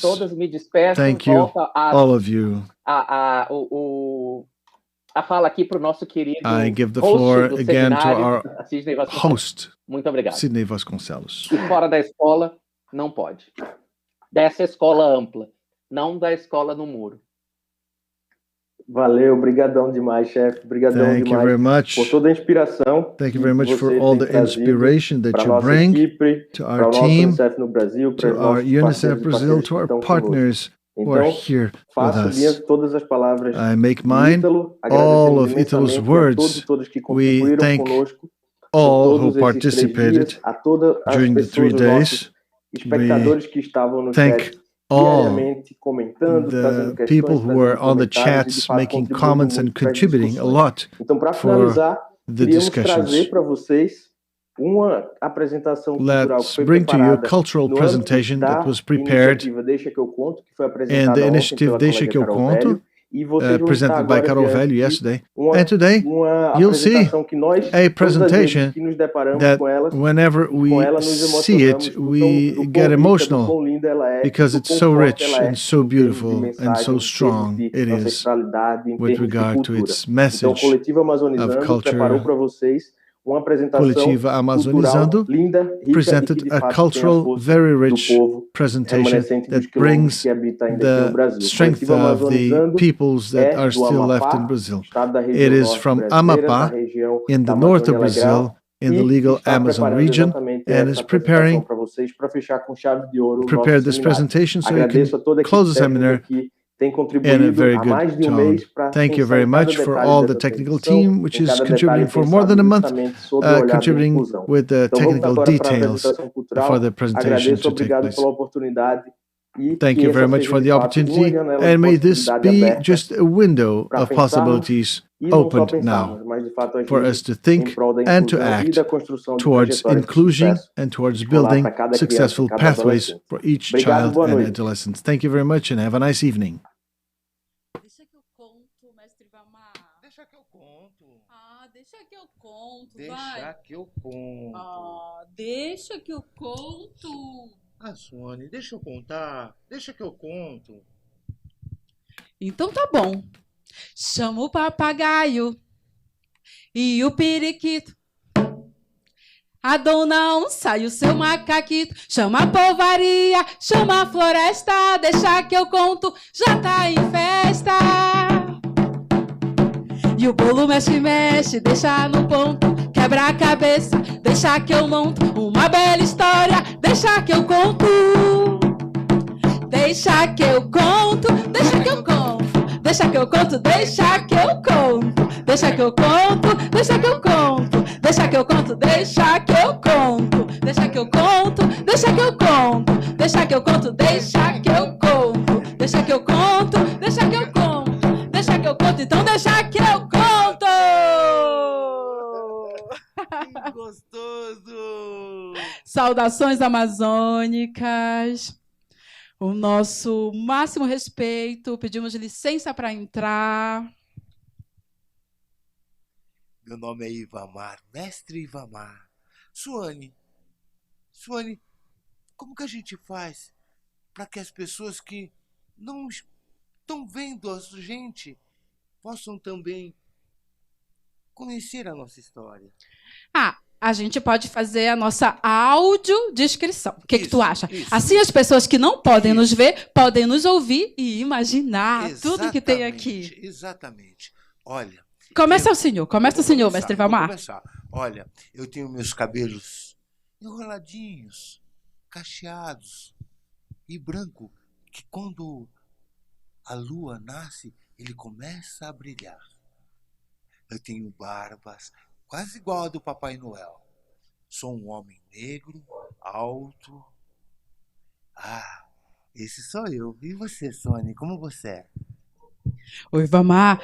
Mestre Ivamar, a pele do mestre Ivamar é bem negra. Chega a reluz, até brilha. E os olhos dele são puxadinhos, mas ao mesmo tempo são grandes, sabe? Saltam para fora, porque ele é muito curioso. Então, às vezes, ele abre um olhão assim, ó. E olha, putz. a Suane, ela tem uma pele tão lisinha. A cor da pele dela também é pretinha. Tem os cabelos todos apontados para o céu, todo enroladinho. Ela é uma mulher alta, muito bonita, e lá do Quilombo da Campina Grande, lá em Macapá, no estado do Amapá, não é? Isso. Hoje eu estou vestindo um vestido azul estampado de várias flores, várias árvores. Eu ganhei da mestra Gay esse vestido. E eu uso também uma coroa. Eu uso uma coroa de ori, que eu uso para... O ori é o lugar aqui no comecinho da cabeça, que protege e vai até a minha testa. Tem também... O meu cabelo está amarrado para cima e tem umas contas nele. Eu também estou usando uma joia de miçanga, umas contas de miçanga de cor marfim e dourado. O nosso cenário tem várias plantinhas. Plantas muito bonitas. Você viu quantas plantas tem aqui? Essas plantas foi a tia Nazaré que botou aqui pra gente. Isso. Tá lindo demais. A Nazaré Soledade. Nazaré Soledade, aqui do estúdio NN Sonorizações. Mestre Ivamar, sabe o que as pessoas querem ouvir? Elas querem ouvir uma história sua, das suas andanças. História. Conta uma história pra gente, mestre Ivamar. Suane, eu vou contar então a história da comunidade quilombola do Torrão do Matapi. Comunidade quilombola do Torrão do Matapi? Então bora fazer um canto para chamar essa história, mestre Ivamar? Vamos fazer um canto.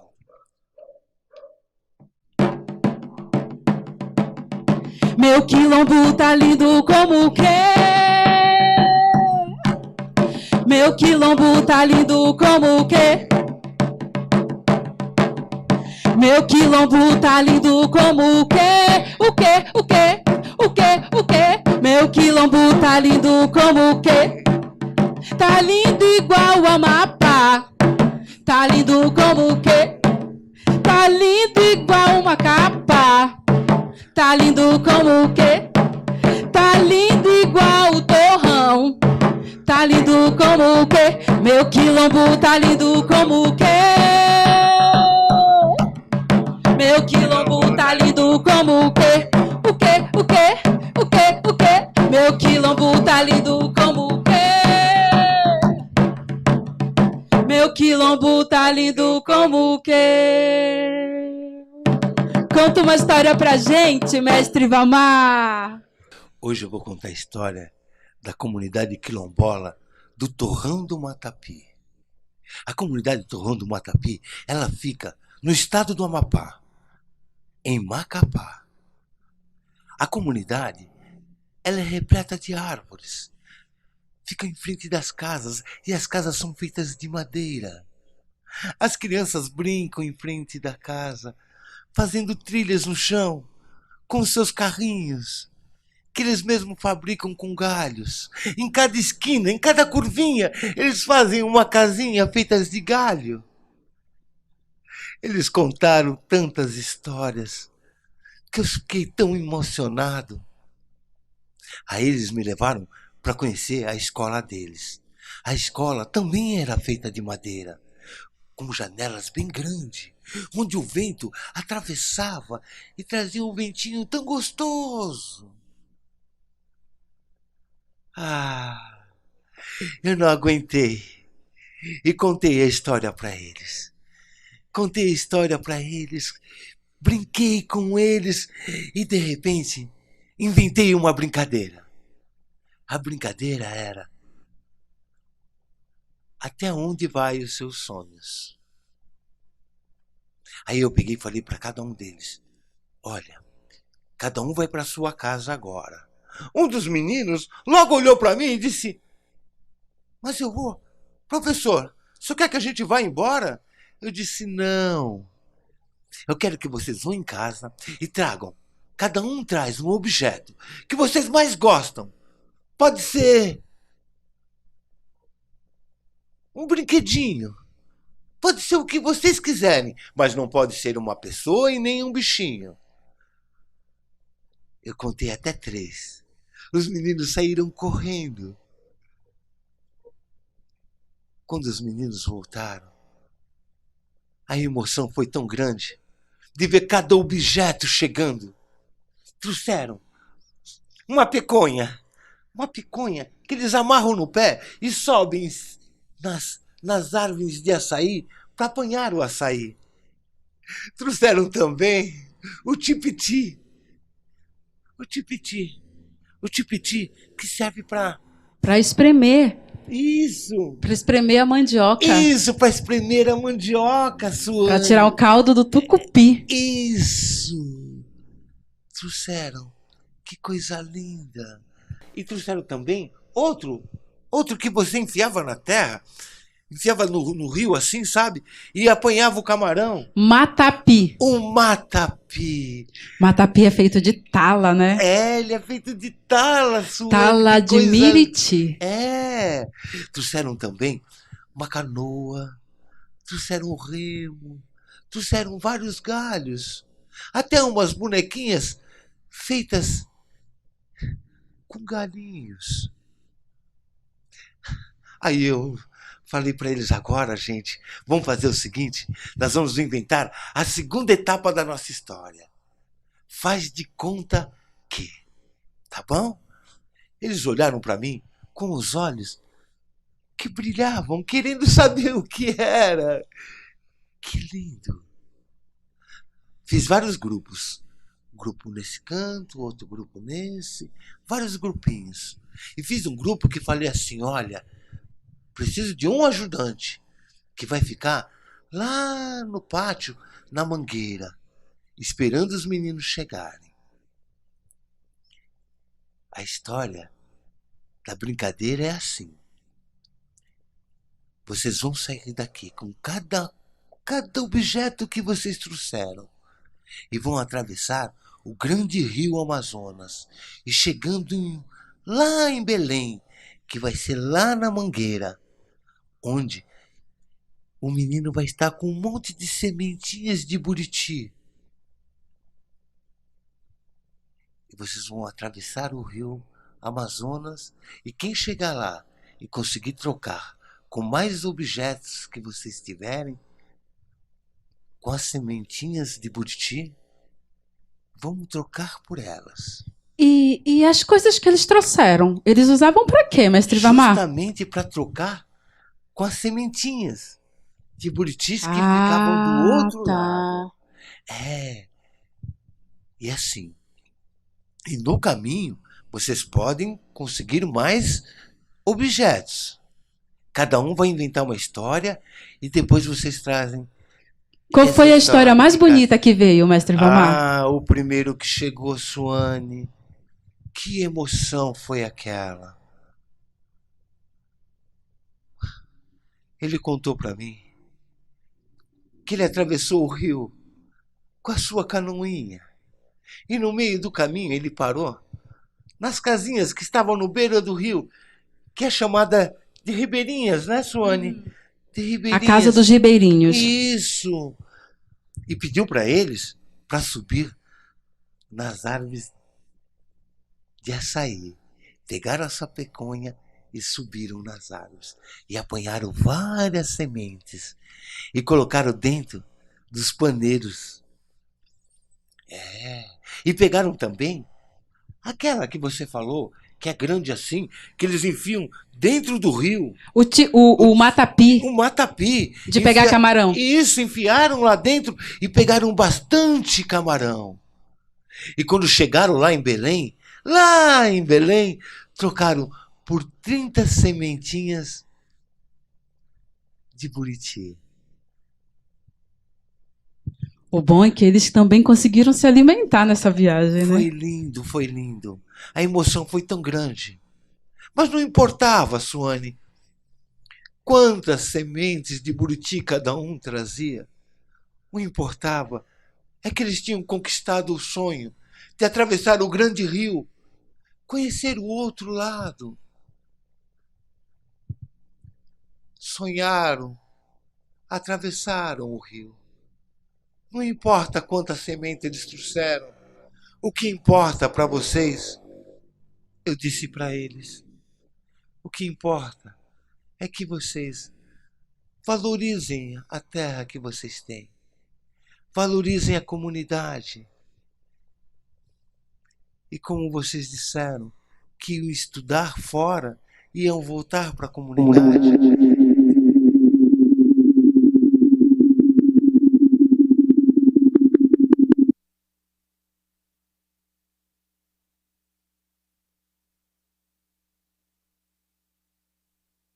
Meninos me deixaram tão feliz, com tanta emoção, com aqueles olhinhos que brilhavam, satisfeito por ter realizado. Quando aconteceu essa história, mestre Vamar? Essa história aconteceu quando eu visitei, porque cada comunidade quilombola eu visitei. Isso foi no ano de 2004. E hoje, a comunidade do Torrão do Matapi tem uma grande população. Evoluiu. Hoje as casas não é mais de madeira. São de alvenaria, né? E a rua também já é asfaltada. E aquelas crianças hoje são adultos, né? São adultos e trazer, como eles trouxeram aquelas caixinhas de mar abaixo que eles fazem nas festas deles, eles continuam festejando na comunidade e a comunidade continua unida. Então esse canto vai para todas as comunidades quilombolas na Amazônia, para todas as comunidades quilombolas do meu Amapá, e em especial para Campina Grande e para Campina Grande e para o Torrão do Matapi. É uma música que foi elaborada pelo mestre Jacundá. E a música diz assim: eu não deixo a minha cultura morrer. Eu não deixo a minha cultura acabar. Eu sou de Campina Grande, um quilombo do Amapá, e eu não deixo a minha cultura morrer. Eu não deixo a minha cultura acabar. Eu sou de Campina Grande, do estado do Amapá, e eu vou mostrar mar abaixo. Mar abaixo é cultura e também nossa dança popular. Eu vou cultivar minhas raízes, vou fazer povos felizes, dentro e fora do estado do Amapá. E eu vou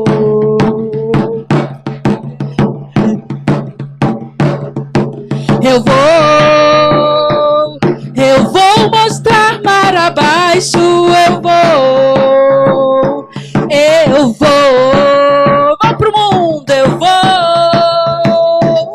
Eu vou mostrar mar abaixo. Eu vou deixa minha cultura morrer. Não deixa minha cultura acabar. Eu sou de Campina Grande, do estado do Amapá. E eu não deixa minha cultura morrer. Não deixa minha cultura acabar. Eu sou de Campina Grande, sou da Amazônia.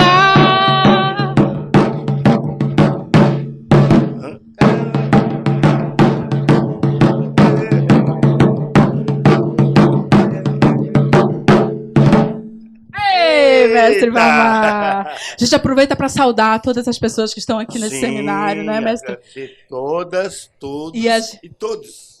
Todos, tem razão. Isso. E a gente agradece imensamente todos, todas e todos que contribuíram direta e indiretamente para que nós pudéssemos estar aqui nessa apresentação. A todos os profissionais que estão nos auxiliando online, fazendo, né, as coisas acontecerem, mesmo que sem a possibilidade de estar aí pertinho de vocês, né? A gente também agradece principalmente a toda a equipe do projeto Deixa que eu conto, né, mestre? Isso, toda a equipe. Essa equipe tem vários contadores de histórias. E esse projeto está disponível no site Deixa que eu conto, www.unicef.com/Brasil. Consultem, tem muitas histórias. Essas histórias que nós contamos estão lá, disponíveis na frente negra de contadoras de histórias. E é um prazer participar e poder contribuir com a formação das crianças e dos professores e contribuir para uma nova sociedade. E deixo também aqui, Sônia, um recado muito importante, que é para todos os caixeiros do Amapá, e peço licença, não é? Sim. Peço licença para trabalhar com essa caixa maravilhosa, que é a caixa de mar abaixo.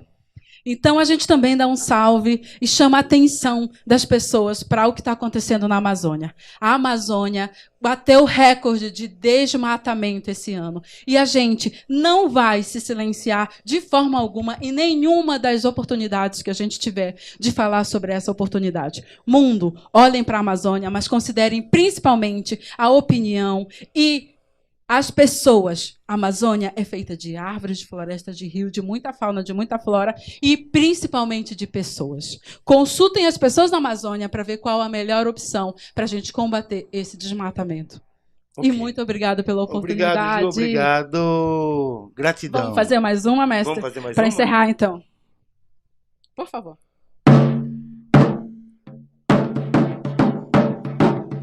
E na roda de branco eu sou preta, na roda de preta eu sou rainha. Na roda de branco eu sou preta, na roda de preta eu sou rainha. Na roda de branco que eu sou preta, na roda de preta eu sou rainha. Na roda de branco eu sou preta, na roda de preta eu sou rainha. Tu de lá e eu de cá, faz um riacho no meio. Tu de lá manda um suspiro e eu daqui suspiro e meio. É na roda de branco que eu sou preta, na roda de preta eu sou rainha. Na roda de branco eu sou preta, na roda de preta eu sou rainha. Na roda de branco eu sou preta, na roda de preta eu sou rainha. Na roda de branco eu sou preta e eu sou rainha.